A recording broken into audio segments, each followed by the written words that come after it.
Yo, yo, yo. Ron, hello, sir. Good morning, good morning, good morning. Kalispera here in chat. Wicked headaches and shit. Ton of work today. Forgot coffee. Why? Maybe you need a cold coffee to relax.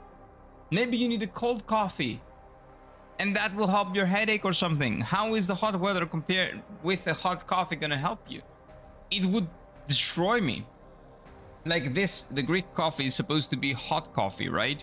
But what I do every day is that I put this inside a bowl of cold water, let it sit to get room temperature, and then put a couple of ice cubes in it, and now it's actually cold.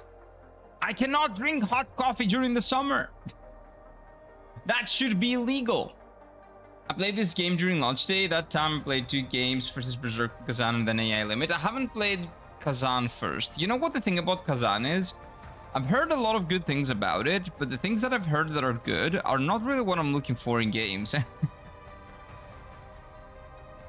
Like, the great things that I've heard about Kazan is that it has good combat and cool bosses. But other than that, it's extremely linear. RPG elements are barely there. I don't know if it's really an RPG. It only has 3 weapons you can choose from and some skills. So arguably yes, but still not that deep. I don't know. I haven't played it yet. I plan on playing it at some point. But I'm not sure if I'm gonna like it or not.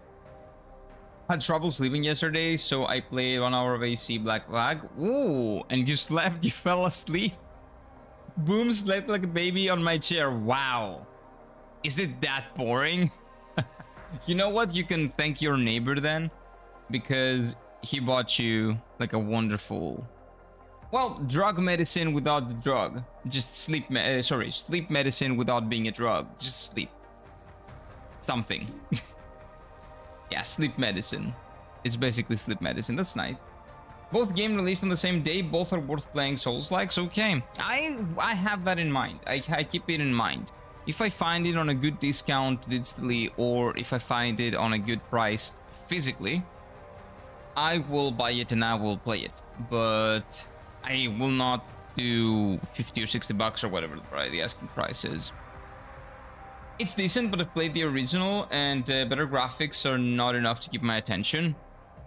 Makes sense. And if there's not enough difference there, or... You know what the big thing about these remakes is? Visually, the change between PlayStation 3 and PlayStation 5, like these two generations, there's no stark difference between the two. Like, the jump from PlayStation 1 to PlayStation 2 was like no other, right? And the jump from like the SNES era to PlayStation, or what do you call it? What was it? What was the console? Nintendo's console? GameCube, Nintendo GameCube. Like, those 2 jumps, those were like the biggest ones that the industry has ever seen and will ever see. Compared to that, like the PlayStation 3 to PlayStation 5 jump, it looks like, okay, yeah, the colors are a little bit brighter, the lighting is better. Oh yeah, I can see the sand. Yeah, interesting. But nothing more. It's not like an extremely big jump in anything. It's just visual fidelity. Lightning and all that, but it's not that interesting. That's why a Final Fantasy VII remake, an actual remake, would be incredible. Because we would be able to see the cubes that were the characters of Final Fantasy VII in like current gen graphics, which is a huge jump. Huge jump. It is 2 big generations, big different generations worth of jump, like, you know, SNES to PS1, PS1 to PS2. Even PS2 Final Fantasy VII would be impressive, but then we have the even big, because it was close to the SNES era, it was like one of the first PS1 games. That's why I'm putting it there. And then we have, you know, the 2 generations past, but just a jump from the PS3 to the PS5 era, I think it's like, that's all right. Sure, but I would not be enthusiastic about that. As I was not enthusiastic about a remaster that they made for Nier Replicant. The only thing that I liked about that I was enthusiastic about in Nier Replicant is that they reworked the combat. So the game was actually playable. So I played it and it was really good. Near Replicant is a pretty good game. You should try it out if you haven't. The graphics are really good compared to the original. Of course, like there's gonna be visual fidelity, there's gonna be a better lighting, there's gonna be better flora, sure. But is it really worth 60 bucks? Probably not. But that's the main selling point. It's not worth 60 bucks. Yeah, 100% not. KCD1 had similar graphics overhaul for the next gen upgrade and it was free. Nothing is free with Ubisoft. Gotta pay, man. Gotta pay. Okay, we're going in. We're progressing like we did yesterday. We did a lot of progress yesterday. We fought one really neat boss. And hopefully we'll fight more neat bosses today. So, I think that we need to go down, right? I think, not right, down. You know what I mean? I'm waiting for 2 games, Beast of Reincarnation in August. That's gonna be like an action hack and slashy game, right? And the same with Phantom Blade Zero. Yeah. So you like hack and slash and action games and stuff like that, right? Because I'm pretty sure that Kazan is also close to that. And people tell me that if you use a lot of skills in this game, that game also feels kind of like that. I see. Yeah, I've heard that Phantom Blade Zero looks incredible. Looks incredible. I have seen some stuff, but I'm not sure if I want to see more because maybe I'll play it, maybe I won't. I'm not gonna play it on release, but I don't know if I want to see more. I don't know. I haven't decided yet. Unleash the Avatar, I don't know what that is. But I do know Beast of Reincarnation, and I am kind of excited for Beast of Reincarnation, not because it is anything that I haven't seen done before, but because it's Game Freak doing it. So if this goes well, hopefully Game Freak can, I don't know, work with other publishers than Nintendo. That would be great. Or maybe they can be their own publisher. They can get a publishing license in Japan. I don't know. Because they do have the talent and everybody knows it because of all the Pokemon games that they've made that were incredible before the Nintendo Switch era. Okay, arguably in the Nintendo 3DS era. But the talent and the passion is definitely there. The big problem is that they're probably being pushed to do whatever they need to do to make money. Either by the Pokemon Company or by Nintendo, or maybe both. Oh, Digimon Up! The Digimon game on the... What is the new Digimon game on the mobile? On mobile is out. I don't play games on mobile. But I'll try this one out. I'm not sure exactly what it is, but I'm a sucker for Digimon. If you didn't know, I'm a big Digimon fan. I love it. It is one of my childhood franchises that I loved as a kid, but it is the one that stuck with me the most. And I can justify that, and I can explain you why it is the best, and why you should watch it, and why, if you have kids, you should watch Digimon with your kids. Must watch the new trailer. It's Unleash the Avatar is gonna be Souls-like. Unleash the Avatar. Huh. I'm waiting only for Witcher 4 and Larian's Divinity. I always like GTA single player, so I'm probably gonna probably getting GTA 6 at some point, but definitely not for 80 or 100 euros. Yep. And if you want the full version, it's 100. But I don't think the price is going down anytime soon, Mike. Because there's gonna be no need for the price to go down, maybe in 5 years. But not anytime soon. I am excited for Blood of the Dawnwalker, which is from the studio of The Witcher 4. I think that there's a better chance that that game is better, that game is really good than The Witcher 4. Like, I'm not excited about HD Siri. I don't care about the graphics, and the only thing that we've seen from The Witcher 4 is graphics, nothing more. I don't really care about that. What I care about is choices, RPG elements, gameplay, and everything that the game has to offer. I don't really care about the visual fidelity of it. We are past that point. Like, from the PlayStation 3 era, visual fidelity has not jumped as much. I don't care about it anymore. So, Blood of a Dawnwalker is one that I'm very excited for. I was excited for Persona 4 Reload, Relink? Whatever they named it, but not anymore, because I saw they made some dialogue changes for the modern audiences, you know, because they cannot handle a kid poking fun at some other kid because it's a little bit, what do you call it, because it likes to play with dolls.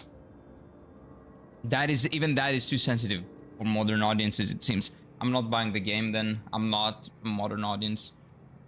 You're destroying his character. He's supposed to be an asshole in the beginning, and then he grows up to be a better person, and that is his whole like character arc. And now you're basically, he goes from point A to point B, and you take point A, you throw it in the trash, and you just keep point B. Oh, he's just a good guy. Okay. I don't respect them compromising their creative vision, or the creative vision of the people that made the original game, if they're not involved, for American political agendas. I don't care about that bullshit. Good morning, Mrs. Landy. Hello. We're not going on a rant. You just happened to join in a small, very tiny rant. Very, very tiny. So Blood of a Dawnwalker is one. What is another one? Oh, Mortal Shell 2. We're absolutely playing Mortal Shell 2. I just need to get my hands on it physically. We're absolutely playing Mortal Shell 2. What else are we doing? So Mortal Shell 2, Blood of a Dawnwalker. I don't know if I'm gonna play the second one on day one though, because it's gonna be expensive. But the Mortal Shell 2, good price, 45 bucks. Probably play that day one.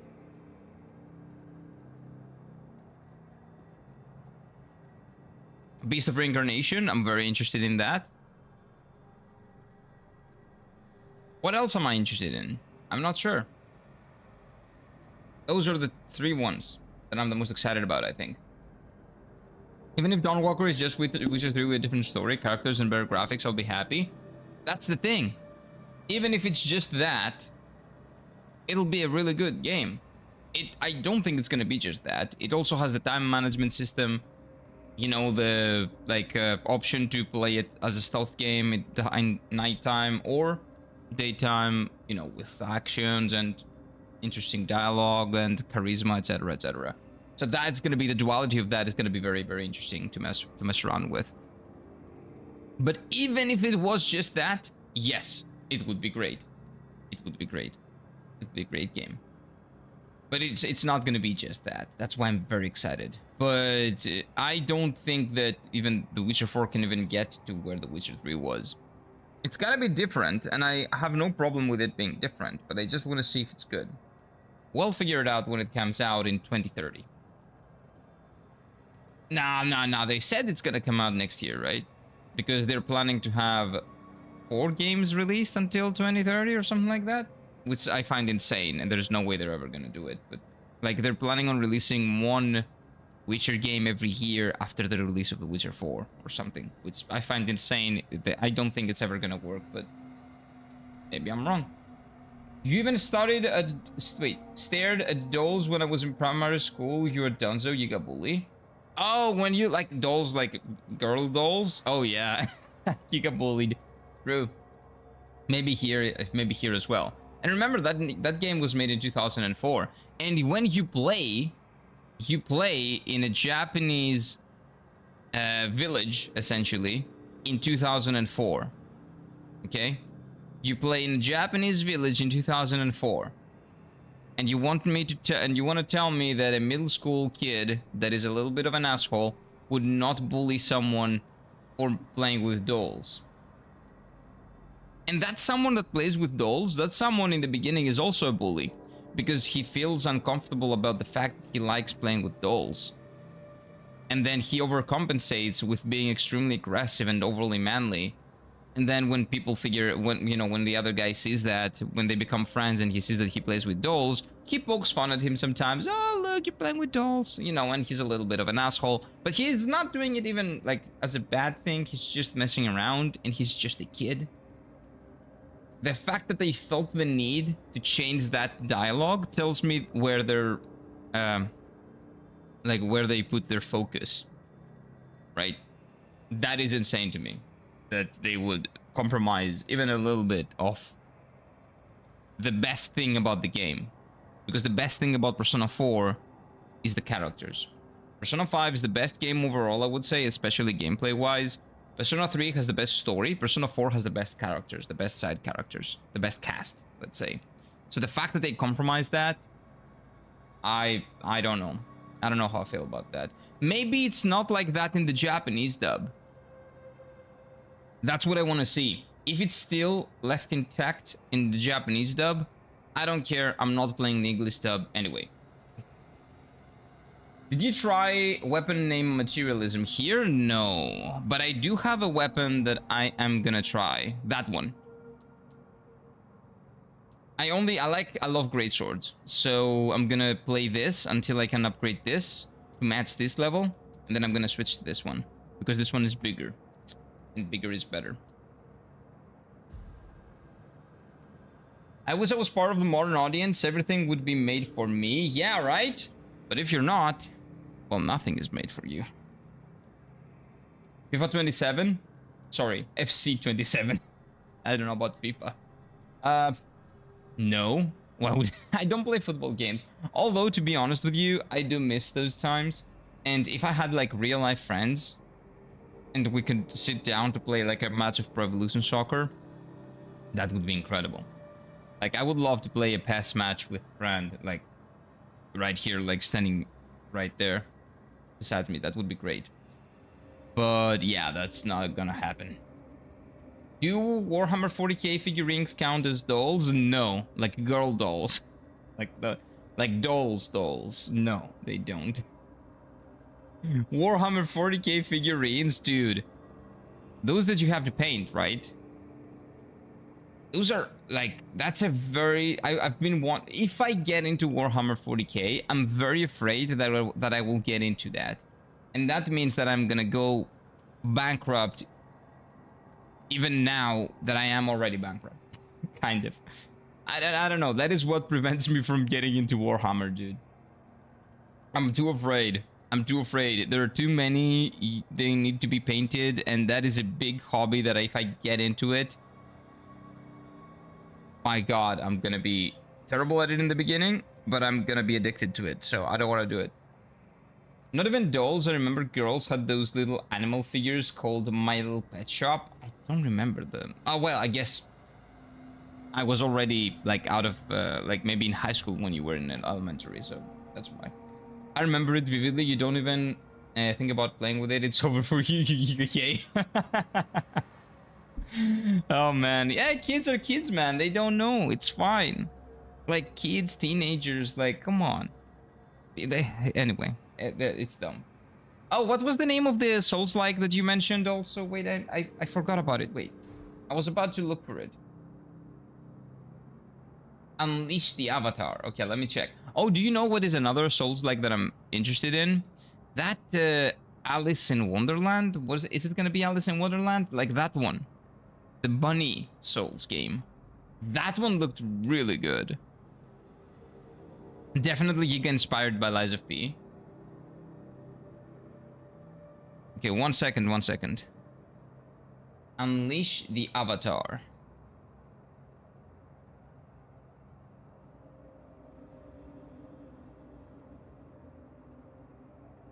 The Avatar. It's fine. Oh, I know which one you're talking about. You're talking about the Indian Souls-like. Is that the one? Nah, I'm not excited for that because that looks like it's still on alpha or on pre-alpha, to be honest with you. That looks like it's very, very, very far down the road, very far away. Wait, are you Ryoshi? Because the Ryoshi showed us that game, but we've seen that game. Where it was on the Summer Games Fest? Nah, I think it was even before Summer Games Fest. I don't remember. But I know that game. I've seen it. It looks very, very early in development. There's no way that's coming out anytime soon, and there's no way to tell if it's going to be good or not. It's a new company. We'll see. It's a new studio. Yeah, I have a friends who are into that, and damn, it's expensive. It is an extremely expensive hobby, but it's so fulfilling, and I am so afraid of getting into any Warhammer games because I don't know what I'm gonna do if I get the chance to get my hands on one of these figurines and start painting them. Old Stinky ate your tuna lunch so fast that as she rushed back into the room and hideaway of a professional cleaner arrived, old girl was rushing. That's probably really rare, right? She doesn't do that anymore. She was very afraid. And wait, dude, I love those figurines. I don't know those figurines. Or maybe, I don't know, maybe the girls over here had them, but I don't remember them because I don't have a sister or anything, so I didn't have that. I don't know, maybe. You see, even Ibs liked my pet shop, my little pet shop. Everybody did, probably. I don't know if we had them over here, though. I don't know if we had them over here. I will have to ask. There is only one way to deal with bullies. Dude, if you make fun of my Barbie doll collection one more time, I'm going to shove this here Kental straight up your butt. Yeah, basically. Basically. Or maybe you will talk to your mom and dad, and your mom and dad can have a very nice conversation with the parents of the, you know, that child that's bullying you, and they can explain to them that your kid, what is your kid doing is wrong, and maybe you should teach your kid that, you know, different people like different things. But the thing about that, if you were to do it in Greece, chances are that, well, back then at least, back in my day, chances are that a lot of parents would just tell you to F off and that their kid will do whatever it wants, and maybe you should stop your kid from playing with dolls. And then you would beat up the parents, you know, as a parent, of course. You know, the natural evolution of things. It always comes down to physical education. Always comes down to that.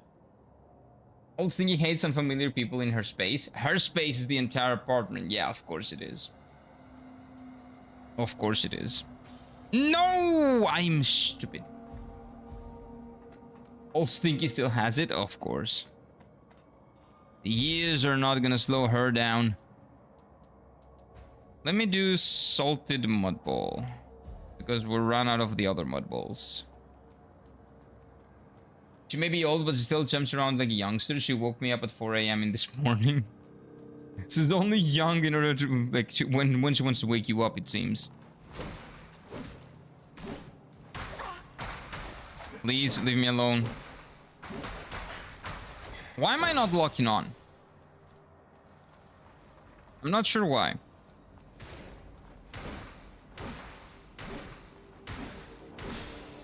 Like, it's so much easier if you lock on. I know why, because I've been playing a lot of Monster Hunter World, and if you lock on in Monster Hunter World, wait, you're dead. You're dead. True physical education is the best education. Yeah, but I'm not talking to the kids. You beat up the parents. You beat up the parent of the kid, like if the. So how it would work in Greece, I guess. You don't know.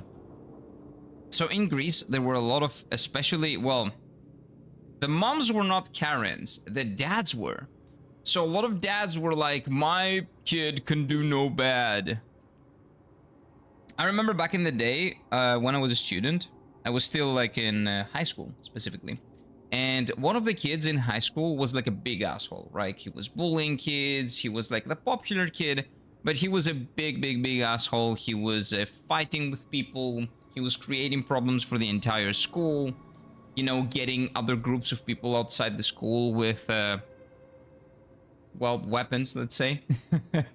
And, you know, creating all kinds of mess, all kinds of trouble just because of a sports allegiance or like a girl or something like that. Trust me, it was not a happy time, not a peaceful time.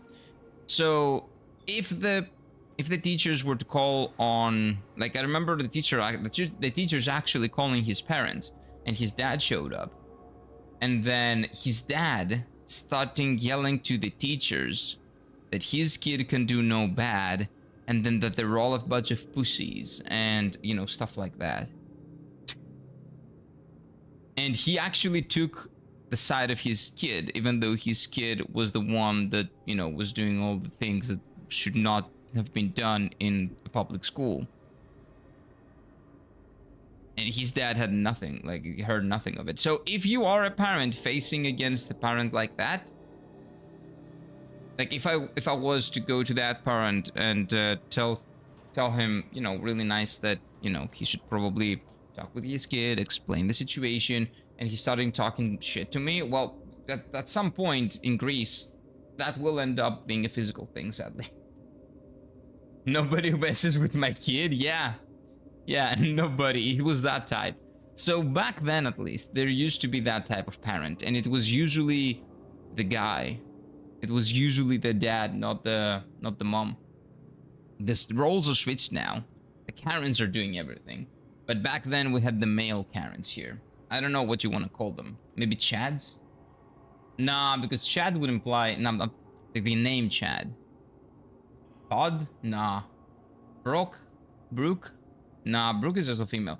I don't know what the name would be, but you know what I mean. You understand what I'm putting down, right? You're picking up what I'm putting down.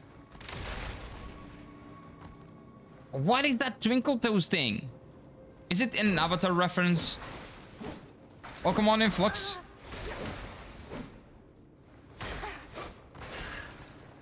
Okay, I get the feeling that I'm gonna die. I'm dead. And let me use the counter. Hopefully this is not the case anymore. Hopefully parents are more responsible. But if I know people, I would say it's worse actually. We'll see. Let me put that aside. 40 deaths were good. Okay. He probably grew up to be a trucker boomer. Oh no, he didn't. He grew up to be... Again, the kid, he himself was not the worst person. Like, I knew him personally. He was not the worst kid. Like, deep down, he was a good person. He was a good kid. But he was doing everything to, like, take attention to, I don't know, have the attention of everybody. And he was a little bit of an attention whore. And the thing is that if his parents didn't teach him what the limits are and what you should and shouldn't be doing, and they kept defending him, that was their fault. That was not his fault. So he grew up to be a decent person from what I know. He owns, what do you call it? What would you call it? Like a tavern. He owns a small tavern near where I live. I think he's living a good life. Hopefully he's doing well. But again, it was not his fault. It was apparently his parents' fault for enabling him to do all the bad things. If your parents don't tell you that something is bad, are you gonna listen to anybody else? No. Because those are your #1 examples for people. You look up to them. Snowflake? What is it? No way that is like Avatar. Is that an Avatar reference? Is that another Avatar reference? Guys, I haven't watched Avatar. Stop referencing it all the time. I haven't had any experience as a parent. What do you mean? Oh, before? How can you have experience as a parent? Oh, unless it's your second kid, I guess. In his case, he was the first, I'm pretty sure. And he's... Oh no, they were twins. Oh god, that's right. But then again, I have girls. And girls... on girl bullying, I'm not an expert on. Mom handles that stuff like a pro. Exactly. Exactly. That is good delegation of duties. If you ever had boys, you can handle that bullying. But yeah, girl on girl bullying is very different and much more mean, actually. So, from what I know at least.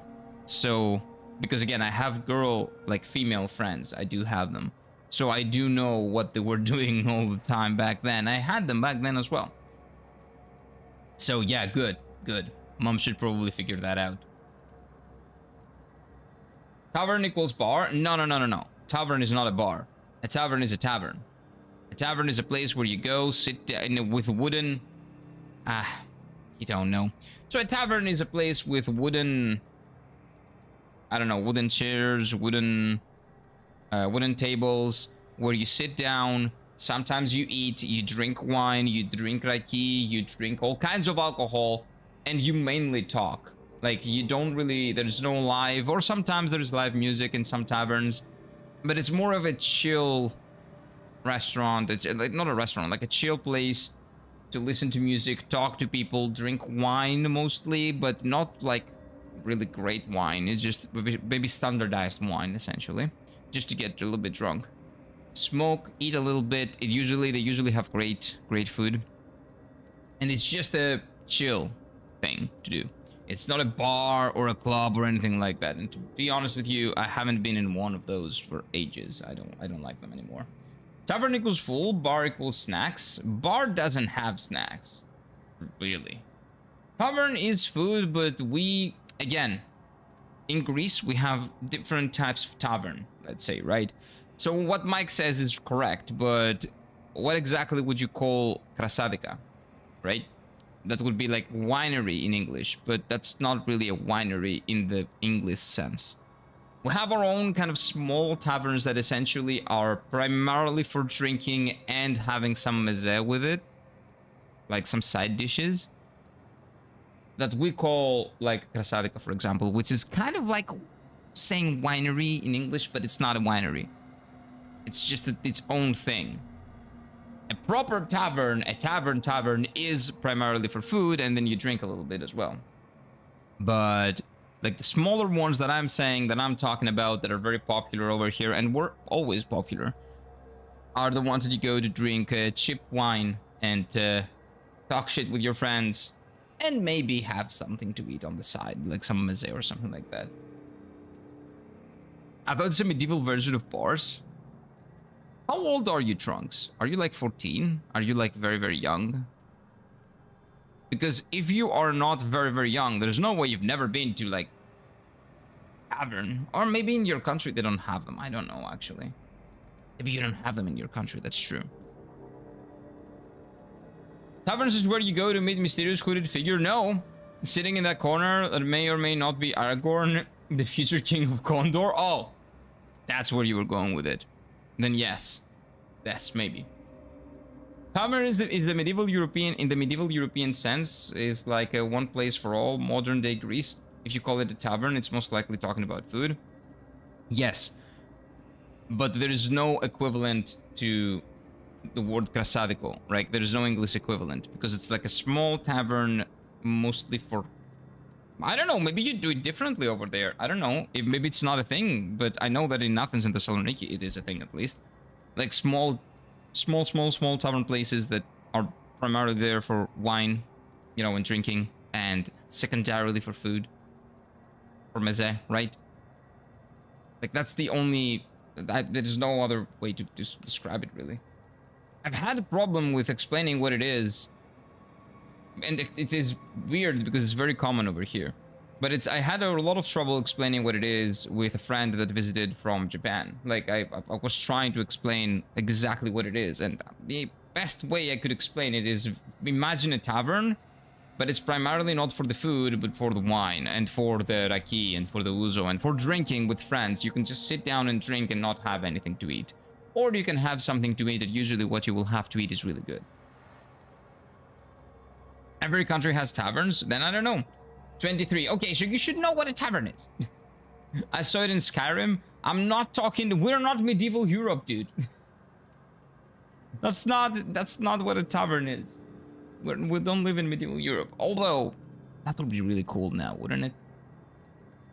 The Dancing Pony was actually an inn with a tavern. Prancing Pony. Prancing Pony. What is that? Is that a reference to something? I don't know that. There is one of that specializes and serves milkshakes and desserts. Yeah, like maybe there's one in like 1,000. Milkshakes and desserts? That's not a tavern.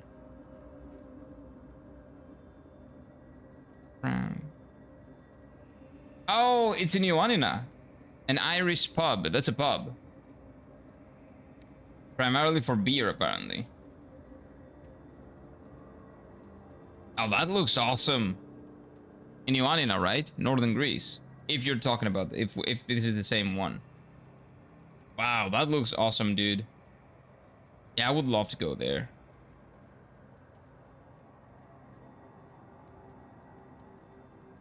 Ooh.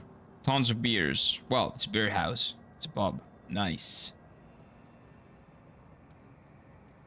Yeah, it's an Irish pub. That's great. I would love to go there, yeah. That looks wonderful. The name of the inn in Lord of the Rings. There is one. I don't remember the name of the inn in Lord of the Rings. Sorry. But there is actually one in Ioannina, dude. There is an Irish pub named that in Ioannina. And it looks wonderful. Google it. These are all Lord of the Rings references. Sorry. I don't get him. I don't remember the name of the pub in Lord of the Rings. I've watched it 5 times, maybe 6. Never have I ever thought of remembering the name of the pub. I don't do well with names. My memory is shit. I keep something. I might remember the name of my first teacher in primary school, and everybody that were around me, like all my what do you call them, my classmates. I will not remember something that I watched yesterday, but I didn't pay attention to that specific small part. I do not pay attention to details when I'm not looking for them, at least. I'm sorry, I do not remember that. Here I didn't watch the Rings of Power yet. The Rings of Power? No, and I will never watch that. Why would anybody watch that trash, that piece of trash? Tavern, you get beer, you get... Oh, you can get beer as well. You get good food, but not like restaurant food. You get wine, and then you can also sleep there. No, you cannot sleep there. No, that's an inn. That's an inn, an actual inn. And that inn has like a tavern, a built-in tavern, and you call the entire thing an inn. Nice, I love Yanina, especially the taverns near the lakes, eating at night, the lake eating at night. I've been there in my academy. Like in the high school, we did a 5-day trip. Every high school does the 5-day trip. And that's the first chance for the kids to, like in high school, even though it's illegal to drink alcohol, it is legal to drink alcohol if you're above the age of 16 and you have an adult with you. So we had the teachers with us, so we went. We were hammered in Yanina in 2011, I'm pretty sure. And it was nice. Yanina was nice, but I haven't been there since. And I should go back at some point. I should visit Yanina. But the thing is, it's so far away from here, man. It's like 5 hours by car, maybe 4. But it's too much, man. Who drives there? A lot of taverns here are part of a complex, basically a hotel. Yeah. So like an old inn, like a classic inn, you would say. No, here they're standalone. Here's that short dude. What was his name? Freddy or something, that took the ring to the mountain. He was pretty cool. I do remember Frodo, okay? I do remember Frodo and Sam. But as far as like the details of like the names of the pubs and maybe the names of the places even, and if they're not that iconic, I do not remember them. I cannot.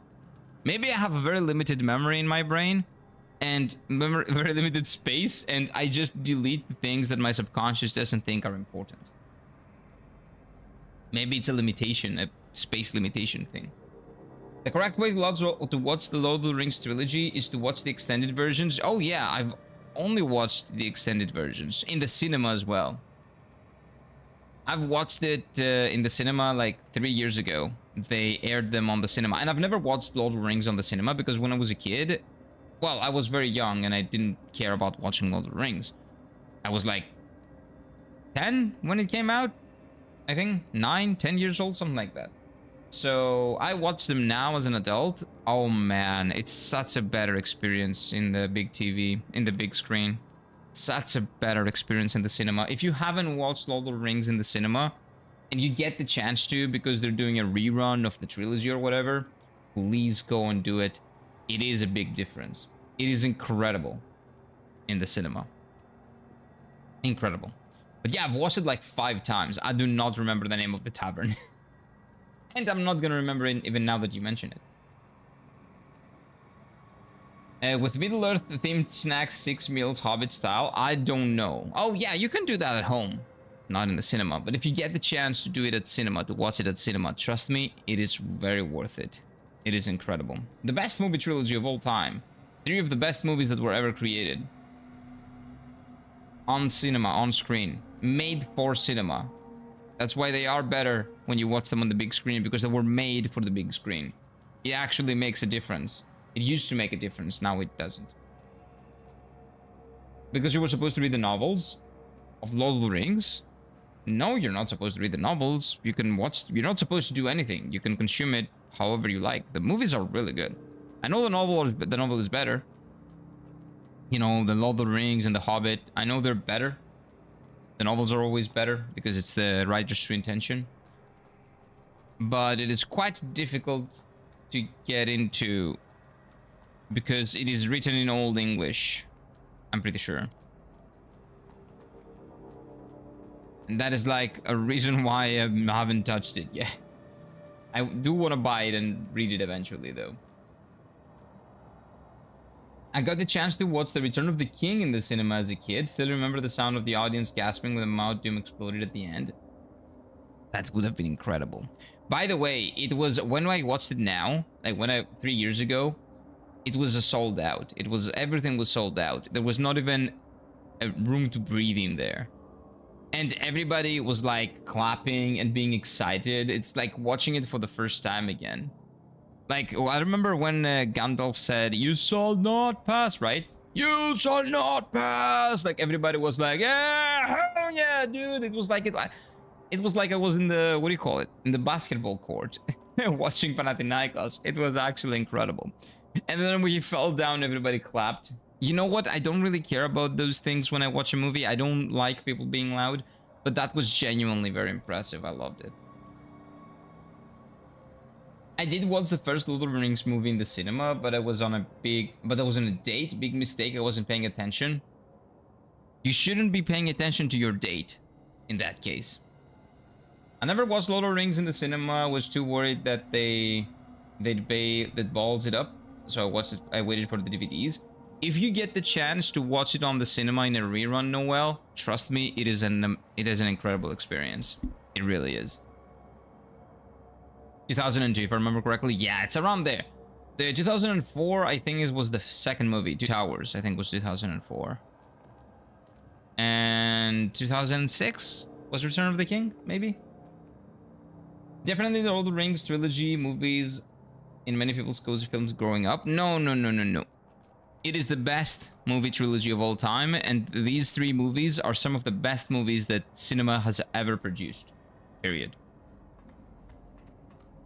It's even worse in Star Wars movies theaters. People bring their lightsabers. I did experience that with the new trilogy. I only watched the 2 of the 3 because the third one I don't want to watch, the new trilogy. The first one was at least good enough to get me to the cinemas again. The second one was a horrible mistake. So then I didn't want to get Game of Thrones season 8 again.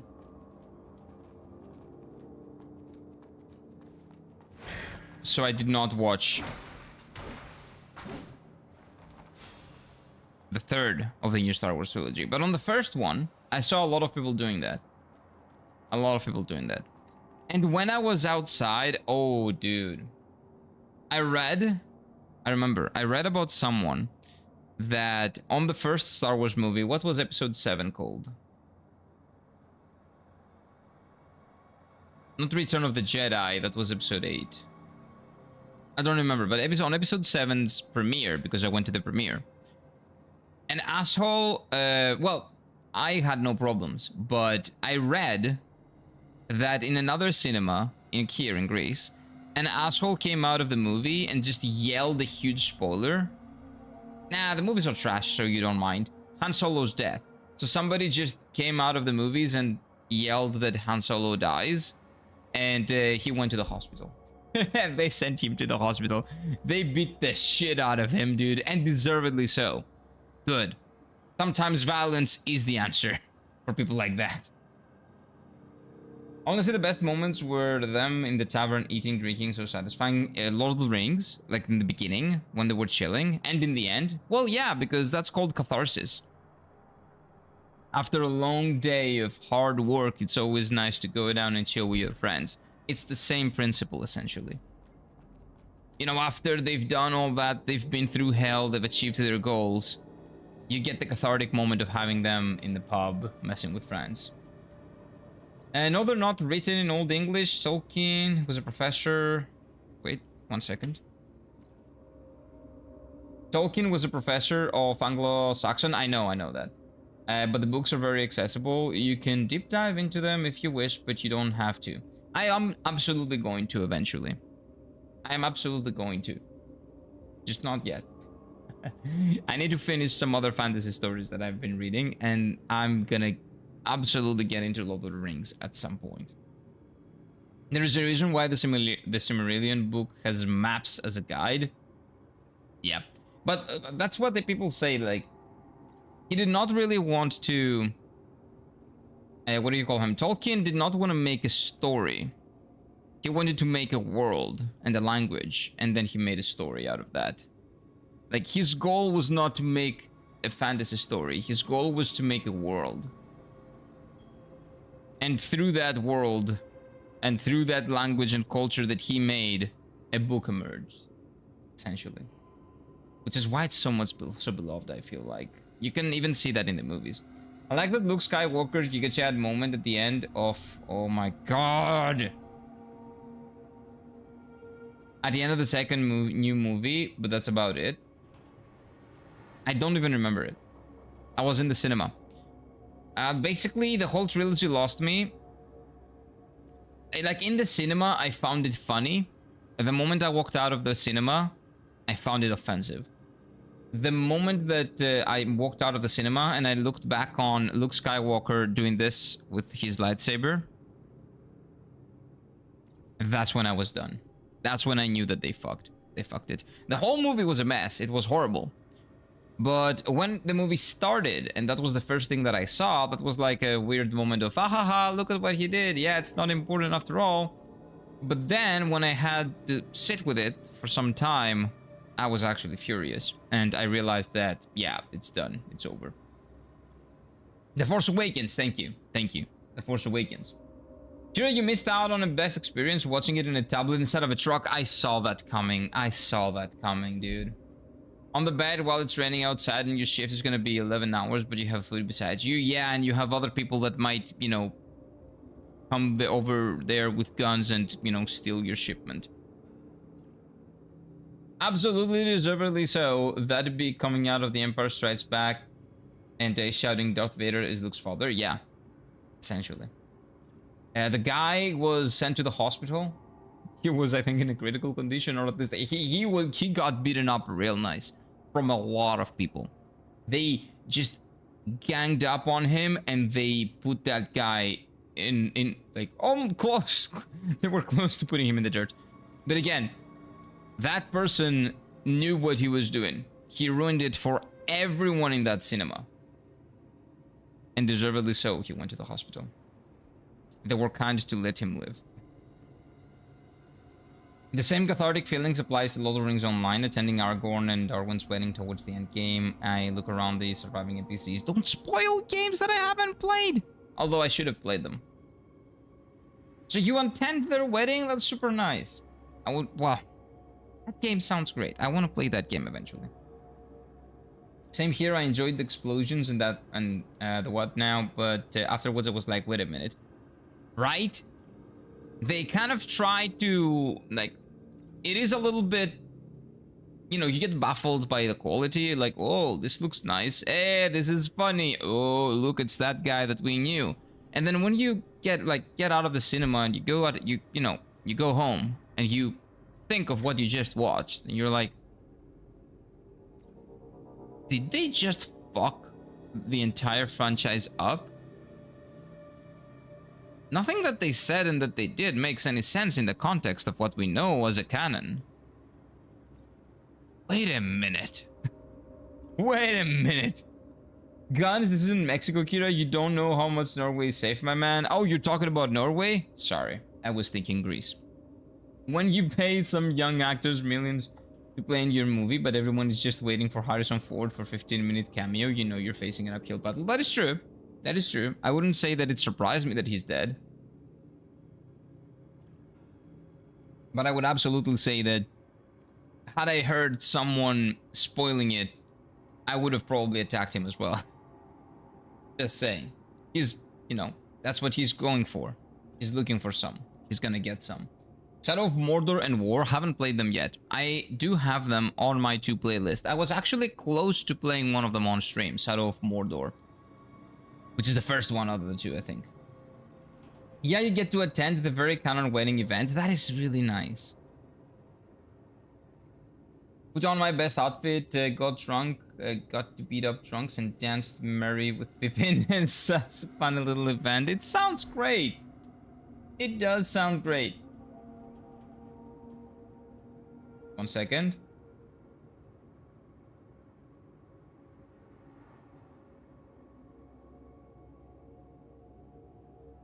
There we go.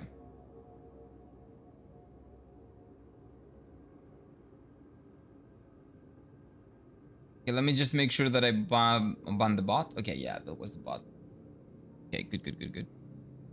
Are you excited for watching Doomsday? What is Doomsday? No, apparently not. I don't know what it is. What is Doomsday? Hot take, Frodo should have been the king.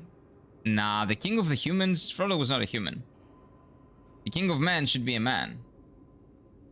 Like, there's no way that we're gonna let a hobbit be the king of man. Like, they would respect him, even as a, like, great hero and a god, but definitely not a king, right? But what is Doomsday? Is that a Marvel thing? We're talking about the Marvel guy? Are they making a movie with him?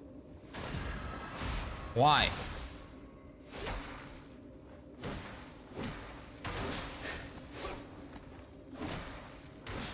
Hopefully not. It doesn't really have nothing that interesting, at least from what I know, to make a movie out of. It is the biggest movie in 2026. It's gonna be probably the best-selling movie of all time. The Odyssey is gonna be that. Well, the Odyssey is gonna sell, unfortunately, but anyway, we're not gonna go into the whole Odyssey thing. At the event, there is a surprise visit by surviving Ragers. I did all the side quests and grew very attached to them. I screamed out loud at very party. That sounds brilliant. I want to play that game. If Lord of the Rings was written in 2026, you can bet that the King of Man would be anything but a man. Oh yeah. Oh yeah. Well, the King of Man, because man, like in that language, like in the older English, meant human, right? So it could be a woman. But yes, if it was written today, it would probably be a female hobbit. 100%. 100%. The Odyssey? Yes. It's not the Odyssey anymore, it's the Odyssey. Sorry, but it's probably gonna make at least 5 more than the Odyssey. That's good. The Odyssey shouldn't make money. I hope the Odyssey crashes and burns. Endgame already proved that. What the fuck is that though? What is that movie? You say it's the bigger movie. What is the movie about? Is it a Marvel movie? Is it like an apocalyptic movie about how Americans are gonna go up in the sky and blow up a meteor? You know, like what is it? What is it about? What is it? Like, of course, it's gonna make 5 times more than the Odyssey because they are butchering the Odyssey.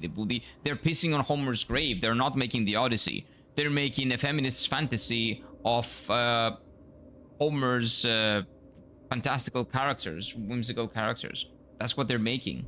Of course, it's gonna make more. Anything is gonna make more than that bullshit. Hopefully, anything would make more than that bullshit. Just type in the 2nd best-selling movie of all time. So it's already out? I'm not gonna type anything right now because I want to play the game. But is it already out? The way you said it, I assumed that it's a movie coming out in this year. I'm confused. Even naming the king of men, referring to humans, that would be a movie cancelled. That is true, but that would be true because people are retarded. Because we are very well, I know at least, and I think it's kind of common knowledge that men used to be human back then, and that was not because man equals human, woman equals something beneath it. It's because man comes from the Proto-German word man that meant human. And that is where the word comes from. That's where the English word man comes from. It comes from Proto-German and it meant human. And in the early days, humans used to call everybody man.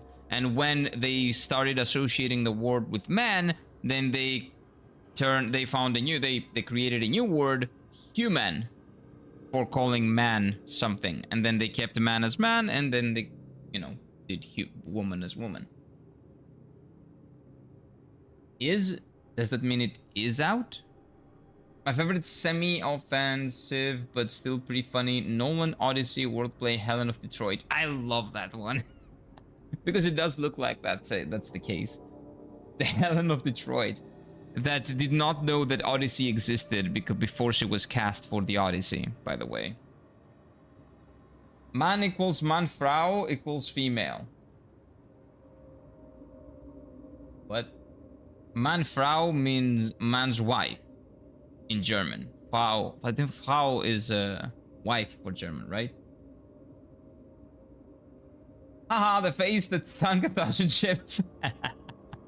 Yeah, it is really funny. It is really funny. But the fact that it's such a joke is so sad, because could legitimately be such a great movie.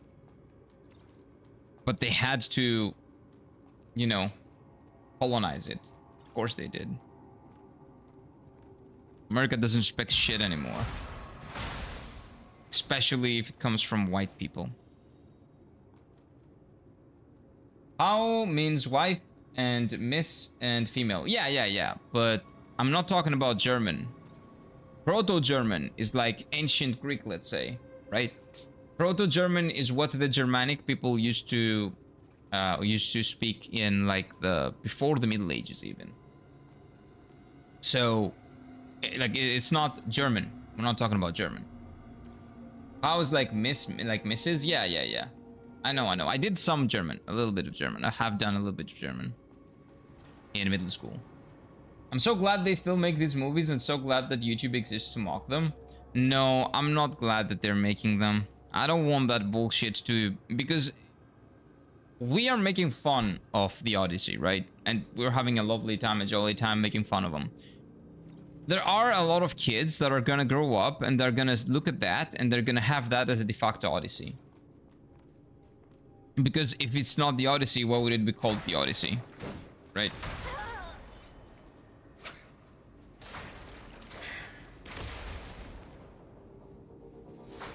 So, although it might be funny, and it might be like a really cool attempt to, you know, we can make fun of it, etc., it's still going to be very influential in pop culture, and there are kids that are going to grow up thinking that that thing is legitimately Homer's classic.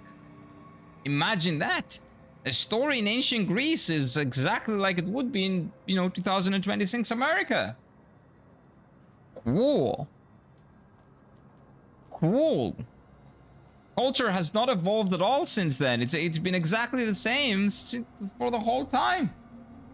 Cool. Short for Fraulein, if my German from the teens still holds up. Yes. But again, that has nothing to do with the word man. Word man, like, does come from that. And that's where the English, like the Saxons that later became the English, took it from. And not only the English, but primarily the English.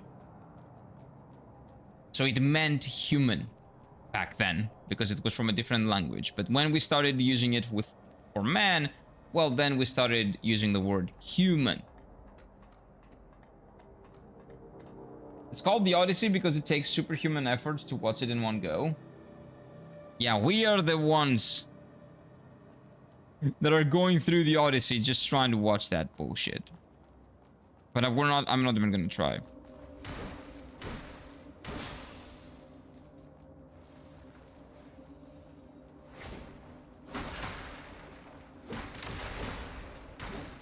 And hopefully not a lot of other people are gonna. But I know that it's gonna be a hit. I know it's gonna make money. The Oddity, that would be a better title for it, Seraph. That is very true. That is very true. Who controls the past controls the future. Yes. Well. Oh, yeah, essentially.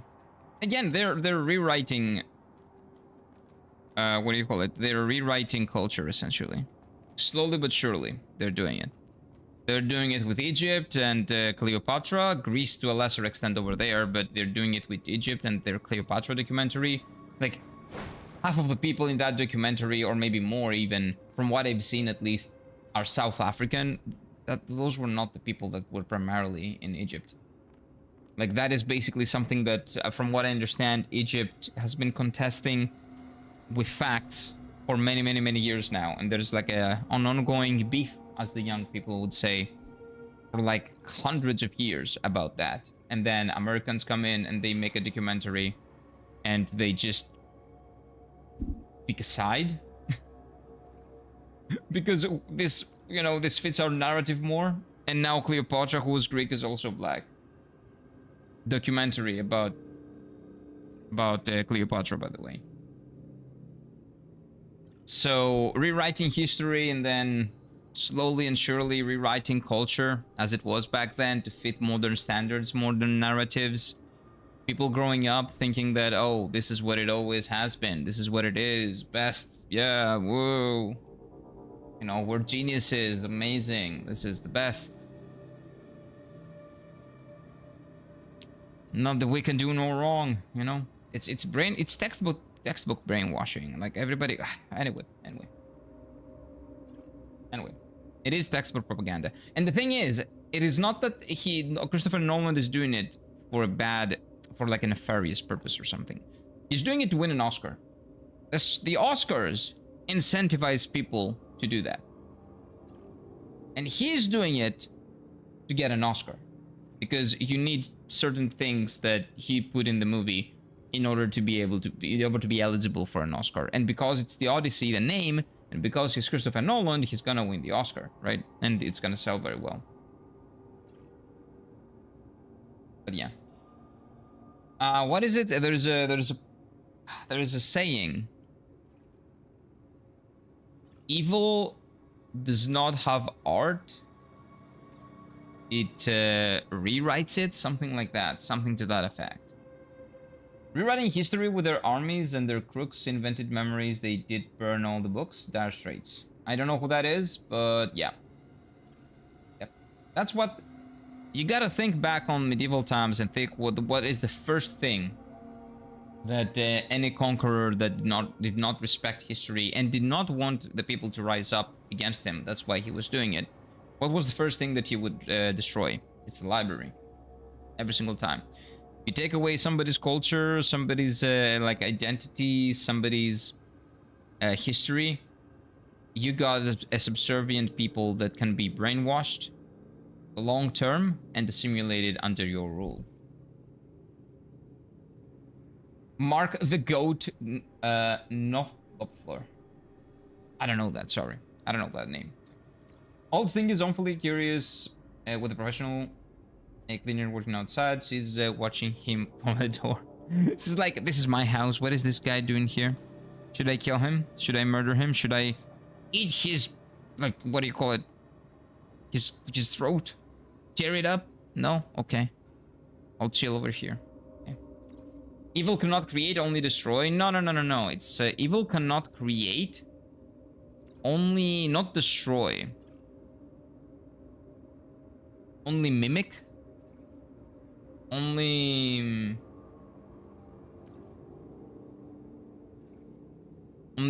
I don't remember. I don't remember what word was there, but it's basically only colonize, kind of. But I don't remember.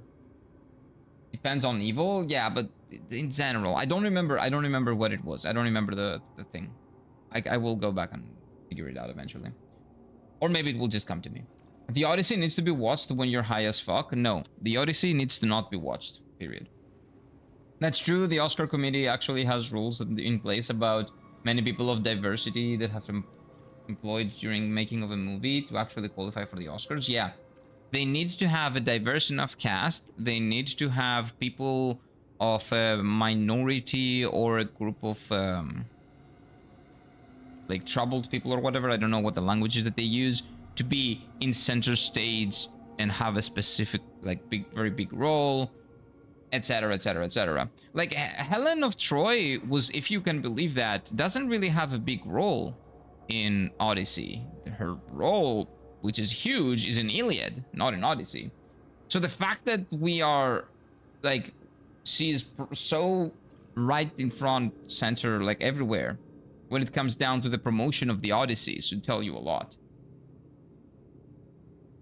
At the end of the day, that is just a take, something that you can easily see. It's just knowing that. Yeah, old Stinky keeps meowing at me like he's obviously complaining about the presence. It's gonna be fine. It's gonna be fine. The moon presence is gonna leave. I'll have that. Evil cannot create, only corrupt. Yeah, it corrupts. Maybe it's that, Seraph. Maybe it's that. Maybe it's that. Evil does not create, it corrupts. Yeah. Yeah. I think that's what it is. We need to educate our streamer on the magic that is dire straits. Yeah, sorry. Please do. Please do. Evil does evil. Nah. Well, I was going for the evil cannot create, it can corrupt. It can only corrupt, basically. I think that is what I've heard. That is the thing that I've read. I googled it real quick. Okay, thank you. Yeah, but it corrupts. That is the thing. I should have watched the... Wait. It should... what's the plan? But on sleep on your way to Japan. Oh, which one? Are you talking about... What movie are you talking about? Oh, The Odyssey? No. No. You watch it on your way to Japan.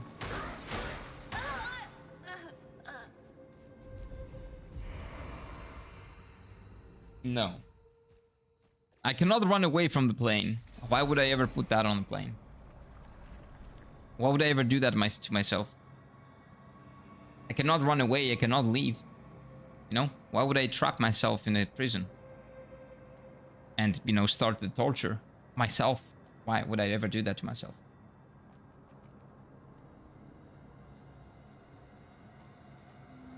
Money for nothing, checks for free. What is that? Those are all references that I don't get. What is it? What is it? I can feel Trox is about to tell you to use the wiki to not keep dying. No. The reason why I keep dying is because he's not gonna say it, because he probably realizes even that I'm not paying attention to the game. I need to pay attention to the game, but I'm talking to you guys mostly. My brain does not work in twos. I can only do one thing well, and the second thing is gonna be done not well, let's say.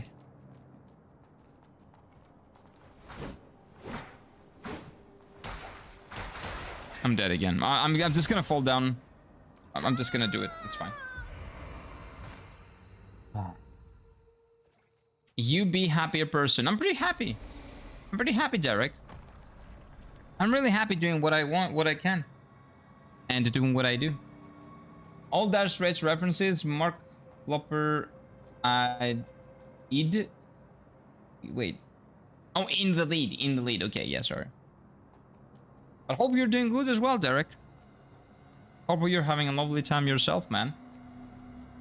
I heard your version before, mainly when people talked about the orcs and Lord of the Rings. What version? I haven't really been happy in 18 years. Well, if you haven't been happy in 18 years, that means you should identify the problem and figure out why you're not and do something about it. Because that's all we can do. We can try our best to be as happy as possible. Is it gonna be perfect? Nope, it's never perfect. Is that an excuse for not trying? Yes, it could be an excuse for not trying, but you shouldn't do that. You should try your best. I hate people. I don't like people that much as well. That doesn't mean anything. You can do stuff that make you happy that did not include interaction with a lot of people. What is true happiness? That is very good. That's a very good question. I think that true happiness comes within, from within. As long as you feel fulfilled, as long as you feel fulfilled, that is, I think, at least a form of happiness. Like, it's chemistry, it's brain chemistry at the end of the day. Like, that's what it is, technically. Is your brain giving you happy signals. But if we're talking in a philosophical sense, I think it's the sense of fulfillment that you get from achieving something that you want to achieve, or from hitting a goal, or from doing something that makes the juices in your brain be happy. But again, we're talking about true happiness, something that gives you a sense of fulfillment, or a goal that you can achieve, and then you achieve it, or at least you work towards it, and that makes you feel fulfilled as well. I need to be fulfilled by Jason. Ah, Banny beat. Banny. Oh, 69, 19 points. Nice. What the f? I get it. Okay. Okay. Society people ruined my dreams. Everybody's. But if you allow people to ruin your dreams and everything, and that means that you have no power over yourself. Like, society has ruined a lot of people's dreams. I can tell you that society has ruined my dreams. What does that mean? I should stop going for them? I should stop living? I should stop trying to do for something else? I'm no fucking coward. I'll do what I can. I'll do my best for myself, for my family, for the people that I love, for everybody around me. I'm not gonna be perfect. I'm not gonna do everything perfectly, but I'm gonna try my fucking best because I'm not a coward.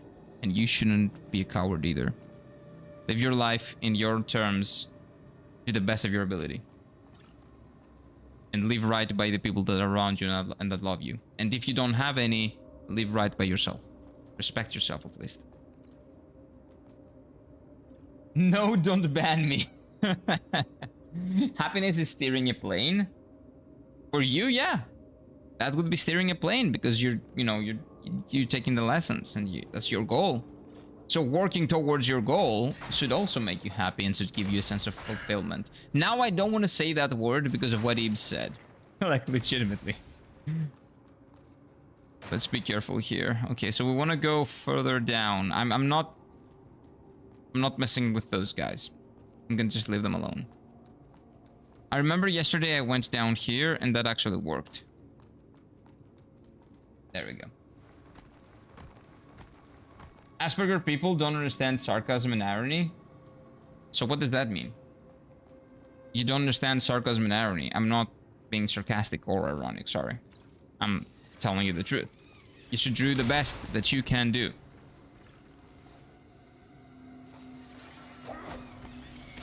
And you should always try to do right by the people around you that love you and right by yourself as much as possible.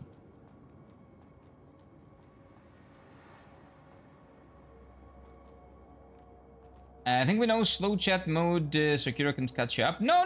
What do you mean? I caught up. I'm caught up.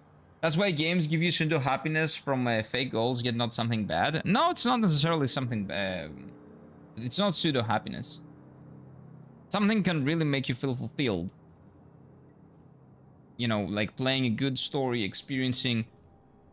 Like, it's not just escapism. You can get a feeling of happiness, but... It can be true happiness as well, as long as it contributes to something that you achieve or something that you long for, right? Long term. In every life there is some trouble. When you worry, you make it double. Don't worry, be happy. I think I get that one.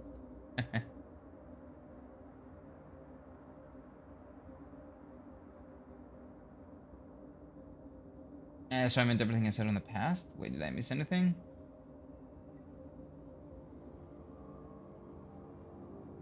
I'm a very realistic person. That's fine. That's completely fine. You don't need to, like, interact with fantasy or anything. You can be grounded and work with what you have in real life. Happiness is it's moments, not a permanent state. Yeah, you will never be happy always. You will have happy moments, you will have sad moments, but at the end of the day, like, if we give a meaning to true happiness, I would say it is... Okay, this is gonna be very morbid, okay? But here's my take. You're 80, 90 years old on your deathbed. You look back in your life and everything that you did and the people that you know, possibly the family that you had and everything that you did in your life. And you find a sense of like, it was worth it. Like, that is what I would say is true happiness if we have to name one thing. Again, a little morbid, but I think that's it.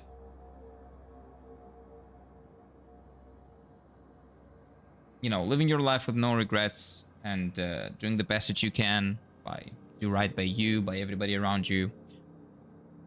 And achieve the most that you can set to achieve. Or if you don't, do your best regardless.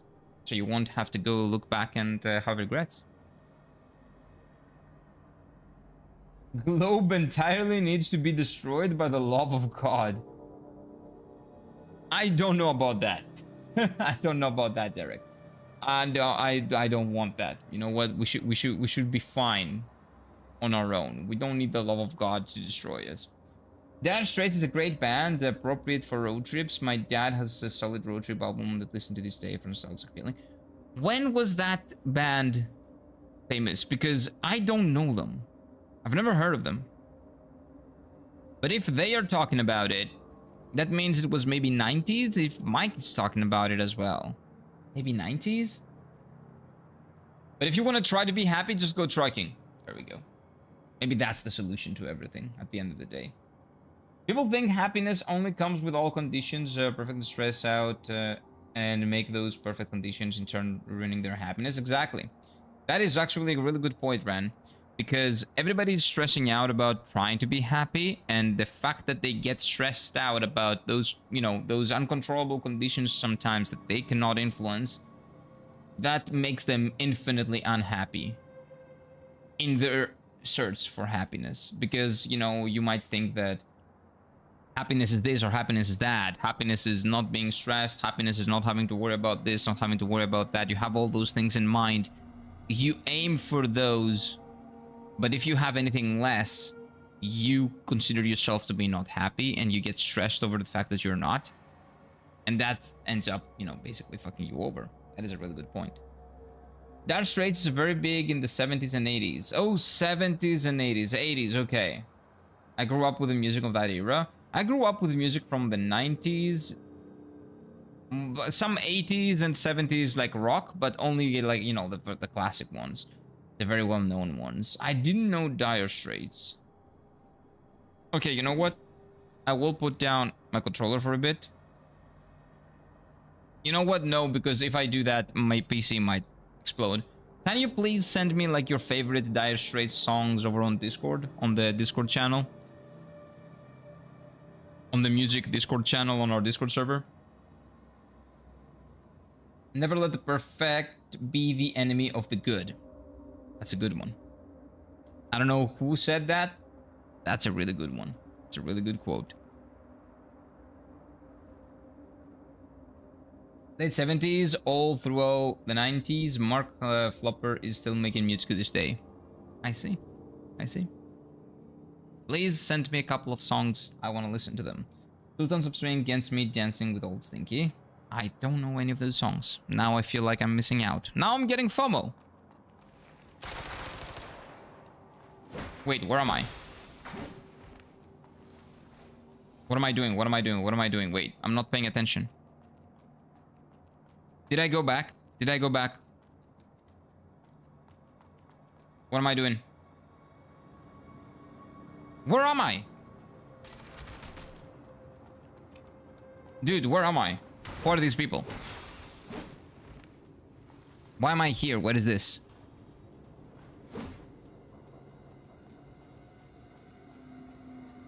How did I get here?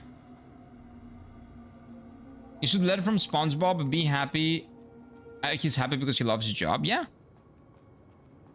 Again, we talked about it yesterday, but there are a lot of people that cannot do the job that they know that makes them happy, right? They have to work because they have people that depend on them, or because of other conditions, or, you know, other situations that may arise. But so that's not something everybody can do. But if you have the possibility, you should go after that. If you have a chance, you should go after that chance.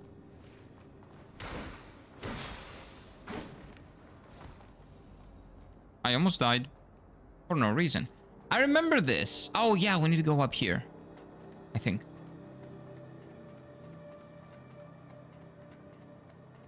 Mark Knopfler. I call him Flopper. Knopfler. It's a difficult name to pronounce for me. He is also one of the best guitarists of all time, playing with his fingers instead of a pick on an electric guitar. Unique sound. That sounds very interesting, actually. How have I never known about him? Kira thought France was going to win the World Cup, but nah, now it's going to be Spain. Nah, it's going to be the winner of the referee duel. It's going to be the winner of the other one, sorry. You know what? How things ended up, I do hope Spain wins it, but I don't believe it's going to win it. I believe the referees are going to do their best to make sure that one of the favored teams is going to win. The teams on the other end. Which is...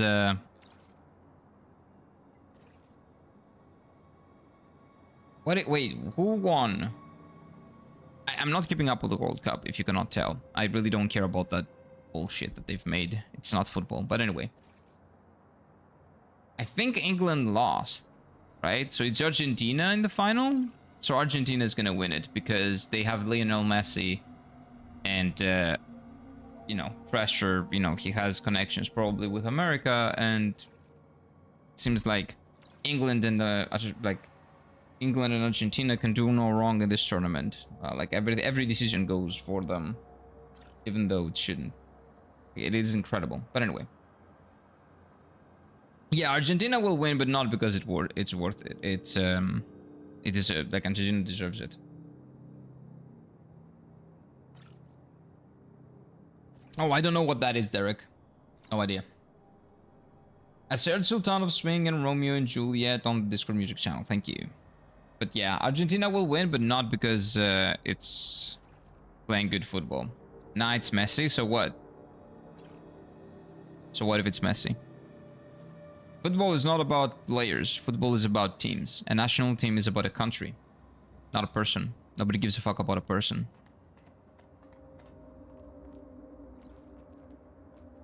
Football is not about the team. Sorry, football is not about the person. It's about the team. Club football. And national team football is about the country. It's nothing to do with players. He saved the team so many times. The referees saved the team more times than Messi.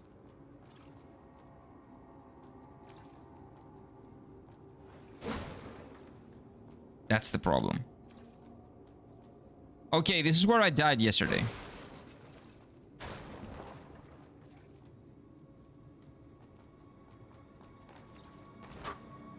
Actual progress. This is actual progress.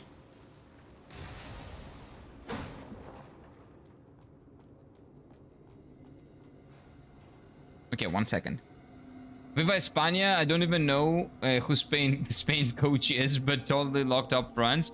Yeah, and you know what? That's completely fine. I wish Spain wins, but it's not gonna win. You will see. I hope it wins, though. I do. I will be a happy man if it wins. Because I think the best two teams on this tournament, at least consistently, have been Spain and France, especially France, but one game is one game. That's how this tournament is. Trump would be very sad if Spain wins.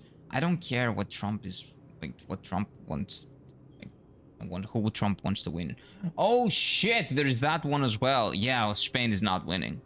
You're gonna see the referees calling a penalty from like the middle of the football field. Yeah, there is no fucking way Spain wins. Unless they actually play their ass off and can actually win against 14 or 15 players, if you know what I mean. The personal recycle bag is undoubtedly the most evil invention in the century. Imagine that it only takes you 3 minutes to replace it, and you can immerse yourself in the Elysium world for several days straight without an additional eating or defecating in between. Do you know what they're doing? They take the pill. Wow. At this very moment, hundreds of millions of our compatriots are lying on Carlos and Hive hotels on Takatenkogen, or in collective apartments in less than 4 square meters per person, enjoying the convenience of this product. Wow. I see what's going on. The downfall of humanity. Okay.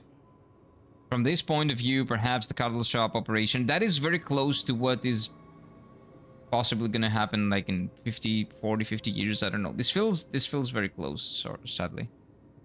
Is the last straw that will break back of this society, and the capital behind it is once again, without exception, the Crowley family. Okay. So those are the bad guys, essentially. Okay. I still don't know what we are. Do you think we're one of those people? I don't know. Nah, he didn't. All what you see in the internet are Ronaldo fans propaganda. Sorry, I can tell what's propaganda and what's not. And there are no Ronaldo fans, just people that actually watch football. Ronaldo fans and Messi fans. This is not America, man. We don't give a fuck about those things. The only thing I know about soccer, football, thank you. It's football, soccer, but okay. Situation is that Miku is in a custody battle where the Mini gets her. What is that? What do you mean, Miku? Hatsune Miku? What does Miku have to do with the World Cup? And what Mini are we talking about? Minnie Mouse? What? That was a wild sentence. Also, what the fuck is wrong with modern football? Teams put the ball out of play intentionally because they have better chance of scoring, pressing the opposition, and forcing turnovers. I think that is the style of play that was popularized in Britain in the Premier League to counter Pep Guardiola's system, to counter Pep Guardiola's football with Manchester City. I think that's why most teams are doing it now. It is something that has been very common in Premier League, I think, for the last 3 to 4 years.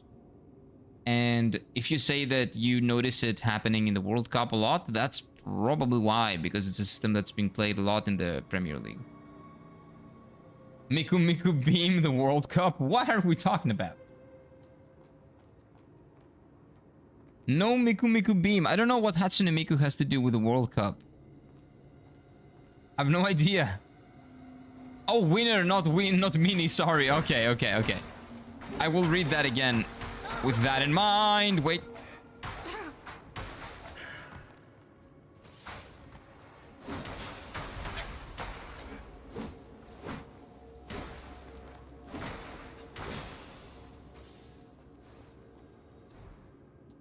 My god, dude. These guys are so annoying.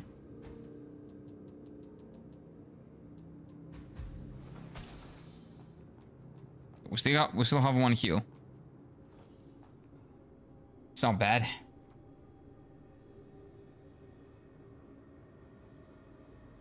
Okay, let me read that again now. Am I safe here? Give me a second. I need to make sure I'm safe here. There's a key item, okay. Deliver to merchant key to expand trade routes with variety of goods. Oh, that's nice. New things, new weapons, new items. Okay. Now, 1 second. Let me read that again. The only thing that I know about football is the situation is that Miku is in a custody battle where the winner gets her.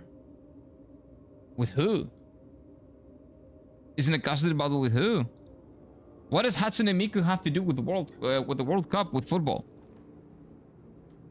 I don't get it. You still need to explain. Luis Enrique does it with PSG. He has the Russian goalkeeper with a ponytail, hood, a long black kick into the bounce so that the team can press up. That is interesting.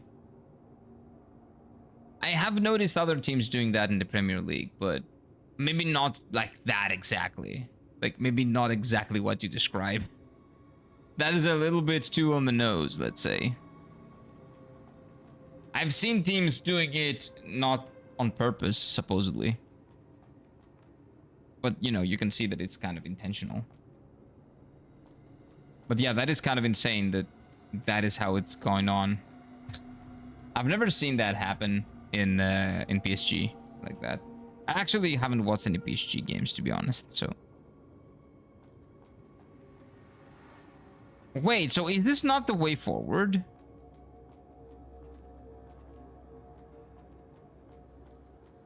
Why am I here then?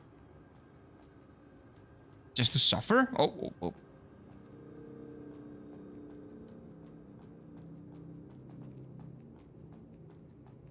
Hatsune Miku is everything and everyone? Really? I didn't know that. I think Miku is currently owned by Sweden. No, it's Japan.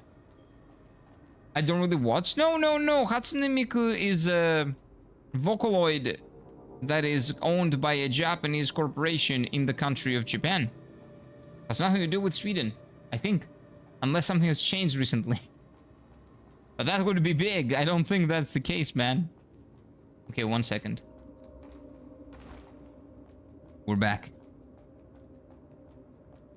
Careful. Let's not fall to our death.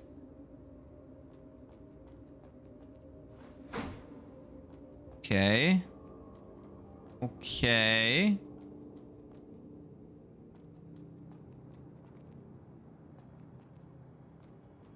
Is this new?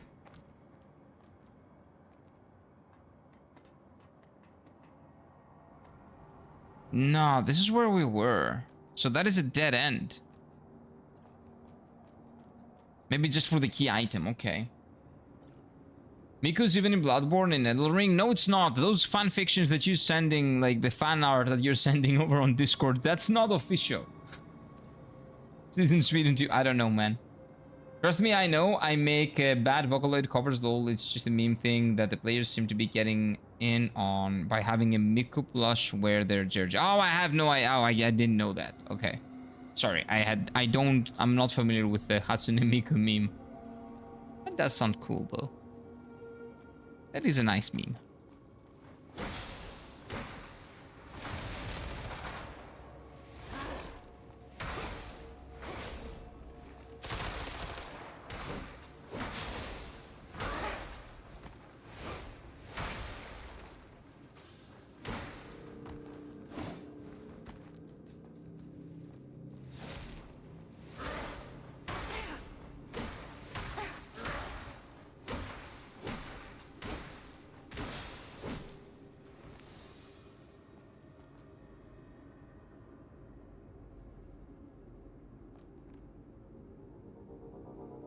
I have no idea why those people were here.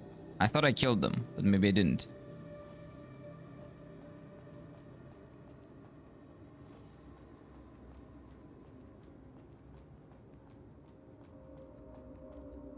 He usually does it if his center back suddenly cannot build up play, because they're having an off day and their team is just really good at pressing. So that makes sense, but I don't like it.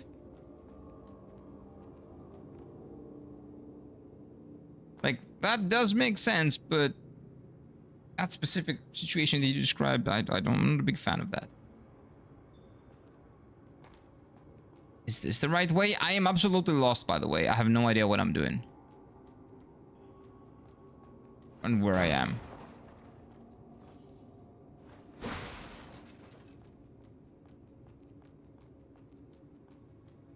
All I know is that I desperately need a bonfire because I need to figure out where I am.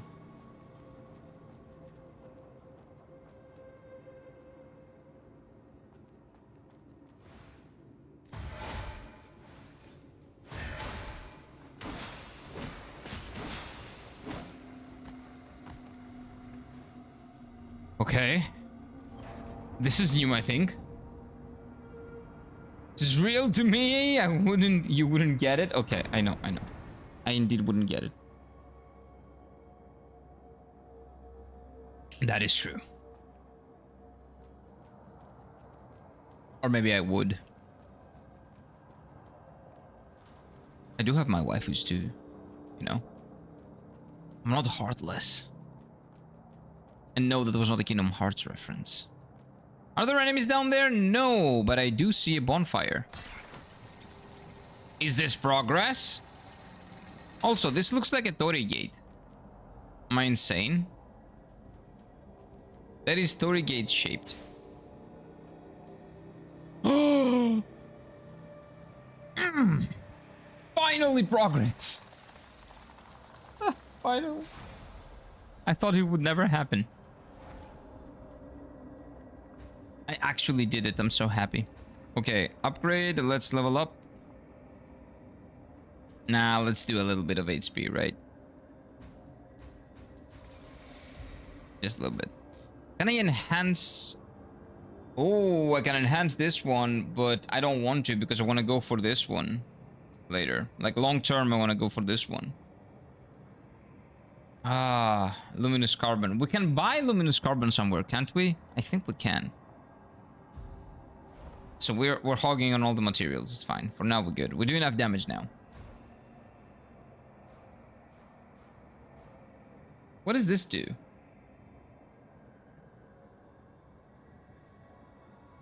Oh, you make salted mud balls with this. But this is extremely expensive. Ooh, this mask might be cool. Wait.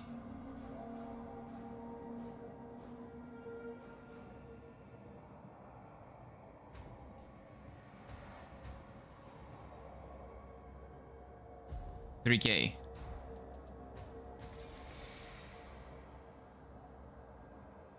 It might look cool. Like, I like the hair, but let's see.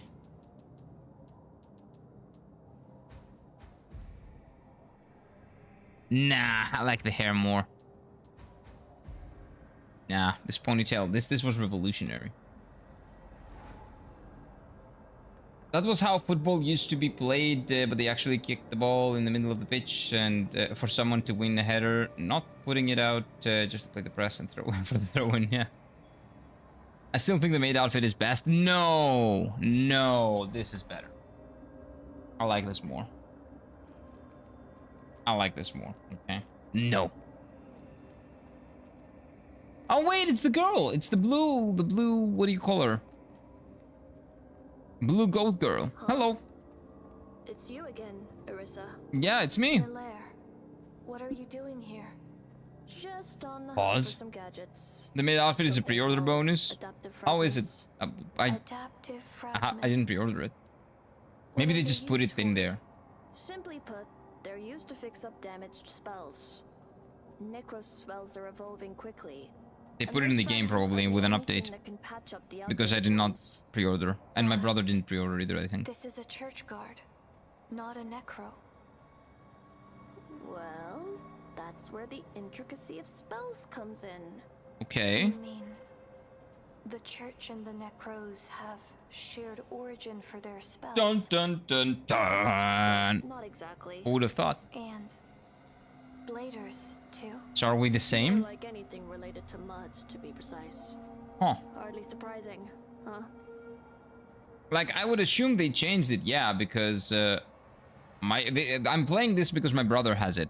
So in the Steam library, we both own it, so I can play it. But I'm pretty sure that he didn't pre-order the game, that he bought it after release. And even if he had pre-ordered it, I wouldn't have the same bonus, right? Because I'm a different user. The pre-order bonus is tied to his account. I'm not playing with his account, I'm playing with my account. So that wouldn't be possible. That shouldn't be possible. Meaning that they probably put it in there with an update. Most likely, at least, most likely. Room service, I'm cleaning out this map and no one's stopping me. No. Wait, I need to talk to her again. What do you want to learn? Oh yes, is the spell study lady. I don't really care, to be honest with you. Don't forget about our deal. Yeah, I won't, but I don't really care about your deal. And I don't really do spells. I don't really do that. But let me see if I can enhance this thing. I still don't have more than 2 tiny resonances, okay. They put pre-order gear and deluxe gear weapon into the game. You can get all of them normally. Okay, that sucks for the people that pre-ordered, because it basically has like, why did they even bother? Pre-order if they did it for that, although they shouldn't. But that's why I don't like pre-orders and pre-order bonuses and early access and bullshit like that. I don't like that. When a game does that, I am very skeptical. Because now you're basically telling everybody, okay, thank you for not supporting us when the people that supported us got the things that you're getting now. Like, eh. And the deluxe customers paid extra for nothing now? Exactly. Right? Like, but that's the thing. this is a digital version of the game. Of course you're paying nothing for nothing. When you buy something in a digital deluxe edition, you do buy basically nothing. Because there's nothing that you can buy. It's a digital thingy. It's not real.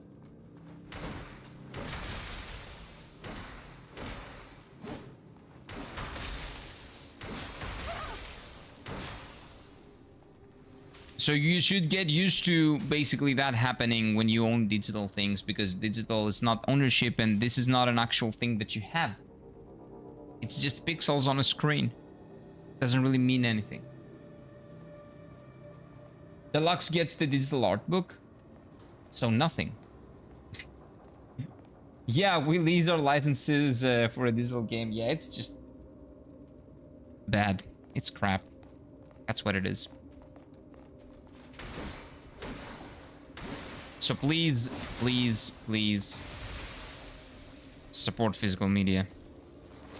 Buy physical games. Own your games. Make sure that you have them, and if you ever have kids, they can actually have them as well.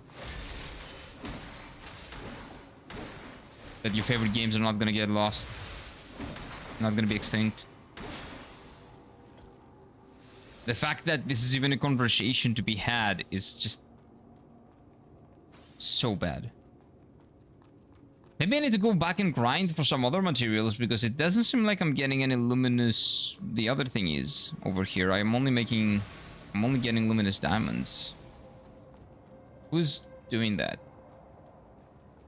Where are you? I don't see you.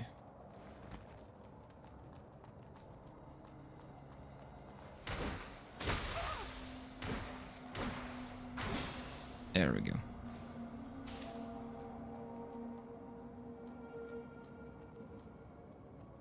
It's nuts, yeah, like the fact that we... Oh my god, I almost fell down. The fact that we are having this conversation, and the fact that I buy something and I don't own it, and that being a hot take if I complain about that, like, it is quite insane. That's why I buy my games physically. I will have a collection of wonderful games that my kids, if I ever have kids, will be able to play. And all of my friends, I will be able to give them the games and they can play and enjoy all these incredible experiences that I did. And there's nothing that the company can do to take that away from me. Unless they come to my house and buy, and burn my CDs. Beat me up and burn the CDs.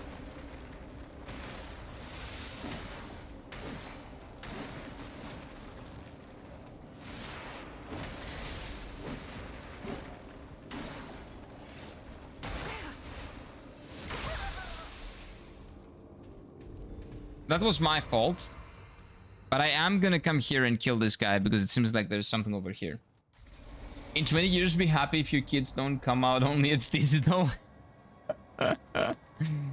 Buy a digital family. Well, that is true though, because it's exactly the thing that this game is actually saying.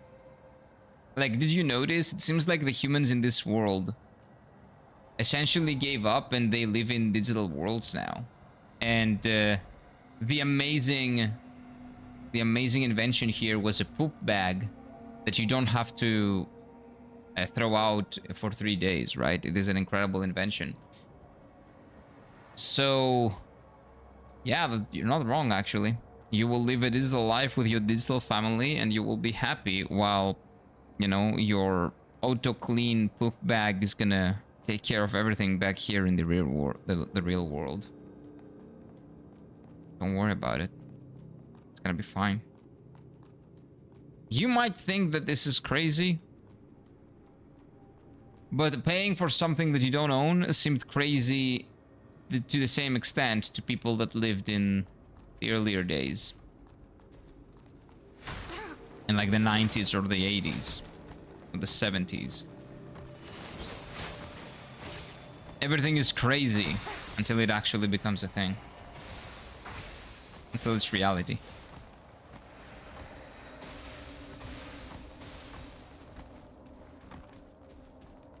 Dude, just leave me alone, please. This guy!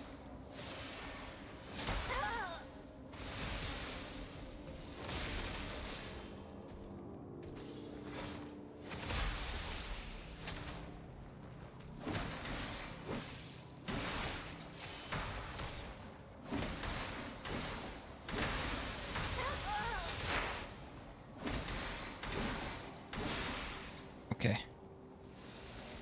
It's gone. Let's go get the other one.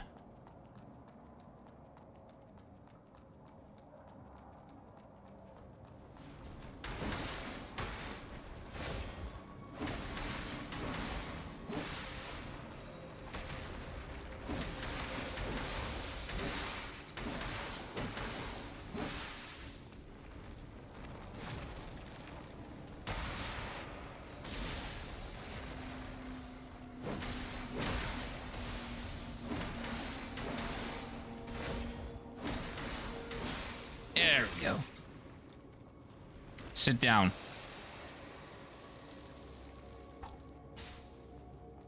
Ooh, that was a lot of items. And I got a tiny resonance. Now I can actually upgrade the thing. Last year, all the conspiracy theorists have been revealed by the most sane people. That is very true. It is insane how legitimately 70% of the conspiracy theories that we had been consuming for the last like 10 to 15 years actually came out to be true. Turned out to be true. And we just lived through it and we're like, yeah, okay, sure. That might as well be true. Sure. It is insane, but... Speculators masqueraded as pilgrims received the Eucharists. Free Eucharists from the church. Oh, Eucharistias. Yeah, that's Greek. So thanks. They got free thanks from the church. And muggled it into the caravans. Oh, wait. Maybe there is something specific that they call. Like a gift. A gift for thanks. What was that, though? Since the business is almost costless and the barriers being very tall, change the fishermen. Fishermen. So are they fish? But didn't the fishermen themselves get involved? And did the Eucharists smuggling eventually die out? For the simple reason that the pretenders eventually became true pilgrims?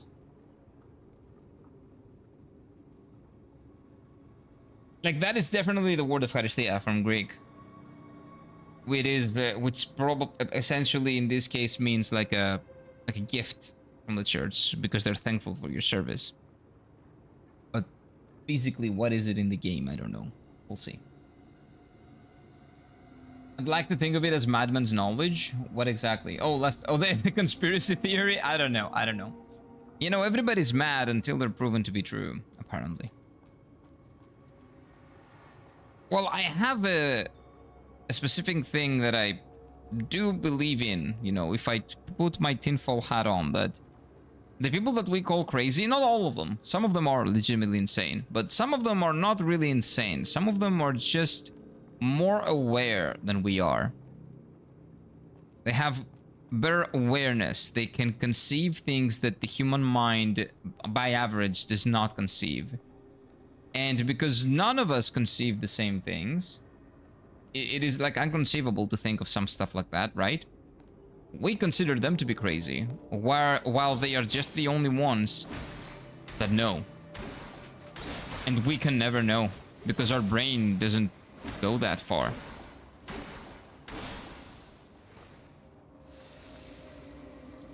And that can be anything. That can be like seeing the dead, or like seeing somebody else beside you, or shadows, or whatever. That's why I don't mess with things like that. I don't fuck around so I won't find out.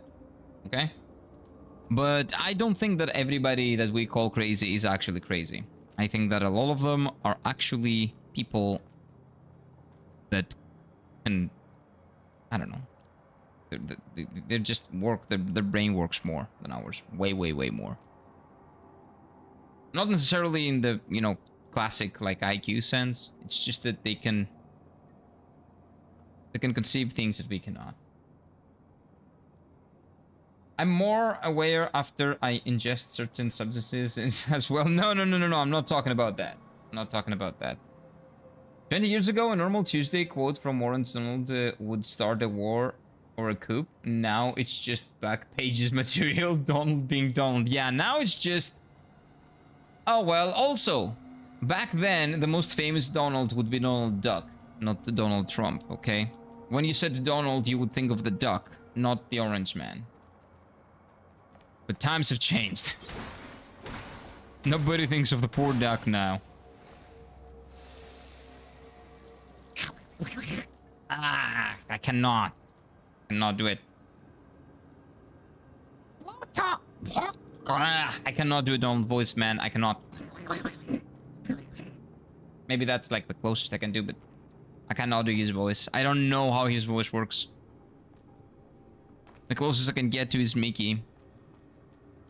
Oh shit, Donald! What did you do over there? Go and fetch Pluto real quick. We need to go. Oh boy, isn't this fascinating? Like, I guess that's like maybe closer to Mickey, but I cannot do it, Donald.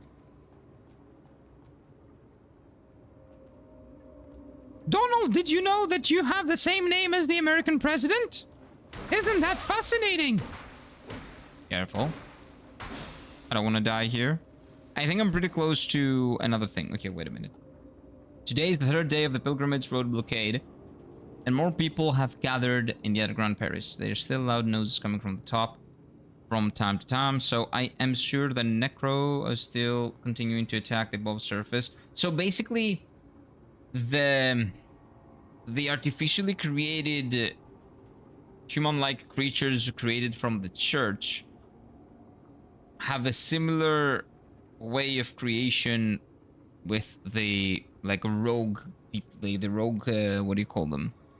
Human-like creatures that we call the Necro, right? This is obviously another test of our pious faith during the morning prayer. So basically, the church is doing some experiments, and he just took the crazy things and he just took control of them. Maybe. So all we have is zombies essentially everywhere. During the morning prayers, the old man leading the group brought up the story of the overthrow of the Eastern Diocese. Eastern. What does that mean? Diocese? Like, those words look Greek. That looks Greek as well, but I don't know what that would be. I don't know. More than 80 years ago, when the one crossed the Necro army, the last minute was none other than the Son Goku. Please, that would be great. Lord Lost Kid. Or was it the cat? Cathedral, not cat. Who was in the cathedral this time. The sun was invincible, and the victory of the sun could not be questioned. Okay. Haven't beaten a boss like that, so we're probably fighting him eventually. The church, of course, who else could it have been? This is made in Japan. Of course it's the church. Church is always evil in Japanese games, man. And the thing is, they're not that wrong. Faith is not the church. Faith is not bad. Church, in many cases, very much is.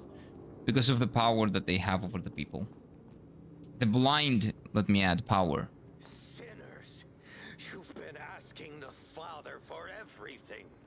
For shelter, food, and the promised land. Okay. What Oh, you're not enemies? Okay. in return? Have you ever prayed? Have you ever shown piety? Those are enemies, though. Why are the gates closed? Isn't it because of our greed and sins? No, probably because of someone that needs them to be closed to take advantage of you. Guide us to Elysium. Surely. Are you done? Okay.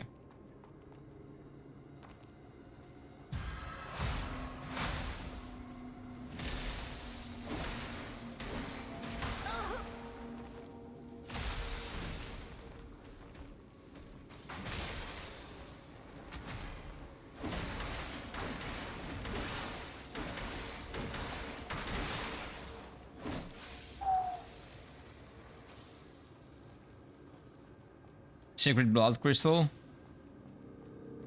Ah, that's a consumable. That sucks. Why is that purple? Like, I get it. It's cool. Yeah, it removes status elements and stuff, but it's still like one item, man. One consumable item. Sucks. Noise tape. Ooh. That is a key item that I need to give to someone, I'm pretty sure. Is that an enemy? No, it's not an enemy. Oh, another bonfire. Dude, I'm making incredible... Oh, boss fight. Okay. I have made incredible progress today. You are not bitching now? Who's doing a talk through now, huh? Now... Pause.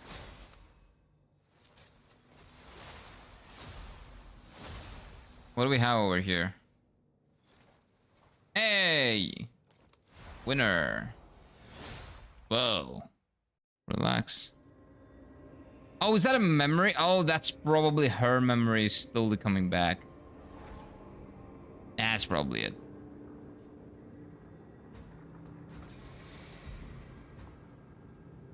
But yeah, I cannot enhance this because I don't have the luminous carbon. I think I need to go back and farm some luminous carbon.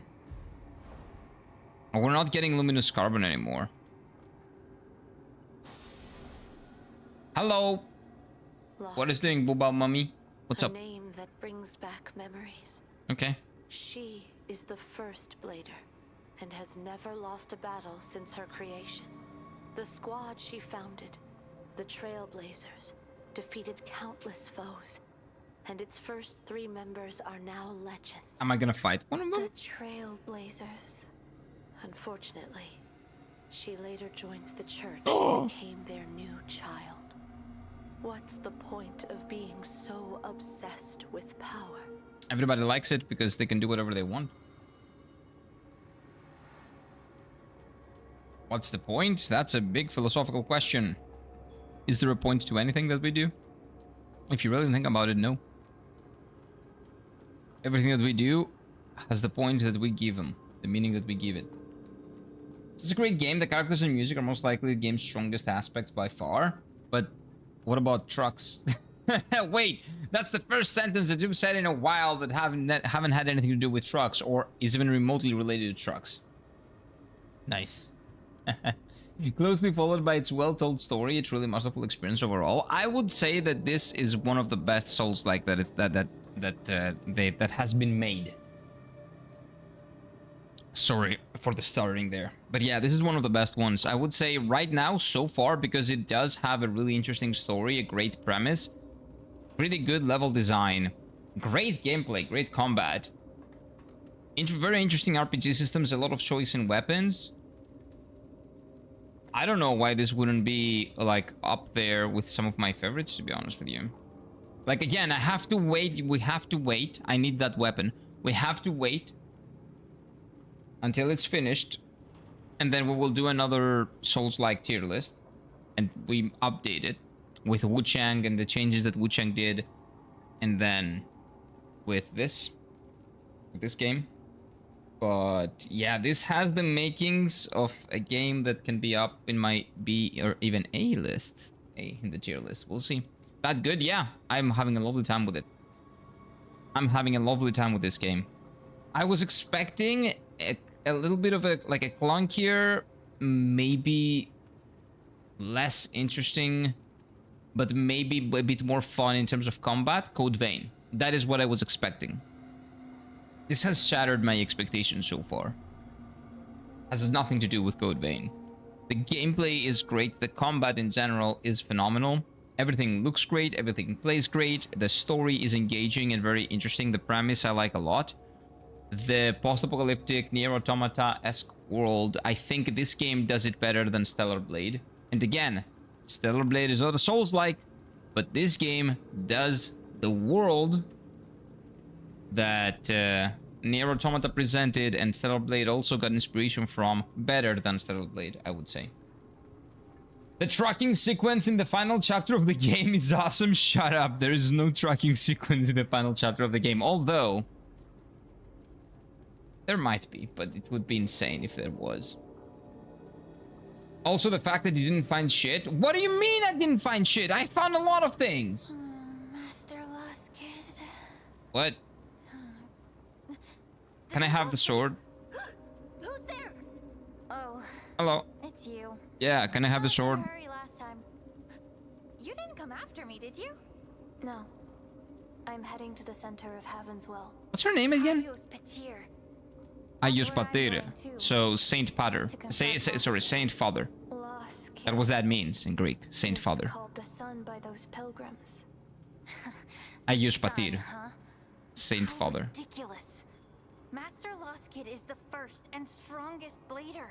Always gonna be There's no fun way listening we'll those ever words in join that English. Shady church. There must Hagios be some Pater. misunderstanding. I must go to the cathedral and ask her. In Since you Japanese, it took would the be even seal I funnier, gave you, probably. come with me and help. And take this, Arissa. Let me know when you're ready. We'll meet at the main Ooh. gate of the cathedral. Let me know when you're ready. Okay, so I guess she's gonna help with the boss fight. I don't want any summons, though. No, I'm not gonna let you know. I don't need you. But we're gonna go back and we're gonna farm a little bit. So maybe I'll find something new because you said I haven't found anything. Shut up. I'm gonna go back and try to find some things anyway. Because I need to farm a little bit. I need to farm the materials to upgrade the bleed weapon, which is bigger, thus better. I don't have anything here. Can I level up? No. But I can enhance this. This is not bad. This is not bad at all, just saying. This is much better than everything else. I don't like that it has to do with the church. Like, canonically, I don't like it, but... Let's do at least one upgrade. Okay, so there is nothing to do here, and I'm pretty sure that I found everything here. Right? So let's explore this area again. And we're gonna get a lot of crafting materials from this area, probably.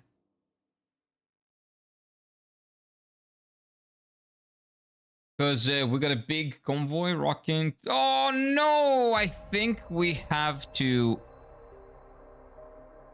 Oh, again, I think we'll have to reinstall the game. 1 second. We might need to reinstall the game. But that means more yap time. Maybe not? Maybe not? Maybe the game loads? How many healing upgrades? Healing strength, not amount. Did you find? 1. Shut up. It's still early in the game, dude. What do you mean? Oh, actually, let me see. Maybe I have more. I haven't gone back to this place in a while. Just started KCD1 hardcore. Wish me luck. Good luck, man. That sounds rough. Okay, we need to reinstall the game. Yeah, we need to reinstall the game. It's gonna crash again. Look at that. It's a tree branch. And it's a boss down there. Neat, huh? Reinstall? Dang, take your time listening to Dire Straits links. No, we cannot do that on the stream because then I would have to mute the VOD or like cut that specific part off. I'm gonna listen after the stream. After the stream. I'm gonna listen to the you know, the things that you guys sent after the stream. For now though, we're gonna reinstall the game because that's what I needed to do last time in order to play it, but it's been happening more and more. It feels like the back end of the game is riddled with bugs, not like the front end of the game, because in the beginning we didn't have any problems at all. This stopped being the case. This started being a problem from the third area onwards. Or maybe it's a specific problem with the third area, because I think we've only faced it in the third area. Because now I tried teleporting back to the third area, right? But I need to go back there because I need to get more materials. So we're doing that. Let me uninstall and reinstall. This is gonna take like 10 minutes tops, so don't worry about it. It doesn't take a lot.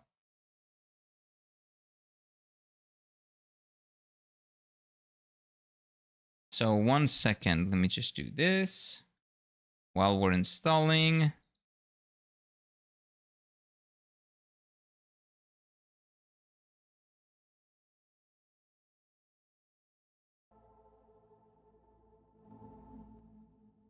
There we go. And I'll minimize that because maybe even those pictures could be spoilery, so I don't want to see anything. So, what's up, chat? Well, how we doing? Want to talk about trucking? Reinstall, gross game's dead. Nah, gross. What? No, game's not dead. There is a specific bug that, well, maybe I wouldn't need to reinstall. Maybe I would just need to restart my PC. But reinstalling is legitimately better now because if I restart my PC, that means I have to restart the stream, and that is a much bigger problem for me. I can uninstall and reinstall in like 5 minutes. That's not a problem. Did they collaborate with Bethesda to finish the game? Maybe they did. Although I haven't found a single visual glitch or anything weird that could happen. So I don't know if that's Bethesda-like. Another physical copy advantage, install the game. But the physical copy, nah, the physical, oh, you mean like install time, you said. Yeah, I cannot read apparently. Yeah, it's very true. Very, very fast. But the thing is, if you had a physical disc of the game on a PlayStation 5 or on an Xbox, this would never have happened because it's much easier to balance a game for a console than it is to balance for PC, right?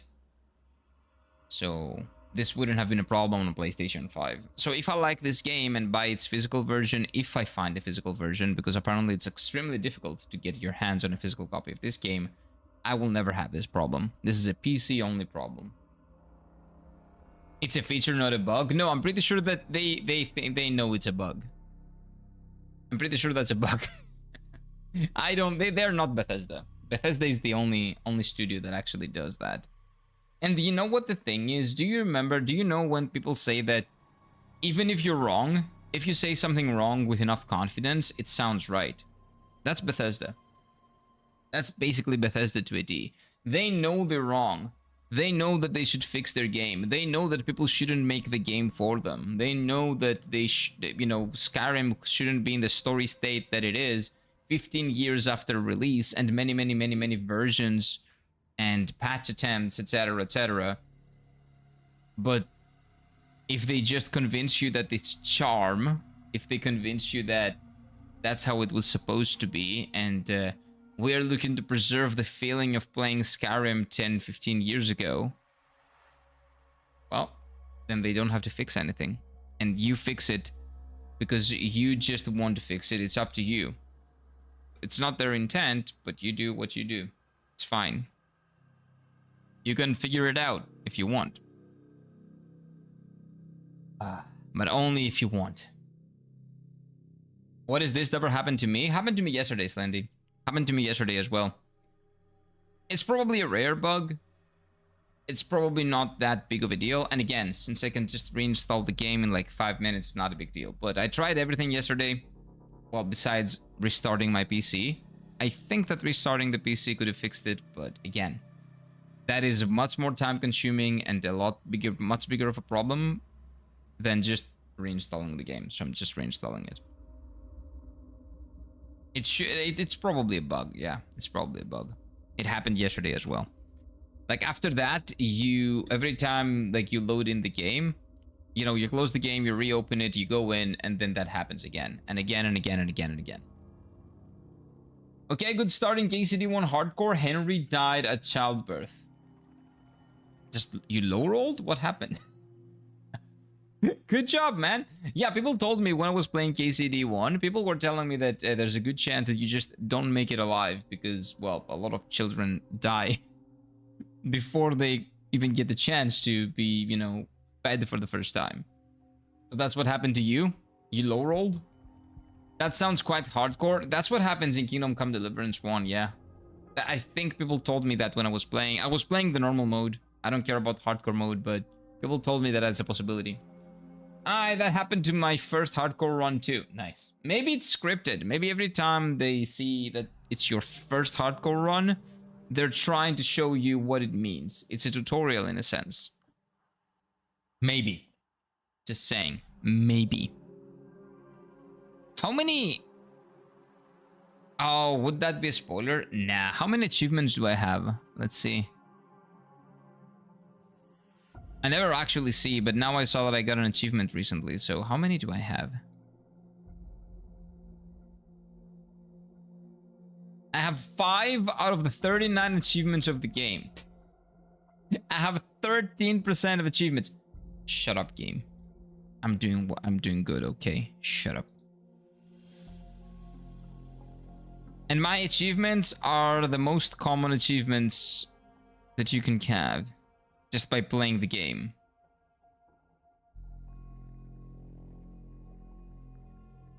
Yeah, of course. Why did I even bother? Game literally gives you a message when you press start the game. Unfortunately, neither you or the mother made it through childbirth. That's brutal as fuck, Warhorse. It's something that used to happen back in the day. If anything, if you're playing a medieval sim, that just makes a lot of sense. That happened a lot. Quite a lot. If the child was not coming out with his head, that meant that there was a big possibility that both the woman and the child were basically dead. And I'm not talking about any other complications. I'm just talking about complications that are very common nowadays and are not even considered complications because there's an alternative, right? But back then in medieval Europe, well, that was not a case. They could not do that. So, dunzo. Oh yeah, woman managing to birth 3 kids was basically a fucking hero. Yeah, hero. God, goddess, most likely. Y'all, a miracle just happened. Client actually understands that the rush job will be sloppy. No way. What kind of client is that? That is a unicorn client. What? And they replied sharing workable files that we can use. What? Okay, that is insane. That is quite insane. That is baffling. What? I've almost never had that happen. That is a unicorn client, Ebs. Hold on to that client. Hold on to that client. You'll never get a better one. That's the best. It doesn't go further from there. You peaked, okay? There is nothing up. There is no up. That's the peak. You're there. Enjoy it. Enjoy it while it lasts. There's a whole side quest like that in KCD2, and it's awesome. To give birth? Like, do you deliver a child as Henry? Interesting. Wake up, Ebs, you're obviously dreaming. No, I can tell you you're not dreaming. Because I reinstalled the game and we can play the game again. Which is the normal thing that we do every day, right? So you're not dreaming. My headaches can only handle so much of this roller coaster ride. Your emotions are out all over the place. You're so happy that you get a headache. Mike's clients, where's my stuff, bro? Your delivery sucks. Well, yeah. That's every Greek person. That's not only your clients, Mike. We are extremely entitled. But it's not only Greek people. I feel like a lot of people are like that nowadays. But Greeks are born entitled, I feel like. I don't know. Kind of feels like that sometimes. And I hate the entitlement. Having worked in a corporate for 5.5 plus 2, 7.5 years in either customer support places like IT support, even brand like management and what do you call it? Collections jobs as well. Like people owing money and having to call them and get the money back and stuff like that. I can tell you that people are very, very entitled. And it's not only Greek people, but Greek people are a little bit more. I don't understand why. But a lot of people think they only have rights. Not obligations. No obligations, nothing. I only have rights. I don't have to do anything. All I have to do is do whatever I want, and you need to abide by what I say. That is all there is to it. That's what most people think. No old response. If you wanted it yesterday, why did you wait until today before asking for it? There are... Well, I am a person that would also respond like that. Like, I would... I have been very snarky and very obviously annoyed by customers, and sometimes I showed it to them in a nice way. In another weird way, but in a nice way where they get the message, but they cannot really complain. And nobody has criticized me for that because, well, I've done it in a very nice manner. And I put them in their place when I need to put them in their place, because they need to understand that they're not talking to slaves, they're talking to people. And when they get close to talking to you like you're their slave, well, I would very much prefer to not have a job than listen to whatever a piece of shit has to say. I'm picturing old Stinky watching him leave through the window with a pair of binoculars. The cat? That's really cute. The professional cleaner's done. I see. All he did his best to clean up the brother's messes. Not gonna lie, he did a good job. I'll let him rest with some iced coffee and water before he left.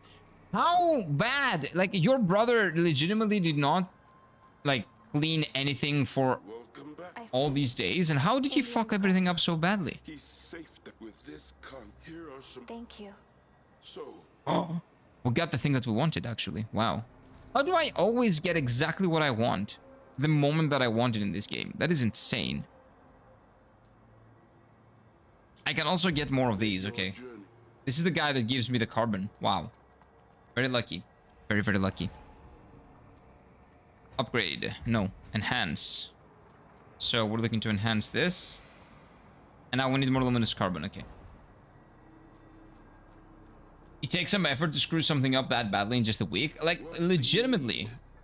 There are people that love living like pigs, let's say, right? They, like, mess places up. They destroy everything and they enjoy living in there. I will never understand it, man. If everything is not tied up, like very tidied and very clean, I cannot live in filth.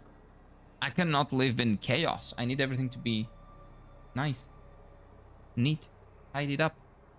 I don't know how people can live in the chaos. I don't understand it, and I will never be able to understand that. That is like the one mind that I will never be able to get into. Like, I cannot empathize with someone that lives in chaos. I cannot. I can never put myself in that position. Because I'm a very empathetic person. I can empathize with everyone. Besides the person whose mind I cannot understand. And the person that wants to live in chaos, I cannot put myself in that position. Let's just say that brother was never raised to help with basic chores.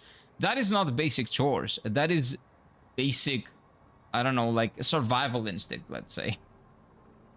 The Rio de Rio bridge was closed in the last minute and we had to load the truck onto the ferry. Wow. Wow. Client, that's your problem. You should have predicted it. I got my stuff 10 minutes late. You suck. Ah, man. Ah, that's precious. That is precious, dude. That is precious. What can you say? Some people are mentally retarded, right? Nothing you can do about that. That's why I don't like working with people. A place for everything. Everything is everything in its place.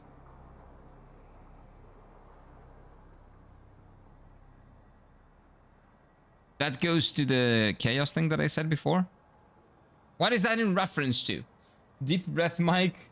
In anger, hold out with love. Yeah, man. It's tough. It's tough when that happens. I remember, like, the first time, like, one of my worst customers. Well, at least I was experienced enough to not have such problems later. But when I first started working for a phone company here, and I worked in the, like, I was 18 years old. Okay, my blood was boiling. So I was working for a phone company and I was calling for expired bills, essentially. So when a bill expires, like a couple of weeks later, the company calls and says, hello, I'm this guy from this company. Can I speak with Mr. This? Hello, Mr. This. I'm calling about the expired bill that I specifically expired in like that date. Have you maybe scheduled like, you know, some payments? Do you want any help? Maybe you forgot about it or whatever, you know. We were really nice about it. And there was one piece of shit. When I'm talking about a piece of shit, I'm talking about, there are not a lot of people that I can say that about that have been my customers, right? That person was a huge piece of shit. And I was this close to actually physically fucking, like, throwing hands with him. because we were talking on the phone, and I called him because he owed his company specifically. It is okay. It is a garage, right? Where you get get your car to the garage, and the garage fixes the car for you, right? It's like a technician. He owns a garage, that type of garage. That's what we call it here. And I knew where that was because it was like next to my house. It was very, very, very close to where I used to live. And he was like legitimately 5 minutes away. And I knew, I think I know the guy. Like I know him, but I've seen him. And he was just yelling and then saying stuff about my family. And the moment that he said, because in Greece it's very common for someone that is very angry to say things like fuck your mother, fuck your father, fuck your family, isn't that how the fuck your family raised you? Stuff like that, right? I don't like that stuff. I don't put up with that stuff. You can say whatever you want about me. The moment you put my family in your mouth, yeah, right? So that is the only time when I legitimately was considering, because I have all of his like information in front of me. There's no way I can be of any service if I don't have that. I was considering beating the shit out of him for about 3 to 4 years. Then I let go. But someone will put that person in his place. That was not gonna be me. I decided not to. I decided to be a professional. But that piece of shit, if that hasn't happened already, at some point in his life, is gonna face the consequences for the things that he says. Old Stinky is the best assistant manager, to be honest. That's cute. Having to basically ask people for money is the worst thing possible in Greece. Yes. They don't like it. You know what, though? I have other examples that I can tell you about Greek people. That's why I'm telling you there's no good or bad definitively, right? I remember I was really nice to the people that were nice, okay? If you're reasonable with me, and if you're not a piece of shit, if you're not trying to hide it, or if you're not trying to outsmart me, because you're not smarter than me, you are dumb if you think you are. I can see what you're doing. I know better. Trust me, I know better. Anything that any customer has tried to do to get me to not pay or pay later, or, you know, anything, when the customer is lying, 95% of the time I can tell when he's actually lying. But there was a time in Easter, okay? Hero turns to Will Smith. Nah, I'm not a clown. I'm not a clown. 4 years, that's a grudge. Maybe three actually. Maybe not 4, because I quit that job after 5.5 years. So maybe the first 3. But anyway, by now I've forgotten his name even. I remembered his name for at least 2 to 3 years. But anyway, I decided to be a professional. But anyway, like the opposite example was a guy that I remember it was after 2 years of working in that company. I called the guy and he was like, it was Easter, okay? And in Easter, in Greece, during Easter, we eat lamb, and lamb is pretty expensive, right? But we get lamb, we do the roasting and all that. It's a really nice occasion with family and friends. Everybody gets together and celebrate and eat lamb. So I called the guy and I was like, hello, I'm from this company. Like I'm calling about the expired bill that hasn't been paid. It was like 3 or 4 months of bills. And of course there are certain, like, we can be lenient, but basically, like, that guy was over the limit, and there was not a lot of leniency that I could have with him. Like, I could not be very lenient, but I'm always, like, very kind, very chill when I talk.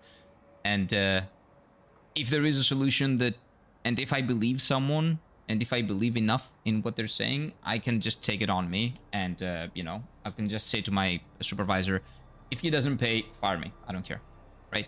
So that specific guy, didn't pay for the last 4 months, and it's either 2 or 3 or 4 months. But it was his first time not paying. Like, his history was clean. He told me it was about 80 or 90 euros. It was not that much. Like, the money was not that much. But I called him and he was like, oh shit, I haven't paid it for that long. Okay, so he told me, listen, I'm not gonna lie to you. It's Easter. I want to get my family lamp. Okay, we want to eat lamp with the family. I know that I owe about $80. That is how much it costs. I'm gonna do it. I'm gonna pay for the lamp. I'm sorry. I'm gonna pay it later. I'm gonna pay it after that, but I need to do it. Okay? Is it possible? Like, I'm not gonna try to be smartass or anything. Is it possible to not have my calls barred and pay it later? Because I'm telling you, yes, I have the money, but I will put the money to feed the family with lamp on Easter. And of course, like, somebody else might have said, oh no, sorry, there's nothing we can do. Your calls are going to be barred tomorrow or something like that. I actually gave him like about 2 weeks to a month to pay that. I told him, yeah, sure, absolutely no problem. I will take it on me. I will, I will give you a, what do you call it? Like an extension, so you can pay it. Just make sure that you pay in that specific date, and you will be fine. Have a lovely Easter, and God bless you, something like that, right? Because he was very wholesome, very nice, and he didn't try to outsmart me or say like an excuse or any bullshit. If you don't try to bullshit people, sometimes you may get to talk to a person that, if you don't try to bullshit them and be honest, he's actually gonna go the extra step. And he did pay, by the way. He did pay the moment, the exact same, before the date that we actually said. He paid a week before the scheduled date. At least old thing is smart enough to inform when she's used her litter box. She didn't miss this time around. Nice. Nice. That means I don't have to clean it right away. Yep. Oh, you can clean it right away because she didn't miss. Hello, Mr. Zol. Welcome on in, sir. I don't even like cars except driving them. I don't like that either. I had to learn how to fix them myself and do basic electrician and plumbing jobs in the house so I don't have to deal with uneducated morons. Yes. I get that. I get that, man. Damn, he's using his last 80 euros to buy the lamp. Yeah. And that is what you do in Greece. Like, if you have 80 euros extra and it's pay the bill or buy lamp for the family in order, to celebrate Easter, you would probably do the latter, not the former. But you wouldn't be able to call. Your calls would be barred. His calls, at least, would be barred. But I made sure that was not the case. That didn't happen. And if he hadn't paid, like, I told that to, like, my supervisor. I was like, hey, like, because I had really good relationship, of course, with everybody. Especially my supervisors, because, well, they knew that I would deliver. And if, like, I was not bullshitting, right? Like, I was not someone that would suck up to them. If there was a problem, I would be straight up with them. And they appreciate that because everybody's trying to suck up to them or to lie to them to get a promotion or to hide something that they're doing. Like, nobody's honest anymore. They're all trying to do some bullshit. I did not play those games. I don't like playing those games. So that's why, if my supervisor is not a piece of shit, with one time it was, I had a team leader that was a piece of shit, but besides that, everybody else was great. So my team leader and my supervisors and my team leaders historically have all loved me. So I was like, hey, dude, because it was a dude. Like, at that time it was a dude. I gave that guy. Oh no, I think that he saw it or he listened to the conversation. He was like, "You sure he's gonna pay?" I'm like, "Yeah, don't worry, he's gonna pay. If he doesn't pay, just fire me." I'm like, that was a joke supposedly, but he knew. He wouldn't fire me, but he knew that I meant it. Yo, Slendy, I'm gonna search see if I was only instrumental. Then you can save the MP3. Oh yeah. I saw that. Slendy was really excited with the possibility of maybe including an instrumental part of your song to his game to loop to have as a boost as a boss loop. Dude, I can barely talk. What do you need? I don't know why. I need more water. Customer? Let me purchase a couple of these, first of all. May your How many do I need? No. Relax.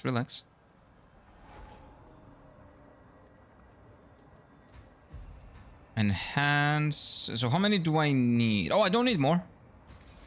Oh, I need more. I need 5 more. Okay. 5 more. Luminous diamonds. Okay, now we need diamonds, though. Wait, why does it need 8 luminous diamonds? This one needs 8 to go from level 4 to level 5. Why does this need 8 to go from level 3 to level 4?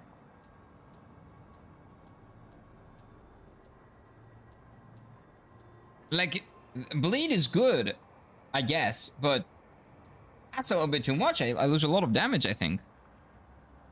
Huh. Lamp prices during Easter are basically like buying gold. Yeah. And this year it was more than 100, I'm pretty sure. You're better off creating a farm than raising an animal yourself? Yeah. And you have great lamp doing that. Great lamp. Okay. You know what? Let's explore this a little bit because apparently I missed a lot of things. Slendy keeps bugging me about things that I missed, but I don't know why and how I missed them, but you know what? Maybe I did. Also, let me go back to the campsite. Did I go back to the campsite to check? No, I think I didn't. If there are any upgrades that I have, probably not. But yeah, sometimes being a nice person and being upfront with people is actually the best thing that you can do. Being honest with people, don't try to outsmart them. Sometimes you're not smarter than them. Do not... Wait. This guy, yeah. You're back, Blake. You're still heading back. No, okay.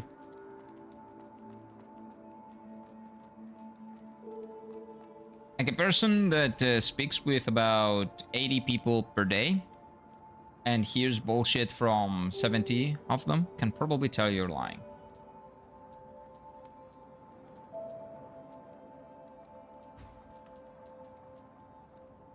Oh, let's go this way. Ah, but what is the point of going back here now? I don't know. We'll see. Maybe we can get some different items. Or maybe we can find out something new. Right? Surely. Because now that I can kill these guys very easily, I can explore without a care in the world.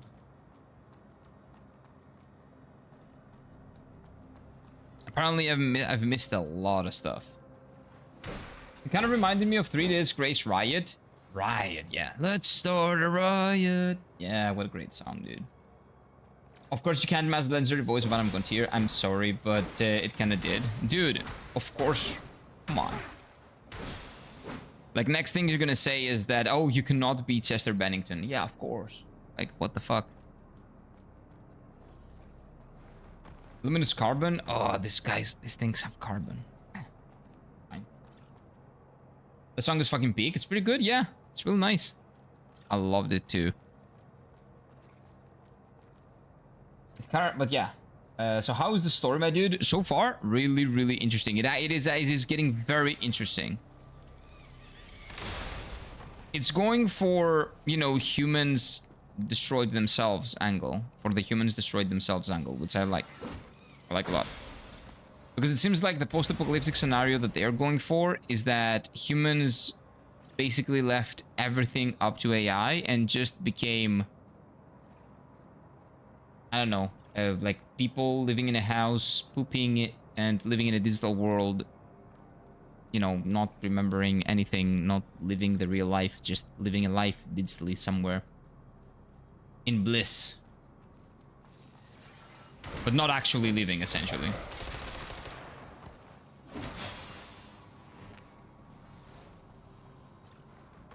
I think the angle that it's going for is really cool.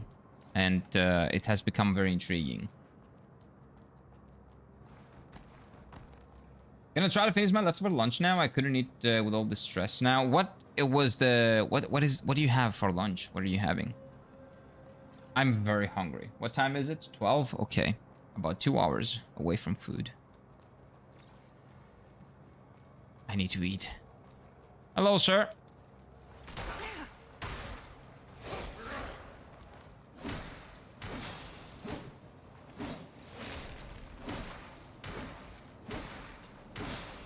That's what you get for being an asshole.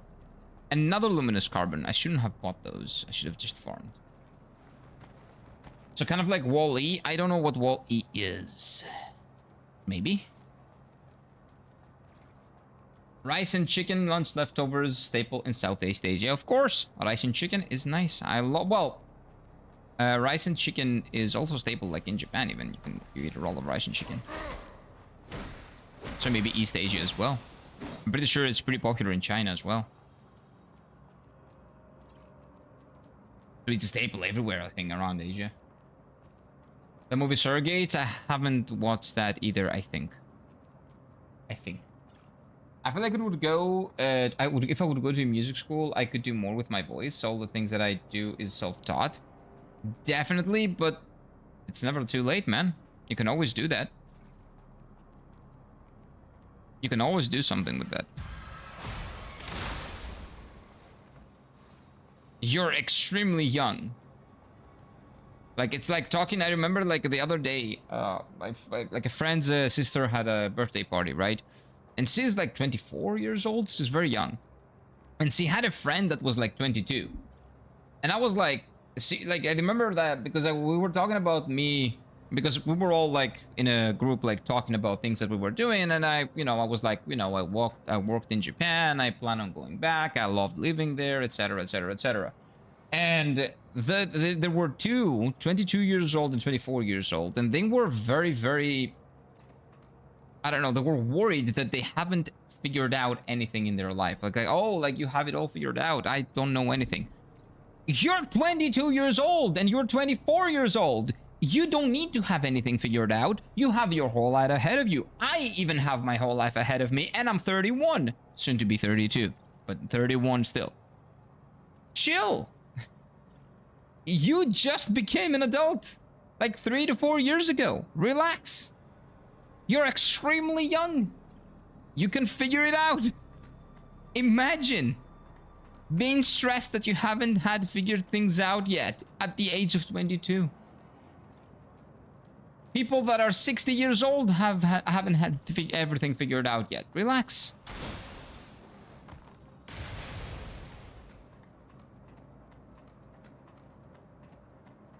I'm 33 and I still don't know what the fuck I'm doing. Most people don't know what the fuck they're doing. And even the people that do know what they're doing actually don't. They think they know. Oh, look. I arrived here. Wait, did I just do a circle? I have no idea. Oh, what about this way? Oh, so that's how you arrive here. And that is a shortcut. So the way forward is this way. But yeah, I was a little baffled when I was listening to them. Like, oh, I don't know what, like, I don't know what I'm doing with my life. Of course you don't. Who do you think knows? Nobody knows. Like, growing up, the only thing that I very much appreciate is that the thought of, like, my parents were about my age when they had me. And even though they did, and even though they probably felt like they hadn't figured out anything yet, they did, and they raised me, and then they had my brother, and they raised us to be great humans. And that gives me, like, a, I don't know, like, much of a better appreciation for my parents, if anything. Because they were people like us. They hadn't had anything figured out. They're not the immaculate beings that know everything that, you know, you grow up thinking they are.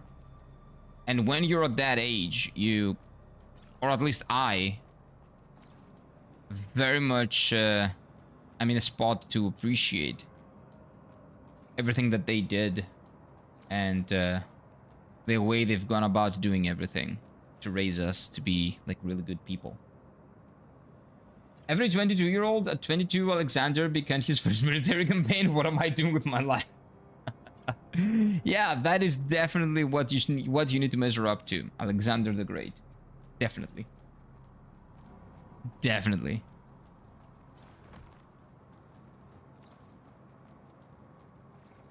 That makes a lot of sense, right? But yeah, that is actually a really good comparison. I think today's world really puts a lot of pressure on the age. I've seen people called old boomer and they were 25. That's not pressure. That's just young kids calling people something. We always called people something. Like, could it be like old guy, like boomer or whatever? Like that's nothing, man. That's not pressure. That's pressure only if you register it as pressure for no reason. Like, people have been calling me a boomer since the age of 27. Not big, and people of my age were calling me a boomer at the age of 27 because I didn't go out to drink. Like after the age of 25, I stopped going out to drink all the time. And like my friends were like, "Oh, okay, boomer. Okay, old man." Like that's I don't think that it's the pressure that's increased. I think that people don't have enough thick skin. I think people basically get their feelings hurt. They get into their feelings for every single thing. Grow up. Stop being offended by everything. Stop being pressured by things that shouldn't necessarily be pressuring you. You put the pressure on yourself. It's not the world. That's what I think. Not you. You know what I mean. Like the hypothetical person. Lol, when Julius Caesar used to have words when comparing himself to Alexander the Great. Really? Caesar was comparing himself to Alexander the Great? I didn't know that. Oh, because they're both conquerors, right? So that's actually a very fair comparison. Or at least a fairer comparison than the average person nowadays. But yeah, I don't think that it's the pressure that is being put to people. I think that people just don't have a thick enough skin because we grow up in a society that tells us that feelings are everything. If you feel bad, if you feel pressured, if you feel this, if you feel that. Like, it is important to listen to your feelings and to express your feelings to friends. And if you need psychological help, absolutely go get the psychological help that you need. But we put a lot of emphasis in feelings and we make everything about feelings. And that is why the moment that somebody feels bad or feels something that is a little bit uncomfortable, everything stops clicking and they don't know how to function. Must be opened from the other side. Okay, interesting. So down there, okay. So I think it's more that society has gone, ironically, again, I don't use those words a lot, but soft. Very, very soft. And less that it's the society that is pressuring everyone. I don't think there is societal pressure. I think that the pressure is being created artificially due to the people not being able to manage it when they used to be able to manage it. I'm pretty sure all the saints and prophets in the history too at some point looked at the camera, yeah, and they went, "Oh God, what am I supposed to do again?" Yeah, everybody did. Everybody did. Nobody knows anything, and even the people that do know, they don't really know sometimes. So you're not alone. Well, pressure in a sense that you're supposed to have everything figured out in your life, that has been the case since the beginning of time. That pressure has always been there. The only thing that wasn't there is the social media and the forums so people could actually discuss about this. Only your friends were there to discuss about this, and sometimes you wouldn't discuss it even with your friends back in the day when those things were not here. But that pressure has always been there. The pressure to figure things out, the pressure to get your life together, marry, have a child, or whatever. Like back then, it was go get a job, study in university. Even before that, it was make sure you're not a slave or get the better slave. Or like even before that, it was, make sure that you don't get the Black Plague and we don't die. Like there's always been a societal pressure to follow the norms and survive. That has always been the case in every society ever. But today, there has been such an emphasis in feelings and how people feel and how the way they feel is supposed to be respected, and everybody should abide by everybody else's feelings, and don't make this guy feel bad, don't make this woman feel bad, don't, you know, make like this kid feel bad, don't give them consequences, you know, this is fine, that is fine, you can do whatever you want, like all that bullshit that we've made up. And my generation is probably at fault, so I am sorry. And, you know, I'm sorry. We are. Our generation is the problem, I would say. But that pressure had always been there, is what I'm trying to say.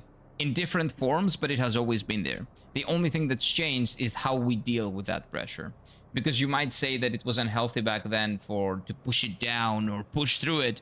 But at the end of the day, that made you someone that can actually manage a lot more social interactions and a lot more things that, you know, could have happened in life, unexpected things.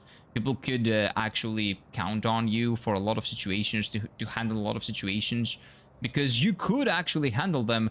Meanwhile, today, you find a person and like they are presented with one problem and they malfunction. The moment something goes against the plan, boom, gone. I cannot do anything. Life sucks. Everything is not worth it. I'm depressed now. I'm gonna post on Instagram about it. Like, I don't know. I think it's mostly about how people live. Nothing to do with society. Society doesn't do anything. People are society. We dictate what is or isn't pressuring us. We ourselves, or our own selves. The source of miscontent and desire and expectations, layoffs, all early desires, and simply be happy to just be. Well, yeah, sometimes you just need to be happy and to go with whatever is happening. Like, in the broader sense. I'm not talking politically or anything like that. In the broader sense. Like, life is life. You get problems, you deal with them. You get someone that is an asshole, you deal with them. Something happens, you get into your feelings, you deal with it. That mentality of just find a way to deal with it instead of posting about it online and hope for support by other people that are having the same problem is what is missing from our society really badly. And the only thing that you can do by doing that, by creating a support group on social media, is that all of you will just make that problem bigger for yourselves. And you will all just get together and feel worse. And everybody's going to be feeding off the negative energy of everybody else there. And then you will never solve the problem. You cannot put 10 people that have the same problem in the room with the same exact problem, thinking the same exact thing, and expect to get a solution. You kind of have to bring a different perspective.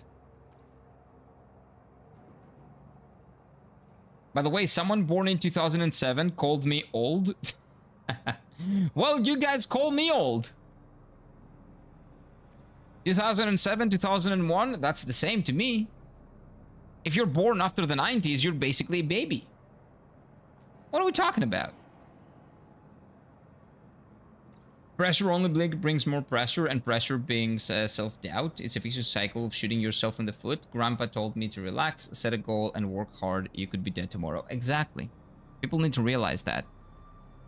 People really need to realize that it's not that serious, bro. It really isn't. Like, the thing that people say ironically, it is very true sometimes. It's not that serious, okay?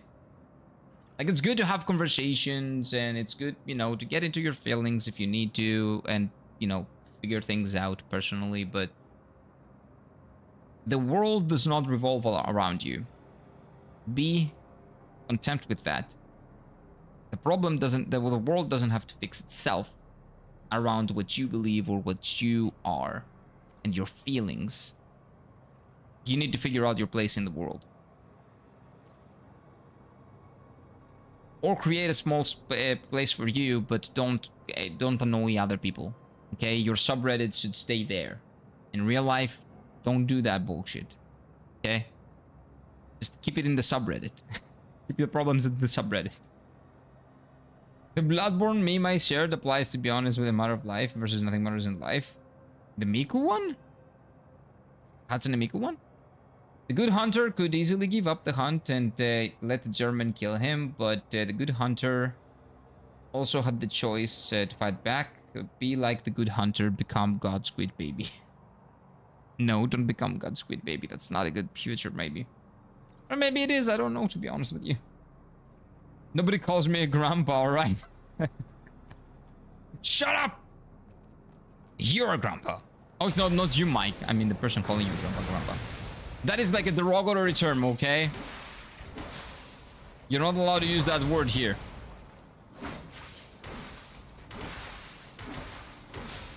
Grandpa and grandma should be disallowed, like should be illegal by law. Isn't that what they do in the UK? Like if you call certain people certain things, and if like the altercation escalates and you send a lot of messages of bad things that you say when you're mad, the police can come and they can put you in jail.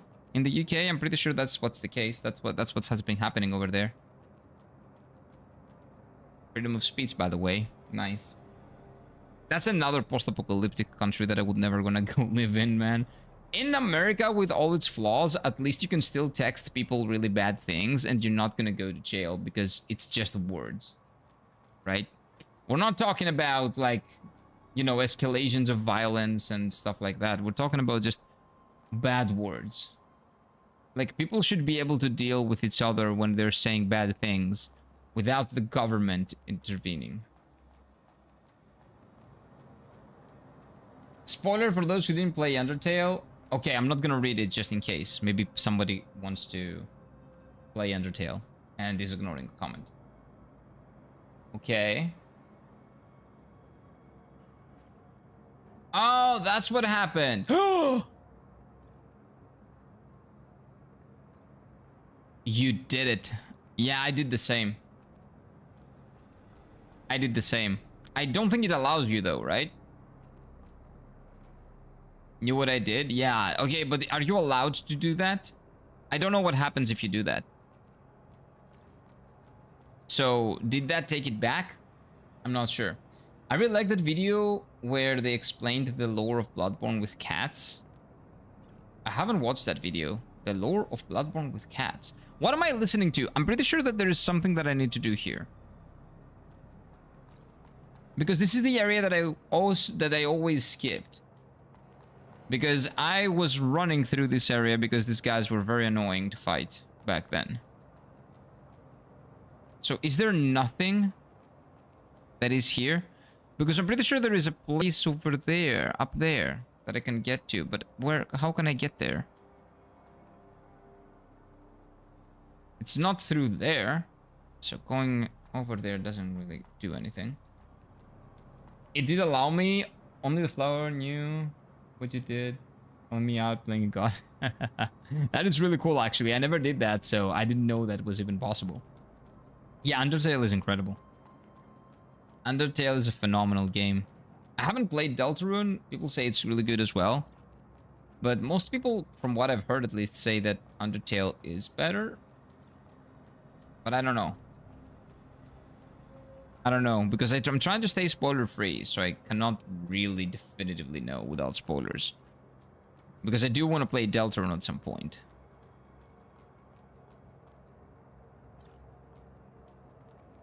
Is this, like, am I insane? I think I'm stuck here. I don't believe I can do anything. I cannot drop down, go anywhere. I can just move forward. Where exactly was the path that I missed? I don't think that I missed anything.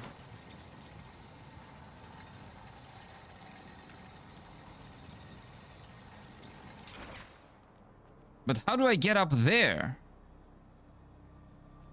I legitimately do not see myself missing anything, but maybe I'm blind. Which you all know it to be true. I probably am.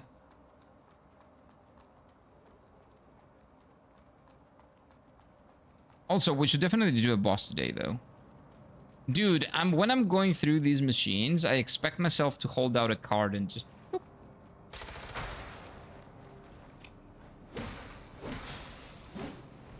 Like you do with a Suica in Japan. Or, well, even with your credit card in Greece.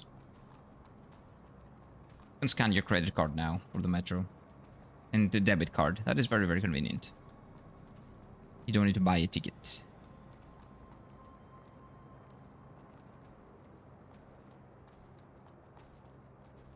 Okay, there's only one way to go. You cannot go up.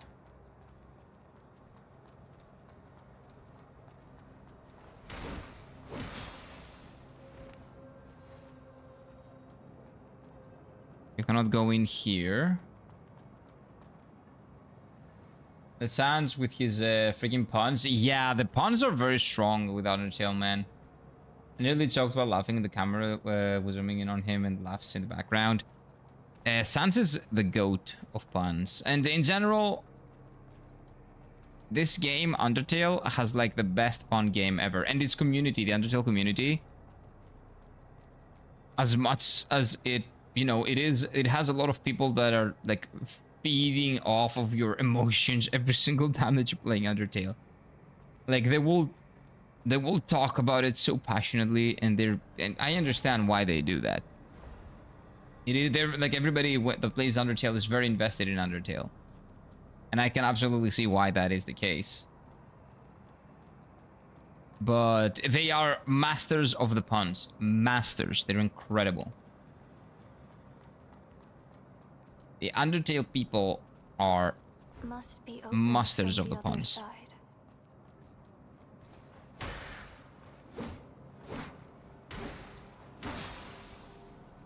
Must be open from the other side. I'm trying. Now I need...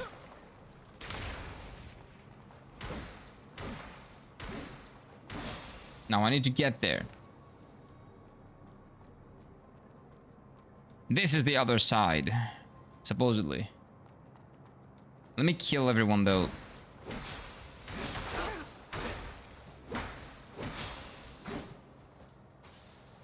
Make sure that I'm not missing anything.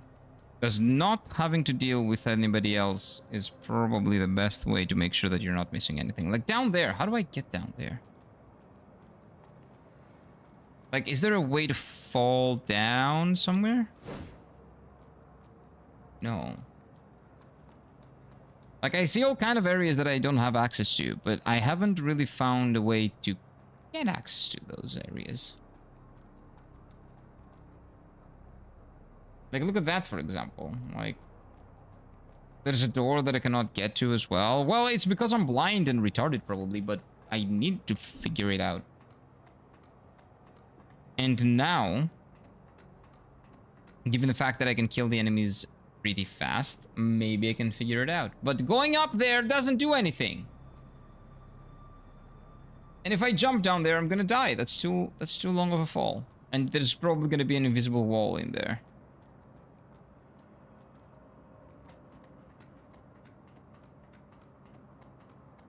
So yeah.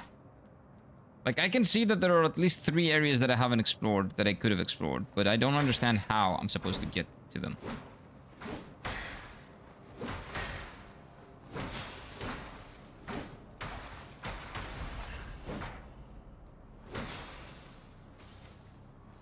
I don't care. You keep being poisoned now. It's your fault. Is there a place I can fall from here? No, that's definitely death. That is also death. What about here? If I go down... And what if I go this way?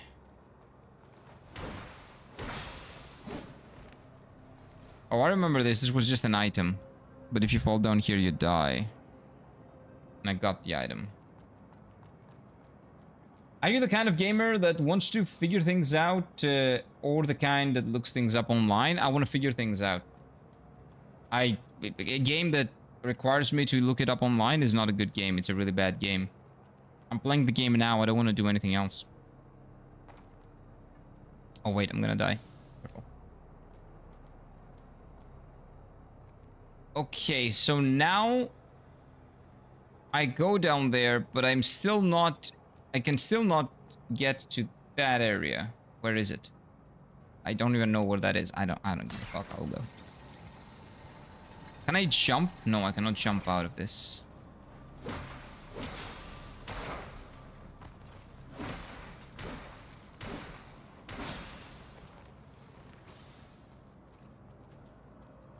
Antidotes are also pretty rare, apparently. I don't have a lot of them. What about here? What if I go this way? Oh, look! I found one of the doors. I'm an idiot. See, this is not that hard. And what if I go down there? I don't remember if I ever did this. Did I ever do this? Did I ever go down here? Aw. No, because I would have gotten that item if I did get down here. I got a salted mud ball. Ooh, that's where these people are. Okay. Gotta be a little bit careful.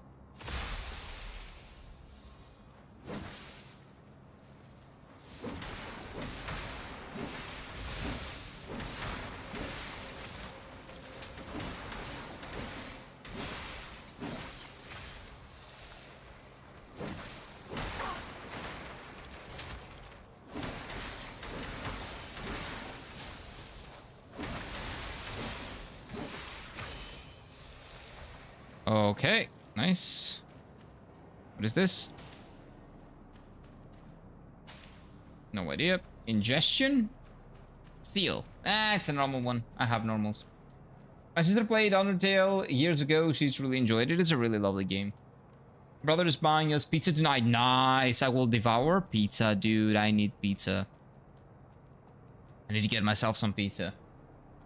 I have a whole chicken in the freezer. Might make some Greek lemon chicken roast dish for the weekend. When you say chicken, all I can think is durian now. Durian looks so much like chicken, it is actually insane.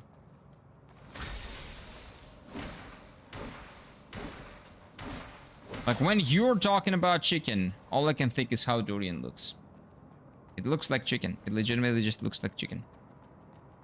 I don't get it. How is it fruit? I entered Bloodborne 1 hour ago, and you quoted in your live Lamau. Well, are you playing Bloodborne for the first time? I don't want to spoil anything for you. But have fun with Bloodborne, man. It's lovely. It is one of the best Souls-like games ever made, for a reason. This one is a great game too, but if you've played AI Limit, you probably have played Bloodborne, right? Well, actually, you never know, because Bloodborne is a console exclusive. So maybe you didn't have it. But yeah, have fun with Bloodborne, man. It's great. Just bear with it on the 3 to 4 boss stretches that are pretty annoying. But maybe you just kill them in one go and they're not annoying for you. Harvesting and eating durian is a Souls-like challenge. You can get brain damage at the orchard. You can get a drunk debuff and you eat over. I don't think that I will ever get drunk by eating a piece of fruit.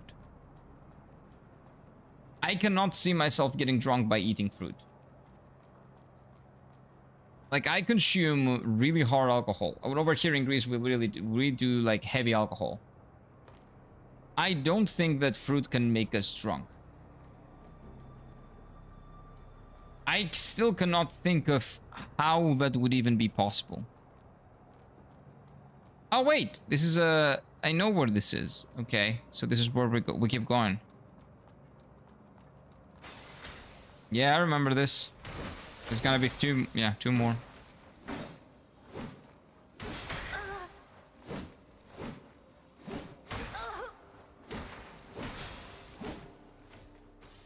Okay, let's be careful here. Never tried an alcohol spiked watermelon, I take it? No, never. But that is huge injected alcohol into that. Durian is supposed to be, you know, making you... what do you call it? Making you drunk just by being what it is. Not with alcohol injections. How's the game comparing to Kazan? I haven't played Kazan, so I couldn't tell you. I can tell you how it compares with every other Souls-like game that exists. Kazan is maybe the only one that I haven't played. It is much, much, much better than pretty much every game that I've played besides Dark Souls 1, Lies of P, Dark Souls 3, Elden Ring, and maybe Bloodborne is better, but I haven't finished it yet. So I need to finish it and I'll tell you then. But so far, I'm very impressed. Very, very impressed with what this game has to offer, man. And how goofy of a traveler are you? What was the goofiest place you've been? The pilgrims. Never try... Oh, wait, I read that. Get the wicked headaches or stomach aches. Fermented fruit goes hard. It is very difficult for me to imagine. But I will need to try it, I guess, eventually, right? I will just need to try it and see. That's weird. I would like to eat some tacos, never tried them. Tacos? Really? They're pretty common. Aren't they common over there? You don't have tacos in Portugal? I heard they taste good. Tacos are pretty decent, yeah. Well, it depends on the filling and, you know, how good they make the filling. Like, tacos just as tacos are nothing. If the filling is good and if they make it good, yeah, it's great. Kazan's combat is a gem. I've heard of that. I've heard of that. But I've also heard that there's nothing else that I would like other than the combat. So that's why I haven't made it into a priority. People say that the combat is the best thing about the game and actually possibly the only good thing about the game.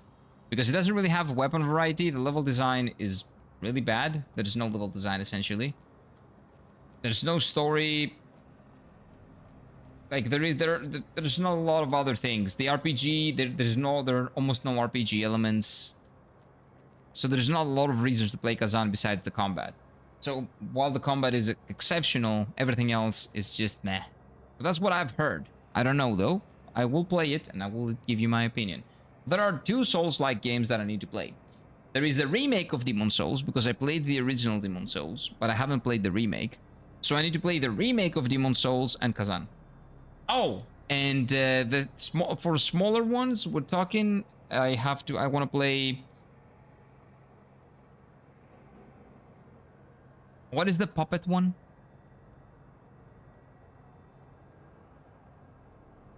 Something Rising. I don't remember, and the other one is Thymesia. Not Metal Gear Rising. Metal something. I don't. No. I'm not talking about Lies of P. I love Lies of P. It's my second favorite Souls-like ever. Steel Rising. Thank you. Thank you, Zoe. So I need to play Steel Rising, Thymesia, Kazan, and the remake of Demon Souls. Those are the 4 games. The 4 Souls-like, or Souls-like adjacent, I guess, because, like, I don't know which ones are or aren't, but those are the 4 games that I do want to play. Don't worry, I'm not going to spoil. Thank you. I appreciate that. Please don't spoil. I was visiting Bloodborne New Game Plus. This is my favorite Souls-like. Okay, wait, your favorite Bloodborne or this? This, do you mean AA Limit, or this, do you mean Bloodborne? But this is a really good game. I don't know if I would put it above Lies of P, Dark Souls 3, Dark Souls 1, or Elden Ring, but I can see an argument to be made up, at least up to that. Maybe below Dark Souls 1 for me. Could get there. Could get there. Bloodborne. I see. Bloodborne is my 5th favorite, I think. Elden Ring. Number 2 and number 3 are the same. Number 2 is, well, number 2 is 2 games. Lies of P and Dark Souls 3. I don't know which one I love more. So Elden Ring, Dark Souls 2, Lies of P, Dark Souls 1, and then Bloodborne for me. So this would probably go below. Right now, this goes below Bloodborne, but above all the rest. But we'll see. We'll see. Harrison Ford dies in the middle of the movie. What movie are you talking about? Bloodborne is special, like lightning caught in a bottle.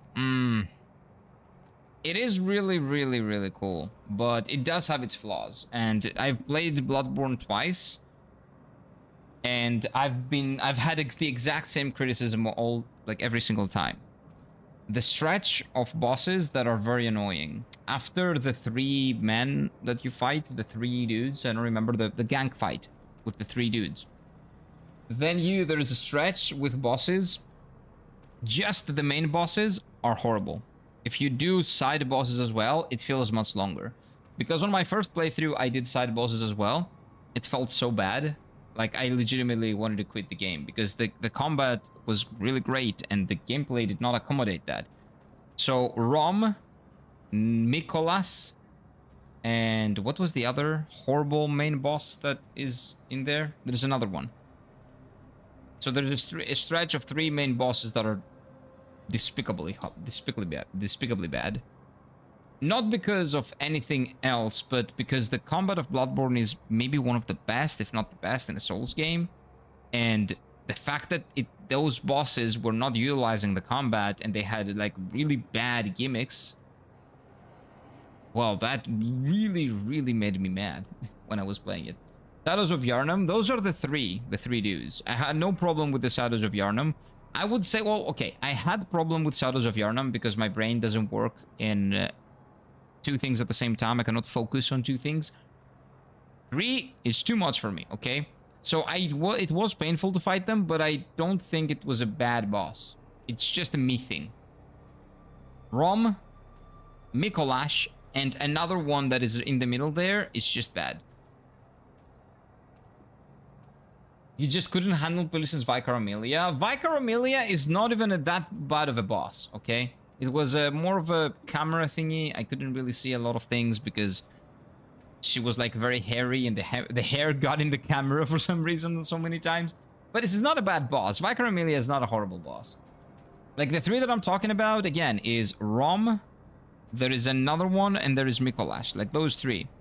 Is the other one the lady that is harder if you have the witch?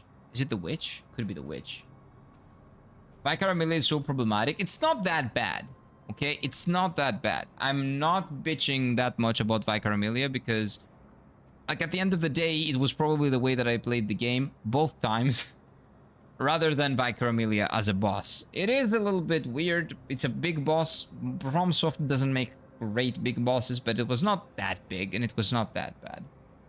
Mikolas is the best for me. I like the concept. I like the concept too. Let me tell you a story, man. I played Bloodborne for the first time. I one-shot Mikolash. And I'm like, oh, this guy is pretty cool. Everybody was afraid of what I was gonna say when I fought Mikolash, and everybody was like, whatever. Oh, and the great one, the one reborn. Those 3 bosses, horrible. Horrible. All 3 of them, horrible. I love Mikolas conceptually. In practice, I hate his butt. I hate his guts, man. He's the worst. But anyway, when I first played Bloodborne on my first playthrough, I beat him in 1 shot. So I was like, hey, that's a really cool boss. Like, interesting concept. You know, you're running around. It's a horror themed. You feel lost. You feel like you don't know what you want to do. You have to outsmart him. It's really nice, right? It is like a nice change of pace. It is like a fresh take on a boss fight. I wouldn't want to do it a second time. Those are my words. I would probably not want to do it a second time, but it is very easy. So, you know, I think like this is completely fine. My brother played Bloodborne. He died to Mikolash at least 5 times and he quit the game. He beat him and then he quit the game. Because he wanted to beat him, but then he's like, I don't want to do this shit anymore. I'm done. And I'm like, dude, it cannot be that bad. Then I played Bloodborne for the second time. The second time I played Bloodborne, I did a naked run, right? So every hit that I was taking was kind of one-shotting me. I died to Mikolash 3 to 4 or 5 times. I legitimately wanted to uninstall the game. Legitimately. As a gameplay experience, it's not bad. The combat part of it is ass. And if you do one misstep, the way that I did it at least, you're dead and you have to do the whole thing from the beginning. It's horrible. It is horrible. That one boss fight, I would justify being a checkpoint fight. Like, you go back, you run all the way, but he stays in the place. So when you get him to the place, just let him stay there if you die. Oh my god, it was so annoying, dude. So annoying. So Mikolash is maybe the worst. Rom is a very close second, and the one reborn. Oh my god, so bad. So bad. Like, those three bosses, that stretch of mid to late game bosses, all three of them are some of the worst bosses FromSoft has ever made. Period. But as a concept, conceptually, all three phenomenal. I love the fact that Rom is basically the gatekeeper of the world of the nightmares, right? It's really cool that you kill him and he comes out and you know, every nightmare is unleashed, and then you get, you know, basically a different world. And the one reborn visually looks really cool, you know, with being like that flesh mush and all the puke attacks and all that. It's really cool. It's Lovecraftian horror. I like it. I like the idea of it. I like the looks of it. Combat-wise, it makes me want to gouge out my eyes and cut off my arms. Both of those. Bloodborne has such good combat. Why didn't have to turn these fights into gimmick fights? I don't understand. Mikolash as well, but I told you my problem with Mikolash. But other than those three fights and some optional fights that are horrible, like Amygdala, I think, was one of them. Amygdala, whatever you want to call them. And a couple of other ones. Yeah. Ugh. But anyway, besides that, yes, Bloodborne is incredible. The atmosphere is maybe the best atmosphere in any of the Souls games. Any of them. Elden Ring, Dark Souls 3, like Lies of P, in any of them. Bloodborne easily wins over. Style, immaculate. Character designs and enemy designs, phenomenal. The lore of Bloodborne is maybe some of the best. The most creepy and disturbing ones, and I love it for it. Some incredible bosses. Lady Maria is my 4th favorite FromSoft boss ever. I love her to death. Orphan of Cause is phenomenal. All the DLC bosses are really good, besides the Sperm Dudes. The Sperm Dudes was another really bad boss, but that's besides the point. That's the only bad boss in the DLC, at least. But yeah, that all is dependent to experience, of course, because if you one-shot Rom somehow, or if you one-shot Mikolash, and if you one-shot like all the bosses that I said, the one reborn or whatever, I don't know how, but if you wouldn't mind, as I didn't mind when I one-shot the guy. The one reborn has a gimmick. I found a gimmick on my first playthrough, at least. Well, the gimmick is that you have to go up and kill all those bitches because they're very annoying and they're shooting at you. And then you have to be while being very careful with not getting hit by the one reborn. And his hitbox is kind of inconsistent, at least the way that you see it, because you cannot really see it, but you just feel the attack coming and then you get hit.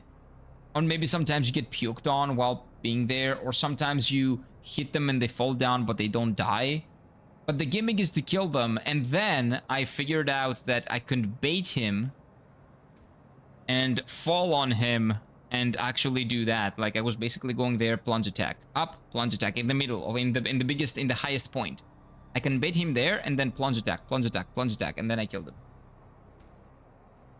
And on my second playthrough, I actually pushed through and, you know, just over damaged him, like destroyed him with damage, and that was even worse. Like, there's no good way to fight that boss. That boss is just bad.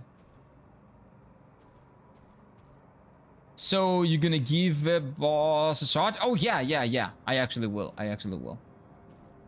But 1 second. Lord bosses were rough back in the day. Yeah, they really were. Even in Dark Souls 3, some bosses are really bad. Like the cum tree. Horrible boss. Trying to tell the lore through the boss, they haven't had this figured out yet. They figured it out in Elden Ring, for the most part. Not for the most part.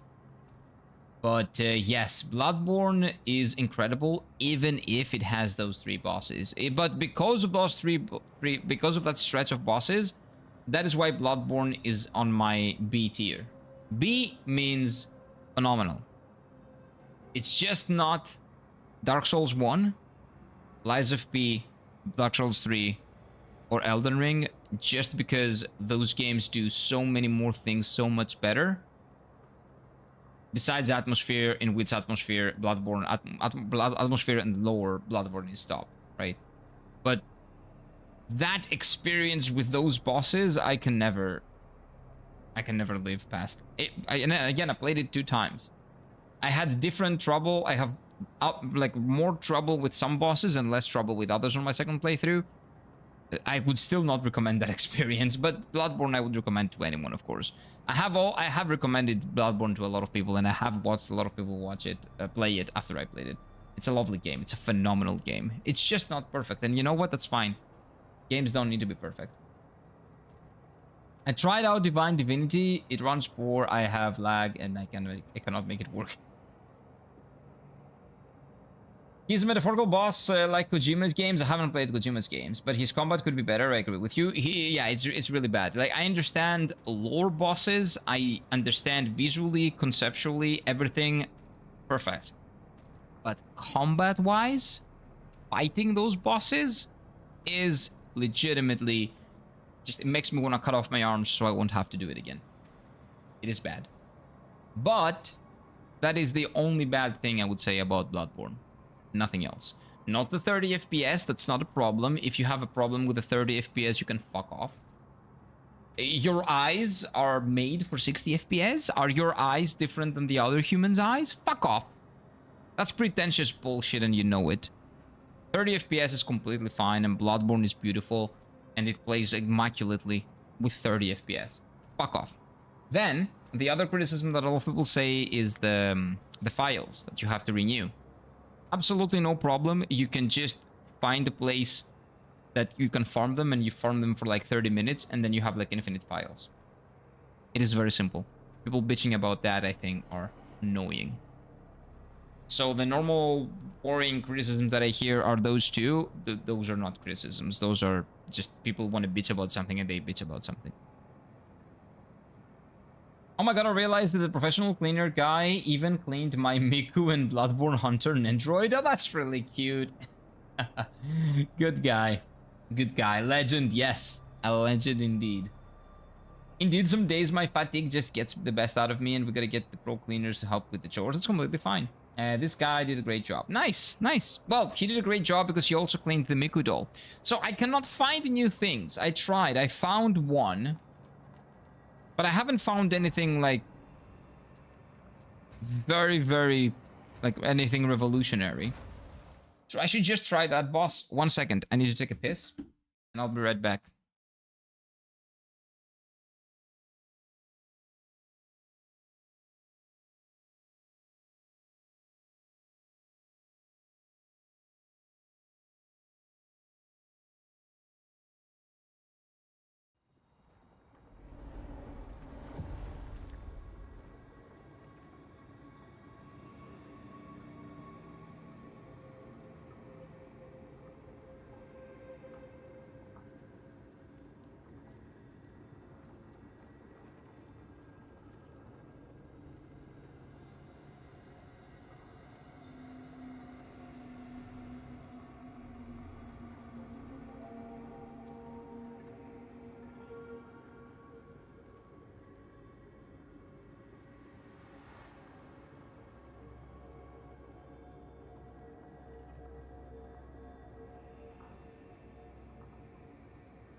Time to fight the boss, the big boss man.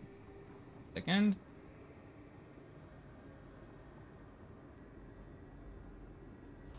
One second.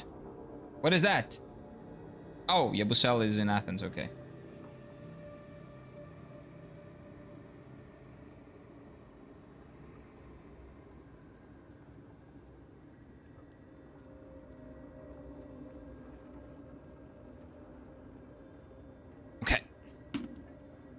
Basal is in Athens. Nice. Teddy Osman in PAOK. That hurts, but okay. Anyway, I'm just talking about basketball. Don't worry. Indeed. Oh wait. It depends on the game. For me, in open world games, 30 FPS gives me a headache. It's not an open world game. It's linear. It's like Dark Souls. It's like Dark Souls. It's not open world. Like, you cannot go anywhere, do everything. It renders the things that only you need to see, and after 30 minutes or so, your eyesight gets adjusted, man. It's not a problem. I promise you. You try it, you're gonna be fine after 30 minutes to an hour. Bloodborne issue is not 30 FPS, but frame pacing, it probably feels better on a PS5. PS4 is terrible. Ah, I did play it on a PS5. I did play it on a PS5. I don't know how that makes a difference. I don't know how the frames pace differently in... The frame pacing is different in PS5. But yeah, you know what? If that is something that was a problem, I can see that. But the game was made with that in mind, so I don't know.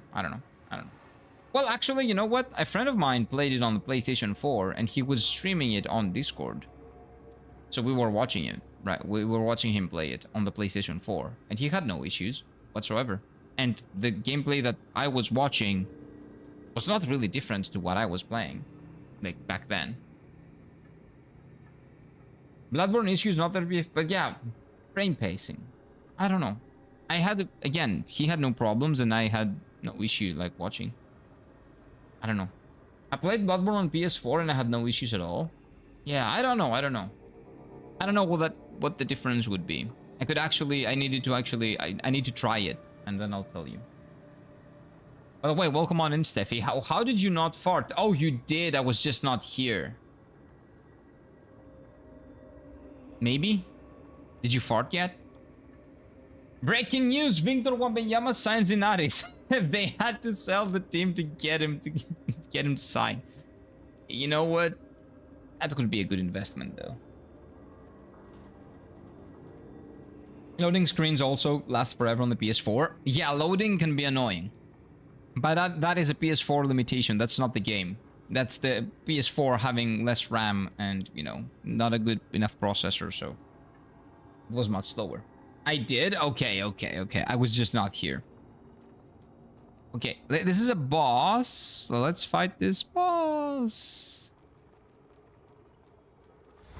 Oh wait, that's not the thing that I see behind me. A saint. Is that a hot lady? Ooh, it is a hot lady with wings. Hello, mama.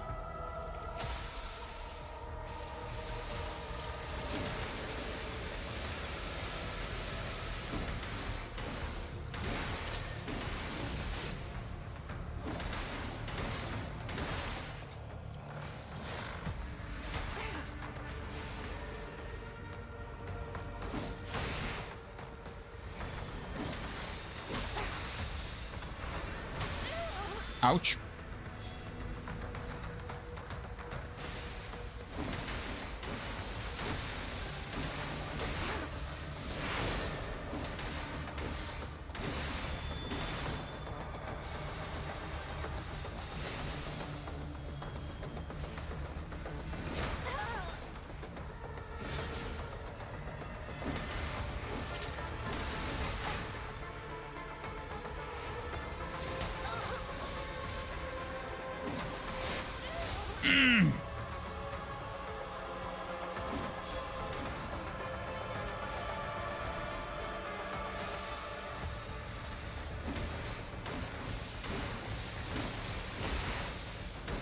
Bye-bye.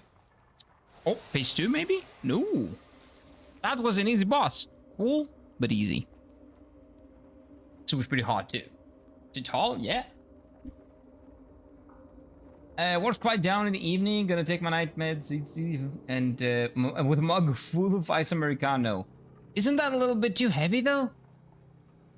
I'm gonna crash so bad tonight. Not even old stinky zoomies will wake me up. That's nice. Take care of yourself. Sleep well, sleep well. You just didn't pay attention. What? Wait. What are we talking about? I didn't pay attention. For what? What was I saying? Oh, the fart? Okay, did you guys listen to it? Was I talking? And maybe because I was talking, I was listening to myself talking instead of listening to the fart, maybe? Talking about the fart? Yeah. GTA 5 in PS3 loading screen lasts my whole lifetime. I could definitely see that. I could definitely see that. PS3 loading times were not the best. PS4 was better. PS5 is decent. Remember Red Dead Redemption 2 loading times every time you died? The game had to load the entire map from the scratch. It took ages. Yeah, that makes sense though. An open world game, you can go anywhere with no loading screens. Yeah, that sounds like a really tough job for the PlayStation 4. I don't know, is it out on a PlayStation 4? Nah, probably only 5. But even PlayStation 5 is probably gonna have a rough time doing that. That boss wasn't hard to beat. Yeah, that was not hard at all. It was really cool looking though. Honestly, I didn't hear it either. Maybe I was yapping a lot, man. Maybe I was yapping a lot. It was an hour ago I did it and then left the stream. Was I talking when you did it? Maybe I was like in the middle of a long rant and I was talking a lot. I'm sorry that I missed your fort, man. Welcome back. Yep, that's why. Welcome back. Oh, wait. Let's heal up, though. Let's heal up. Heal. Sorry, level up. Why did I say heal? And then we go to 35, and then we go to 30. Oh, can I upgrade the weapon? Enhance. Yes! We got a lot of luminous diamonds now.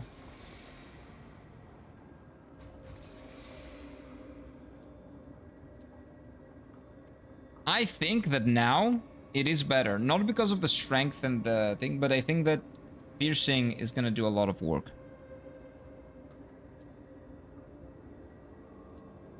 I think piercing is gonna do a lot of work. I need to check. We need to try it out. Let's try it out.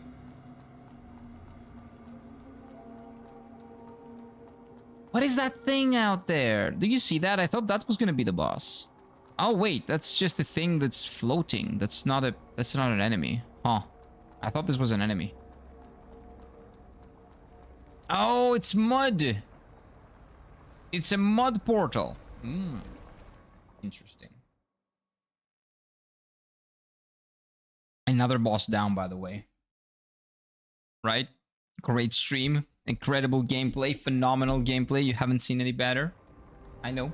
Hey, what is up, Abysmal? Is this game a Souls-like? No joke. Yeah, it is. Whoa. Whoa. What is this area? This is some Final Fantasy XIV-esque shit. Like Shadowbringers looking. Whoa. It's not white though, it's brown. Like poop. Not like poop actually. Like bad. That's a bad poop color. That's if your poop is like that, you probably need more protein. Yeah, interesting. Whoa. How are you doing, Abysmal? It is a legitimate Souls-like, yes. Actually, in the moment, Call of Duty Modern Warfare 3 multiplayer load the entire map from scratch in the PS4. I haven't played a COD game since Modern Warfare, which is Call of Duty 4. In a long time. I cannot comment on Call of Duty, or do I want to, because I don't want to play those games ever again. This is some Mega Man Legends type layout. Yeah, I haven't played Mega Man Legends, but I use Patir. I use Patir, like lower level I use Patir. I use Patir means Saint Father. So we're gonna find and fight possibly a father in the end. What are these people doing? Look at that. They don't move. Look at this. Are they playing? Is that like a play or something? Like what is this? Hello. Why are you not moving?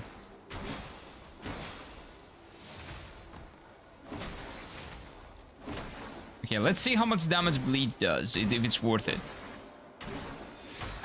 Okay, is this guy bleed immune? That's kind of a problem. Whoa! Wow. Okay, that's a lot of damage. That's a lot of damage, dude. To be honest, whenever I open the stream, it feels like a yapping session. Takes a while to get to see some gameplay. Shut up. Liars. You guys are lying. Look at this. This is a beautiful place. Wow. And this is the church, right? Because, you know, I use pateras like a Saint Father. So this is the church thing. Is a war about to break? I don't know. Maybe.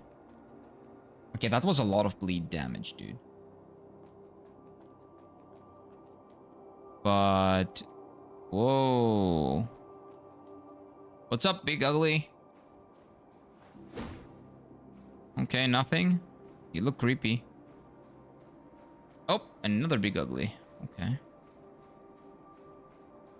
Whoa, look at this. This is a huge place. I can go up, but there was an elevator on the other side. Wait.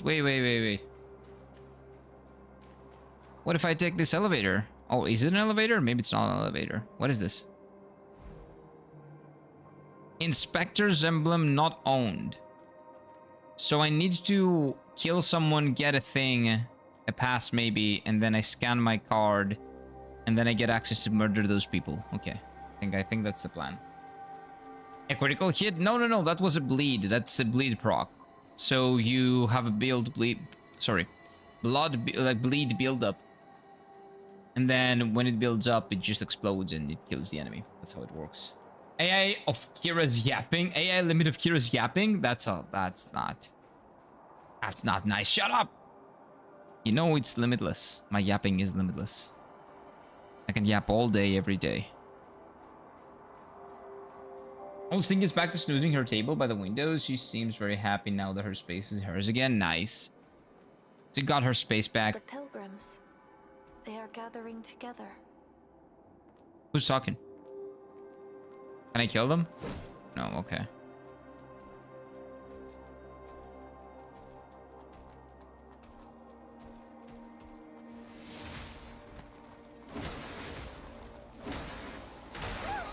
Ouch.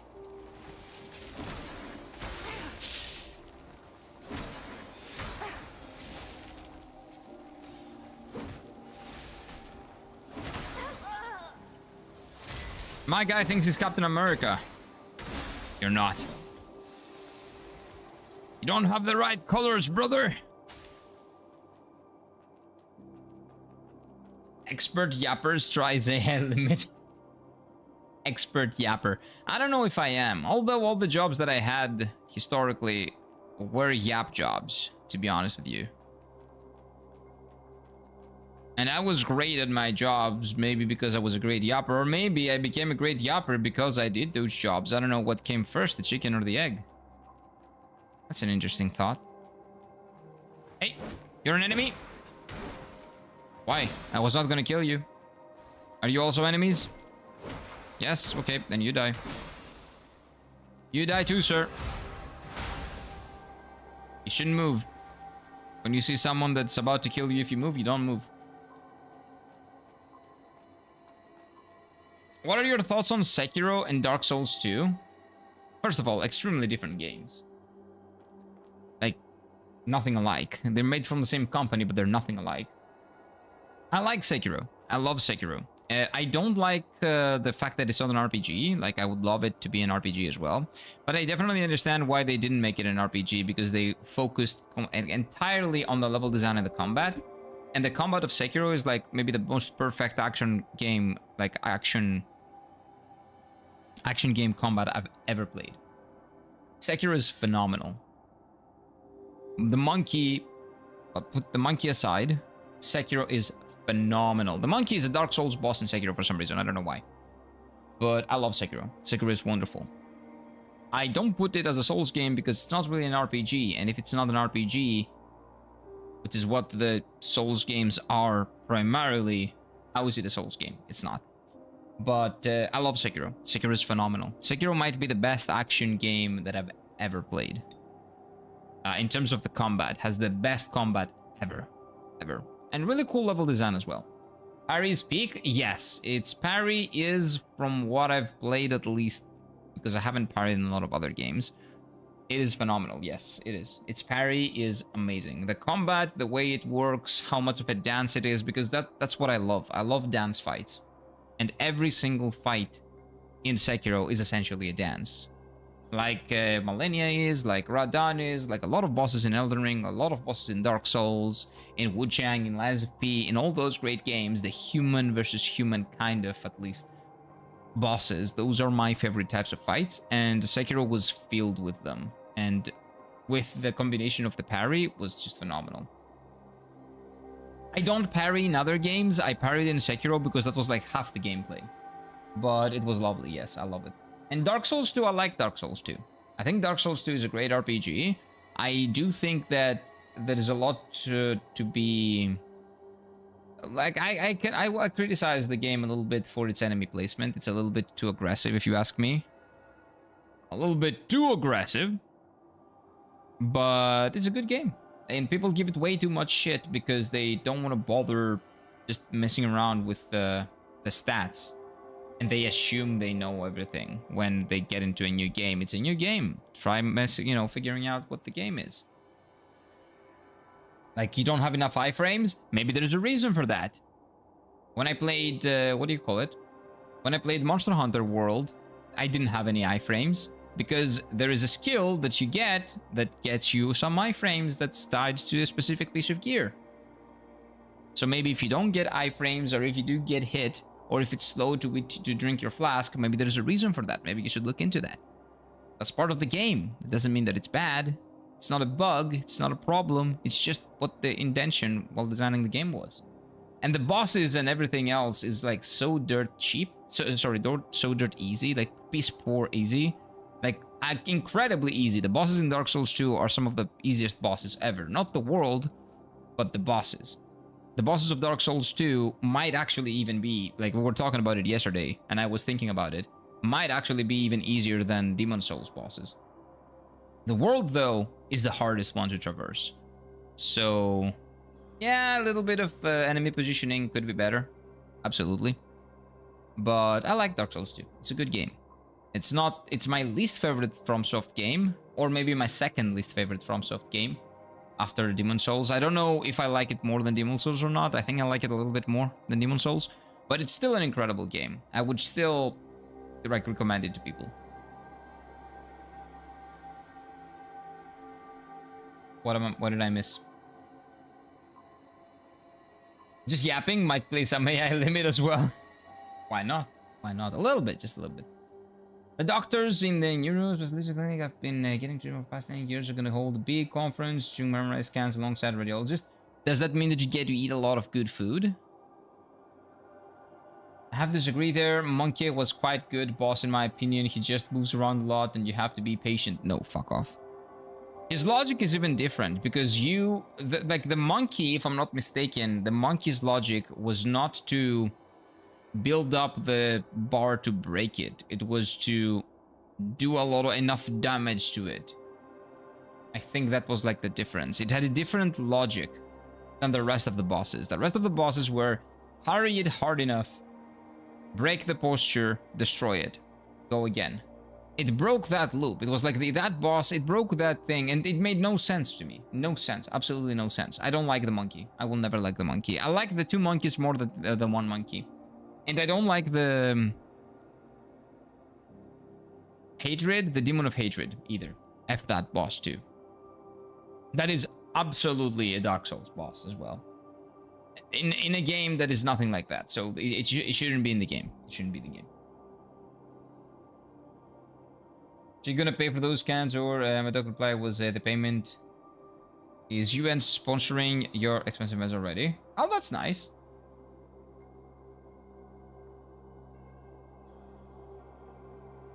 Oh, yeah, that's really cool that they're getting sponsored. Yeah, that's incredible. Yeah, because those could be very, very expensive. I don't know exactly how much 12K in your currency is, but I imagine it would be very, very expensive.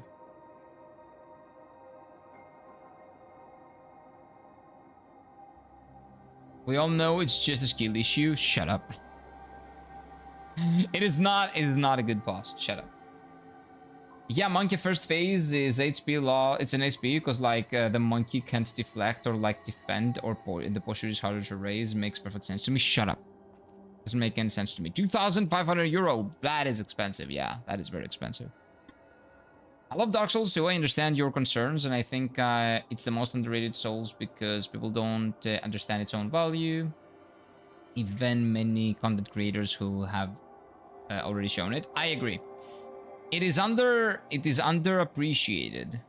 I don't know if it's underrated because, like, in terms of its rating, people say like it's like an 8 out of 10 game. Like, at least the official ratings are that. People bitch about it way too much. Way too much. It's just that people are not used to playing video games anymore. People are used to you know, learn how to do something and repeat. Learn how to do something and repeat again. Like, go again, go again, go again. Why did you include a new stat in Dark Souls 2? Or the stat is there and works differently than 1? Because it's a different game. How about learning how to play the game? Yeah, people bitch about Dark Souls 2 way too much. It is not underrated, but it is underappreciated for sure. It is absolutely not a bad game. Oh, Dark Souls 2 DLCs though, they deserve all the hate they're getting. All the hate they're getting. Those runbacks in the Dark Souls 2 DLCs, horrible. Horrible. And it's really, it is really sad because the only 2 or 3 good bosses that the game has is in the DLCs. But they are abhorrently bad, especially with the runbacks. I've heard people say that it's basically because they designed those areas for multiplayer, but that is just stupid. That is not an excuse. That is really bad. Now, the Dark Souls 2 DLCs, I cannot get behind. But the base game, yes, it is very, very underrated. Exactly, you're like my 5th most favorite chatter now. Yeah, Slendy is a Dark Souls 2, not apologist. He's a Dark Souls 2 D-sucker, maybe even. So is Dark Souls 2 better without the DLCs? Yes, absolutely. Even though there are 2 or 3 good fights in the DLCs, it's not worth it, man. It's not. The runbacks are not worth it. Like Sarah Lone. The Knight. What is the Knight called? The Fortnite, something like that. Like those 2 are really good fights. And even the Blue Demon. Good fights.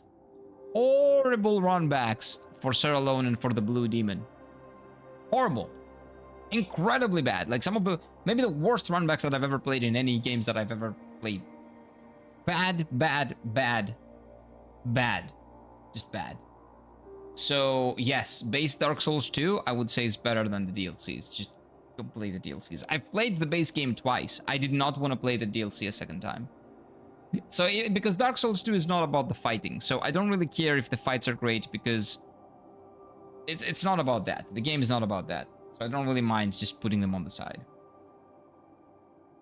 No, the DLCs are great, just don't go into the multiplayer areas. Yeah, multiplayer. Who knows what the multiplayer areas are? Where are they? Like, is the Sarah Lone area a multiplayer area? Like, how am I gonna beat the DLC if I don't get into that? Like, I don't know. The multiplayer areas are indicated by like a weird graves that often have summon signs on them. I haven't seen anything like that. Horsefuck Valley is its own category. What is that valley? Anyway, Dark Souls 2, good game. Base game, good game. DLCs, no. DLC is a big no-no. Can I kill these guys? 1? Are they gonna attack me now? No, okay. Let me kill them 1 at a time.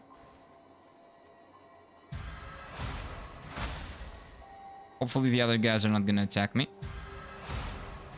Oh, there we go. Can you come closer, sir? Thank you.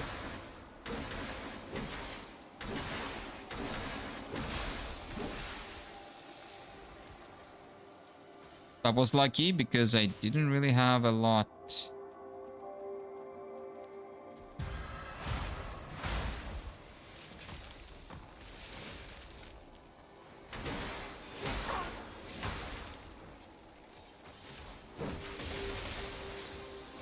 Ooh, that's a whip. Okay, he's gonna die soon, right? Yeah, there we go.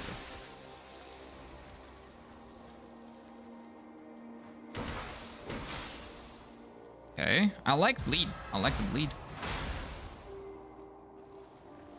Are you a boss? Well, they're a boss. No, you're nothing.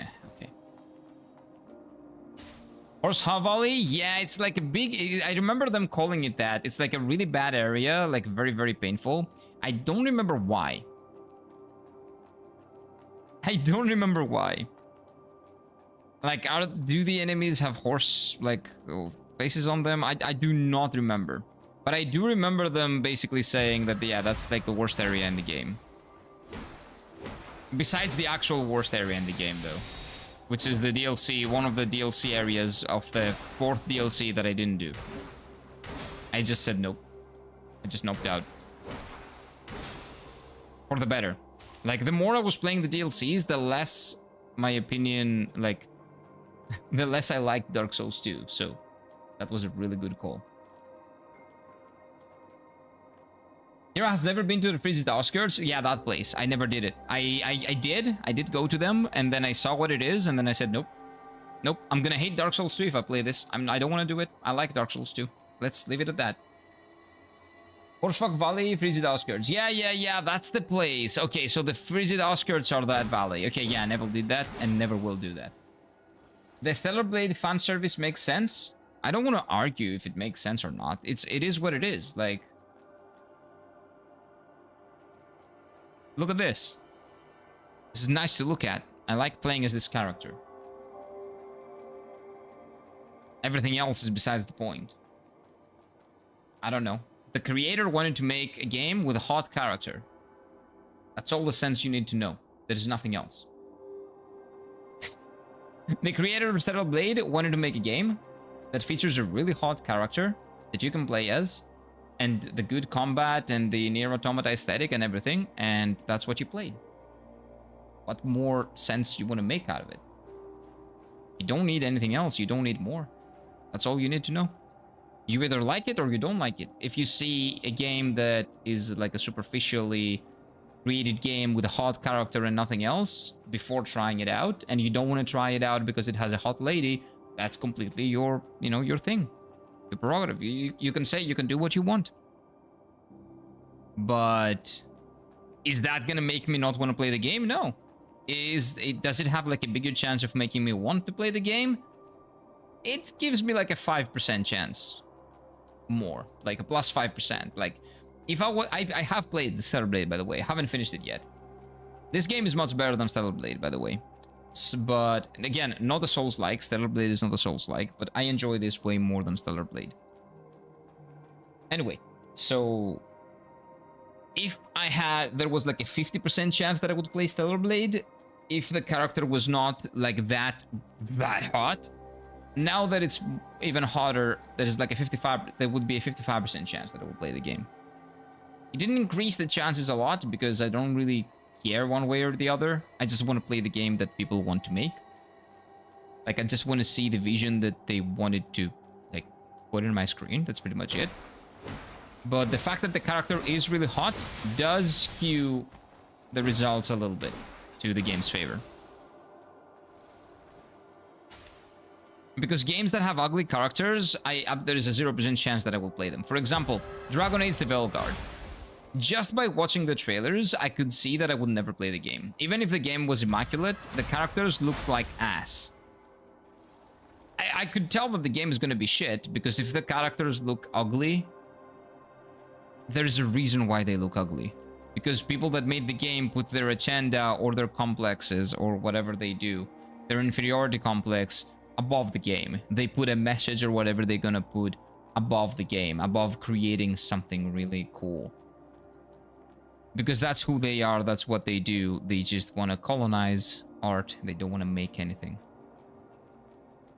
So I can tell, but even before all that, even before thinking all that, that is a game with ugly ass characters.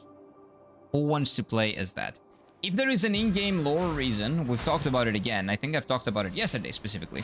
But if there's a reason why somebody's ugly, because like somebody has scars from the war, or he's ugly on the outside but really cool on the inside, that he's bullied because everybody misunderstands him because he's very ugly.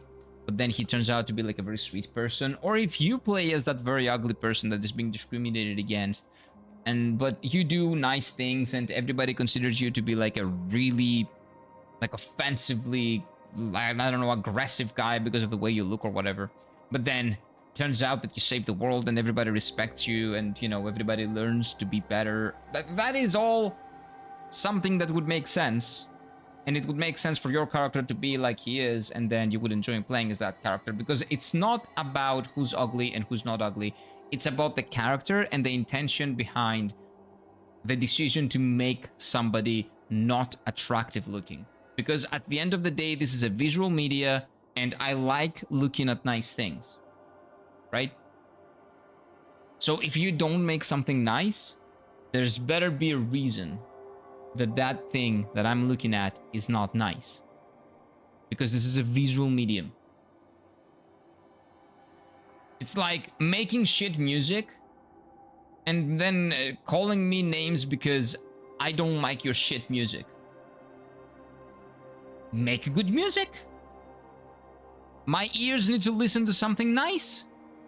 If what my ears listen is cats screeching, I'm not gonna like that.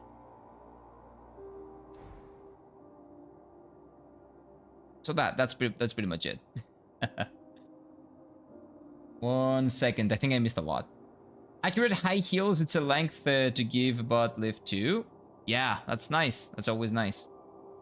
The fact that she did all that motion capturing with high heels instead of blade, that is also very impressive. That takes up the entire screen. That's really funny and awesome. Wait, what takes up the entire screen? Sorry.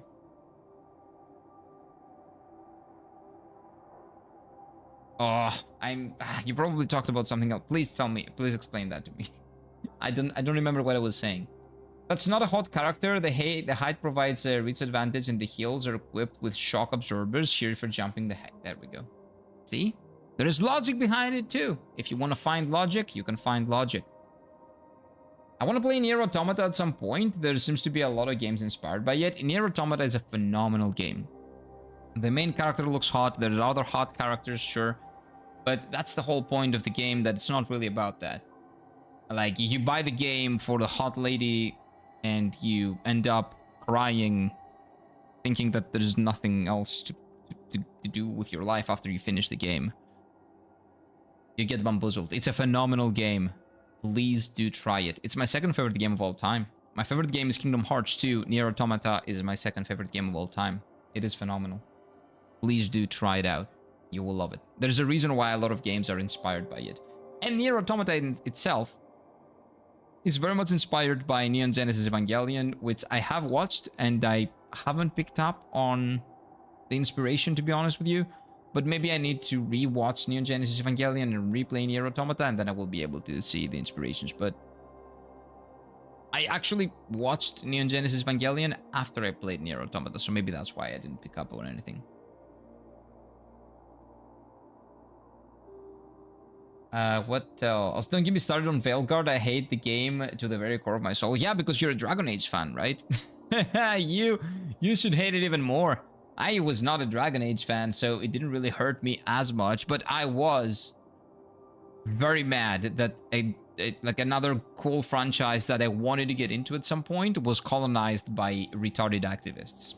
That's what I would call them. I'm gonna get out of here for the night. My meds are kicking in and the crash is approaching. Wish me luck. Have a good night. Have a good one, Eebs. Enjoy the rest of your night. Have a good night's sleep. Take care. You could make a pretty handsome character in Veilguard, just no booba or big butt. Because what? Because the people that made them don't have them? I don't give a fuck. I agree with you with your art vision. It's just, that's what I think. I don't know, I don't have a vision, but I am willing to play a game that is made as a piece of like art. Show me what you wanted to make. Don't lecture me, because Dragon Age: The Veilguard is visually like in any way, in any conceivable way, just a lecture essentially. There is someone on his high horse talking down to you about what you should like, what you should do, what you should say, what you do. I don't want that bullshit. The same thing happens in a lot of other games. In many ways, like visually, conceptually, like what you hear, what you see, everything is essentially a lecture. Fuck off. If I wanted a lecture, I would go back to university and I would actually learn about useful things. Okay? I don't play video games for that. Or you could lecture me in a really nice way that is not intrusive to the game, that it does not take me out of my experience, and is not trying to antagonize me. Trying to antagonize your audience doesn't work out as well as you think it would, right? You look at that. The area is pure widescreen on timer. You get like 10 seconds per 5 minutes of clear vision. It is as big as the whole fucking Elden Ring. It has infinity spawning lightning, houses, and fuck you. Wait, what are you talking about? What area are you talking about, Sandy? In the end of the area, which takes like 2 hours to traverse if you don't die, there's a double boss fighting that is actually quite hard. This is the explanation. What are you talking about? What game are we talking about? Nier has philosophical inspirations too. Oh yeah, because well, Neon Genesis Evangelion had a lot of those philosophical inspirations, and yes, those do carry over to Nier Automata with like probably 100 more, to be honest. Like everything is a metaphor for something. But even if you, the beautiful thing about Nier Automata is that even if you do not care about the philosophical things, you can enjoy the game as it is. Phenomenal action game. Because Platinum Games, this was the last good Platinum Games game. It was Yoko Taro wrote the story, Platinum Games did the combat. Before the studio head left, that was the last game they did, I'm pretty sure, with the studio head there. That was the last phenomenal Platinum Games combat, because Platinum Games used to be FromSoft levels of quality when it comes down. Specifically, they were specializing in combat. So they were the combat FromSoft, essentially. They had even more clout, probably, when it comes down to making the combat for your game. They now are shit. Because all the talent left, because they were being pushed to make a cringe, bad game, uninspired game, and nobody wanted to be there, so they left. The talent left. But Nier Automata is peak Platinum Games, and the combat is phenomenal. The perspective changes, everything. And that mixed in with the weird, incredibly deep philosophical story, and really pretty to look at as well, of Yoko Taro. Like, that is a game that even if you don't care about the philosophy or anything, because I didn't when I first played it, you will have a hell of a good time with it. And that will make you appreciate everything else as well. It's not lecturing you, it's not talking down to you. It's just, you know, taking you on a journey. And because you love the journey, you learn to appreciate everything in the journey, like during the journey. Dragon Age lore is awesome. Velgard did the Silas main questline okay in my opinion, but the side questing and characters were pure Disney feel-good inclusive crap. Yep. I would not give money to that bullshit. And again, I'm not even... I cannot even say anything about Dragon Age the Velgard in the sense that it did not really impact me because I never got into Dragon Age. I wanted to. It's a franchise that I really want to get to. I tried playing Dragon Age Origins on PC. I was fixing bugs for like a day or two, and then I lost 3 hours of progress because of another crash, and then I decided to never play it again. That was Dragon Age Origins. I haven't played 2 or 3, but Velgard just ruined all the chances that I had to get into the franchise. Frigid Outskirts, you asked me about why is it bad. Oh, okay. Let me see it again. I think we've talked about it. The area is pure wide on a timer. I didn't know the timer part, though. You get like 10 seconds per 5 minutes of clear vision. Oh, that's how it works. It has as big the whole... it's like a whole fucking Elden Ring. It has infinity spawning lightning horses that fuck you. Oh, that's why you call it... Yeah, I think we've talked about it again, but I forgot about it. There's a reason why I forget about those things. Like, I just probably drown them deep in my subconscious, where you cannot dig them up again. I'm a mad fan. I read every single book of Dragon Age, and I love the world. It's so sad. That's so sad, man. That's what Final Fantasy VII had happened to it. Well, not to that degree. Like, but to a much lesser degree. but it's not comparable exactly, but it is kind of similar. Kind of. It was not that aggressively colonized, though. It was a little bit more subdued. Come down, Zol. Don't talk about Veilcraft more than you do. Okay. It's okay. I remember the information about Yoko Taro Evangelion. Yoko Taro just interviewed one creator, one of my favorite anime Gundam. His name is Tomino. I've only watched one Gundam. That is Witch from Mercury. I've been told to watch the 90s one. What is the big, well-known 90s one that most people tell you to watch usually in Gundam? That is the one that I've been told to watch, and I am gonna watch it eventually because I did go when I lived in Japan. I realized that I say that a lot, right? But I have a lot of stories when it comes down to like nerd culture and Japan. So like being in Japan for like 2 years almost, I have more nerd stories than I've ever had in my life living in Greece, right? So I went to the Gundam statue, the Rainbow Gundam statue in Odaiba. Odaiba is also a place that I wanted to visit for the longest time because of Fuji TV, and I'm a huge Digimon fan, and that is where the first movie took place. And it's in general, like, that's where the War Greymon transformation happened. That's where everything happens. Basically, it's like a very, very central place for the Digimon Adventures story, the first season. So I really wanted to visit Odaiba just because of that. And then turns out there's a huge Gundam in Odaiba, so I visited it as well. It is huge, but I think they took it down. I think they either took it down or they are gonna take it down this summer, at the end of the summer. I'm not sure. And it was so cool, like being there, seeing the thing. It was moving a little bit. It had lights. It had the Gundam Rainbow opening played in the background, and it was like a 4-minute, 5-minute show, and they repeated the show like every 5 minutes. It was so cool. Every hour, like on the top of the hour.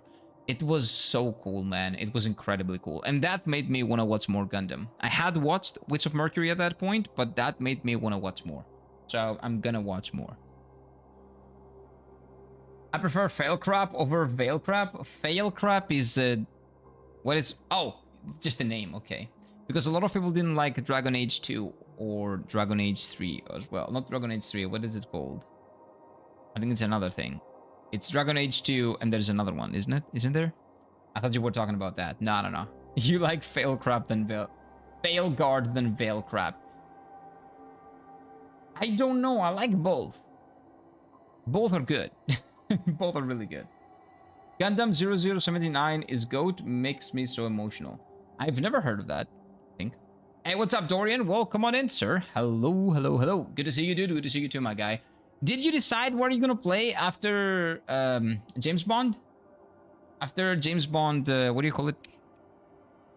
The First Light? For those who don't know, Dorian is also a fellow streamer. He is playing through James Bond The First Light. Or maybe you finished it, I'm not sure. Last time I was there, like 3 days ago, you hadn't finished it yet. But did you decide what you're gonna play next? Why not merge it? Fail crap. True. Merge. Biomerge. Oh, that is actually a Digimon thing. By the way, Dorian, I think you're gonna like this game a lot. Man, you need to get into Souls-like games. You have so many to play. For those who don't know, Dorian has played through Dark Souls, a lot of Dark Souls games, Dark Souls 1, 2, and 3, Bloodborne. He hasn't played Elden Ring yet. So I've been bugging him about playing Lies of P, playing Elden Ring, and all those incredible Souls-likes. Bully him, make him play those. No, don't really bully. But tell him, oh wait, jiggle physics. Look at that.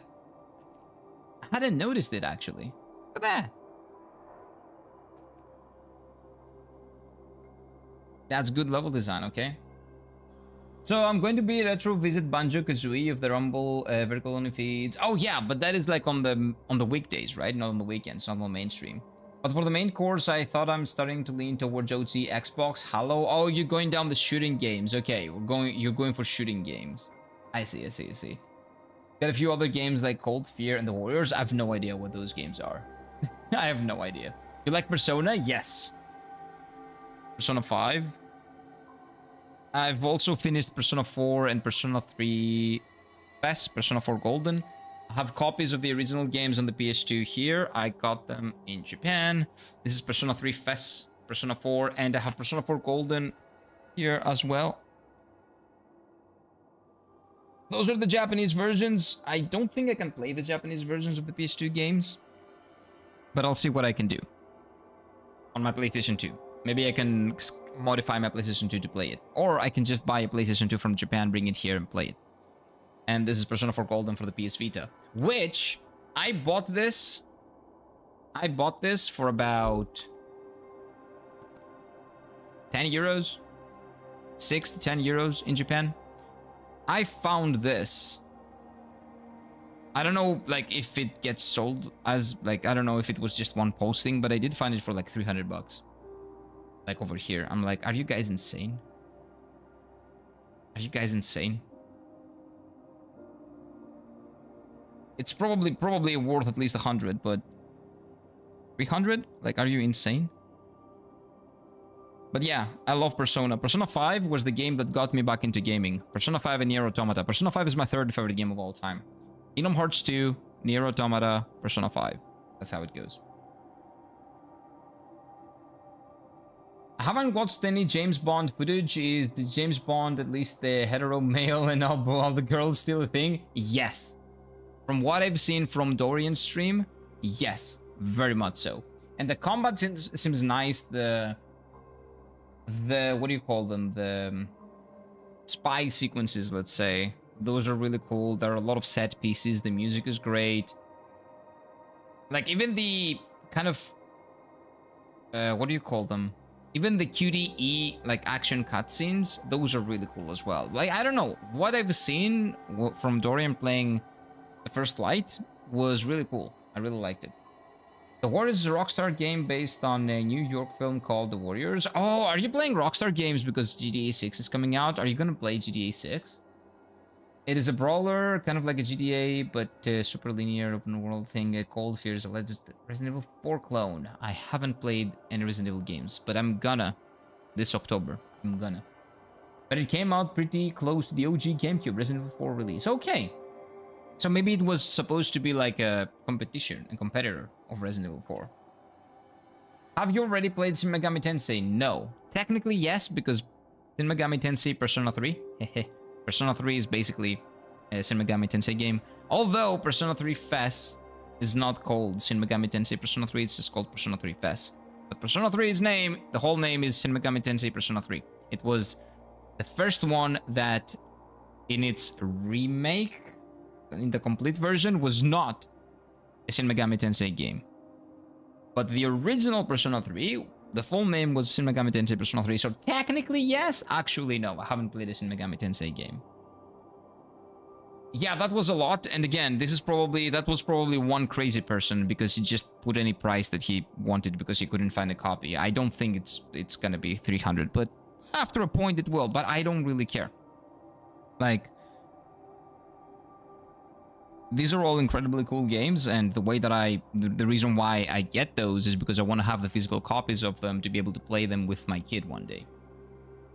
That's why I buy them. I don't really care if they, like, you know, whatever the cost. But it was just crazy to me to see someone just posting it for that much. It is definitely not worth 300 bucks. The new Bond game does lovely looking ladies. Nice. Oh, also, I saw the other day, I was around when he was doing the martini. He got a martini, right? The hot lady told him, I think, kind of coerced him into drinking a martini, right? And, you know, that could be like the origin of how he got into martinis. Which was also scared before release. I was also scared before release. Yeah, they didn't modernize anything, which is really good. They had a real-life actresses' faces captured, and they did not uglify them. Imagine that, and the game sold well. Wow. You know what sucks, though? The thing that you said. If you buy a physical game, if you buy it physically, if you get the disc with that game, it only has the first mission there. You think you're buying the full game on the disc, but what you're buying is you're actually buying a demo and you have to download the whole thing. That is a reason enough for me to never buy it. If they put out an actual edition of the game, because I wouldn't call it a complete edition, I would call it what it should have been. If they do not do that, I will never play the game. And now recently the Re-Outbreak has a split screen game. I don't know if it's good. I want to test one day. I have no idea. Sorry, I'm not familiar with that. Big sad on the AA7 game disc. Fingers crossed that one day the Game of the Year edition will have all the content. I don't even want them to make it Game of the Year edition. You know what I want them to do? Very silently and very quietly release a new batch that just includes the whole game. Because it was a mistake, in my opinion, not including the whole game. Maybe it happened because they were crunching, right? They needed more time, etc. So production need to go forward. Not releasing on time would be big bad, so they didn't want to do it. But I 100% think they should just shadow drop, kind of. They should just sunset all the discs. Let people buy out all the discs that are in the market right now. Sure, but slowly put in discs that have the entire game. Stop producing discs that don't have the entire game. Even post-production if needed. But don't do that to the market, man. Don't provide that bullshit to the market. A new batch, like if they just have to stop producing it, and yeah, basically the new batch they do, just have the game in there as it should have been from the beginning.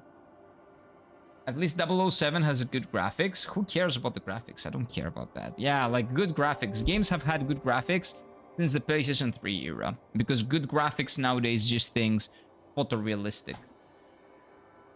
They've been pretty photorealistic since the PlayStation 3 era. No, but no, I don't care about that. I care about the game being on the disc. I care about them promoting the game as a full game on the disc. And then you get the game on the disc, you think it's full, and then you have only, if you don't have an internet connection, you will only play the demo.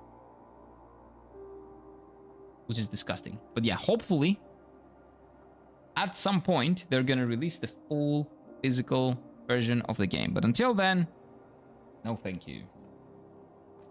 You're too slow. What's the situation here? Tough luck. That is a really cool sword, man. Master lost kid. Why is she not giving me her sword? Maybe there's another way into the cathedral. What do you mean? The inverted tower. I entered the cathedral through that tower.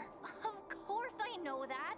Oh yeah, It surely. only leads to the outside of the cathedral. Surely she knows that. Wait, Fire. now that you mention it, those towers aren't arranged in a circle. Oh really? Some of them are within the circle. Huh? The inner ones might lead into the cathedral. It all makes sense now. Thank you for the tip, Arissa. I'm pretty sure that this is a quest line that I'm How do we following get now. into the inner towers? That I'm gonna get maybe a better ending because of this. Don't tell me. Don't spoil. Since the church wants to keep those inner towers, the underground parish. Okay. Bishops, the three resplendent bishops. Second only to the Father. The and three Son bishops are of the three Church. bladers, right? That change. No one has ever defeated them, Yeah, Lost Kid. except for Master Oh, Loskid. Master Lost Kid is one of them, I think. Trial Sorry, hall must sorry be to tell you. controlled by- If we want to get into Do you remember the what the lady towers, said? The current situation.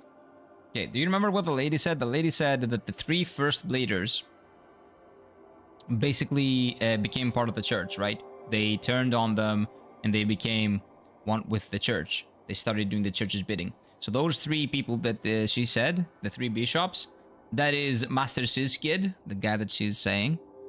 And then the other two top bladers, like, and so we're gonna have to fight all of them. That's gonna be really cool because they're gonna be human fights like this. So those are gonna be great fights. I cannot wait for those fights. Switch 2 version of 007 gets a key card. As well, classic. At least Lies of P2 is gonna be full in the cartridge, man. At least you have that. And what do you call it? Elder Scrolls 3 as well. Oblivion on the Nintendo Switch 2. Anyway, It's gonna be full. we need to Full find in a there, way to full the game in trial there. hall first. There's a water room down below. The sewer town connects to the entire underground of Havenswap. Maybe we'll find a way to the trial hall from the other side of the parish. Come and help me, Arissa. Sure. Alright, let's split up and meet at the entrance of the trial hall. I'll Okay. never give up. I get the feeling that she's gonna die in front of me and I'm gonna get her sword at some point. And at which point I would want to use her sword. It's a really cool sword. I was lurking, but I forgot to say Alu. Alu yogurt. Alu, Alu, Alu. Hope we're having a lovely, lovely day. And no shame in lurking. Keep lurking. Absolutely no problems. We love our lurkers here. Don't feel the need to chat or say anything. Unless I make you mad enough. Oh, look, there's a save point. No, bonfire. Save point. Nothing here. Okay, let me get this. Ooh, there's a face. Okay, can I level up? Yeah, that's the real problem with current industry. For me, it's absurd. Focus on the graphics and less focus on creating ideas. Yeah. It should just be focused on making great games instead of making really nice to look at interactive movies that are not even good interactive movies.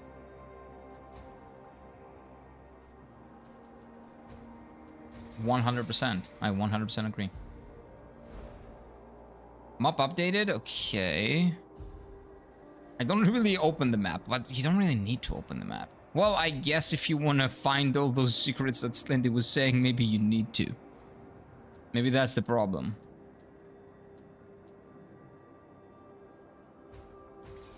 Okay, that's good. I think that's a good upgrade. So what do we have here? Oh, there is going out then? Right and left. Can I go left? No. Okay, so this is just a balcony. Maybe we can somehow activate some stairs on the right and left. But our progression point is through the stairs inside. This area is beautiful. Wow. Look at this. Very, very impressive.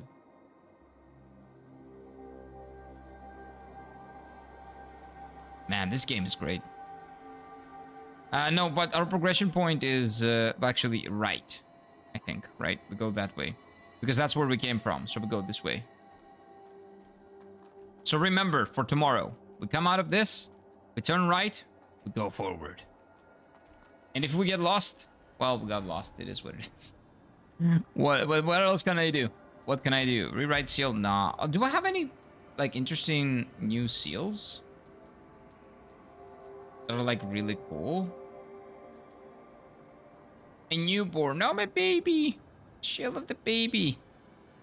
Oh, that's a rarity level, I think. Do you see those like 1, 2, 3, 4, 5? That's probably rarity. Like how rare it is. How rare. Interesting. Okay. Do I have anything new here? Upgrades the main seal sync rate energy level from 1 to 2. I don't know what that is. Hitting an enemy grants 1% more sync rate. I don't care. I don't really care about sync rate that much. Fatal strike, it's like easy enough to manage as it is. No. Max LP. Life points.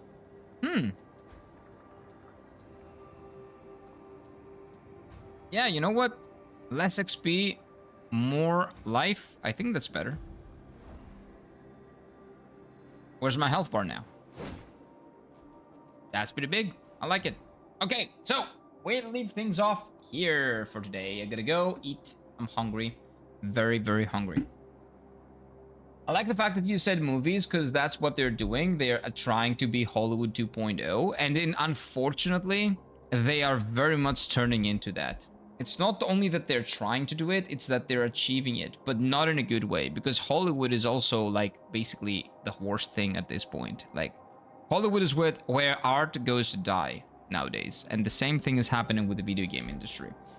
And I read an article that, oh, Hollywood can no longer ignore. I saw it on Twitter. I think I replied to it, like, stay the fuck away from games. But I saw an article saying Hollywood can no longer ignore the video game industry. And I'm like, I don't want them to. I want them to keep ignoring it. I don't want Hollywood in my games, dude. Keep it away. Why do we need it? Why do we need anything? Just make good games.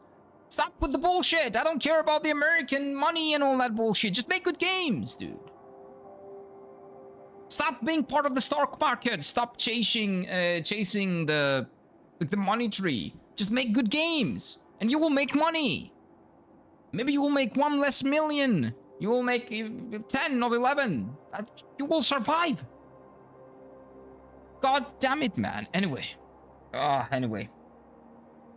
The future is bleak, but I'm pretty sure there are gonna be some idealists that are actually gonna make really good games. There are not gonna be a lot of them, but there are gonna be some of them. In the AA, in the indie industry, like, we're gonna get some good games, but we're gonna have to fight for them. And support them when they come out. Also, I have the very, very, I don't know, like the hope, the copium that either Sega or Atari, one of the two, is gonna come out with a console, or maybe they can work together and they can come out with a console that is gonna support physical games, and we're gonna have discs in that platform, even though they might be a little bit more expensive. And hopefully they're not gonna be, but I really, really hope that they come back to the... For those who don't know, Atari and Sega used to make their own platform, their own... what do you call them? Oh my god, my brain is done. It's done. It's dead. It's dead. It's dead. Consoles. Their own consoles. So there used to be an Atari console and it used to be a Sega console, but then they sunsetted them because the competition was too tough. Like the only ones that were making money were PlayStation, Xbox, and Nintendo. So those three were left after the PS1 generation, essentially. After the PS2 generation, sorry. So PS3, PS4, and PS5, like those three generations, 7th, 8th, and 9th generation did not have competition, but now they can actually take a big chunk off the market. They just need to step things up and take the risk. I hope that it will happen. I really hope. 75 stream streak? Wow. 75? I think you're close to a year or something. Not a year, but you're close to like 3 months, maybe 2 months. 2 months for sure. Wow. Thank you, Yogurt. Hopefully you're having a lovely time here. Wow. I still feel that authentic ideas are missing in the actual video games industry. You know what's happening? It's that everybody is inspired by things that have already been inspired by other things that have already been inspired by other things. Like, nobody's looking at the source of the inspiration. Everybody's looking at the second-hand inspiration that is a new product. And that keeps, like, inspiring the inspirer, and the inspirer gets inspired by the things that was inspired, and, you know, it's like an endless loop of things. An insperception, if you will. Yes, exactly. So that is kind of an issue, but not a huge issue. For example, is it the game Nier Automata was inspired by Neon Genesis Evangelion in not a very obvious way, at least if you're not familiar with both franchises, but it was, right? Does that make Nier Automata bad? No, Nier Automata is one of the most incredible games ever made. And this game was very heavily inspired in themes, tone, visuals, in terms of the world, by Nier Automata. Does that make this game bad? No. This is one of the best Souls-like games that I've ever played. In combat, in themes, in story, in everything, in visuals as well. It's beautiful. So that's not necessarily bad, but when you have a movie that is inspired by another movie that has already been inspired by another movie, and then, you know, they keep being inspired by the same thing, and if, for example, like, there are so many Nier Automata clones, let's say, so many Nier Automata games that come out that don't really do their own thing, but they are just try to mimic Nier Automata in order to, you know, just do sales, that's when it will become a problem. And when they stop iterating on it, because this is nothing to do with Nier Automata. You can see the inspiration, but it's its own thing. It stands alone. In a lot of cases, a lot of games and a lot of movies as well don't really stand alone. You can clearly see what's happening. And when they don't even bother to create something new and to do something a little bit innovative, at least, compared to the game that they're being inspired by, well, that's when problem comes. But anyway. The creativity human centipede, that is a really good way to put it, yes. That is a really, really, really good way to put it. There's a good game out here today, but I have a good hunt them down. But I have to hunt them down. Yes, there are a lot of good games today as well. And today we live in an age that there are actually a lot of good games and a lot of incredible games. You don't really have to hunt them down, but after PlayStation does what it does with the discs, well, that is the beginning of the end. Or maybe the end of the end, I don't know. Sekiro itself originated from PS1 game. I don't really know that. Really? I didn't know that. I need to look into that. But anyway, do like the stream. If you're on YouTube, subscribe for more, etc. Follow the stream on Twitch. And I will be back tomorrow for more AI Limit. I don't know how much I'm gonna yap. I'm gonna play the game though, I promise, okay? We fought a boss. We beat a boss today. We made some excellent progress. Okay? Incredible gameplay, phenomenal action. Only here. Nowhere else. So, oh, Tenchu. I know Tenchu. I've actually heard of that. Yeah. It is inspired by Tenchu a lot. Yes. Anyway, gotta love you and leave you, chat. Have a lovely day ahead. Be excellent. Eat well, sleep well. Take good care of yourselves, and I'll see you tomorrow, okay? Bye-bye, boys. Have a good one.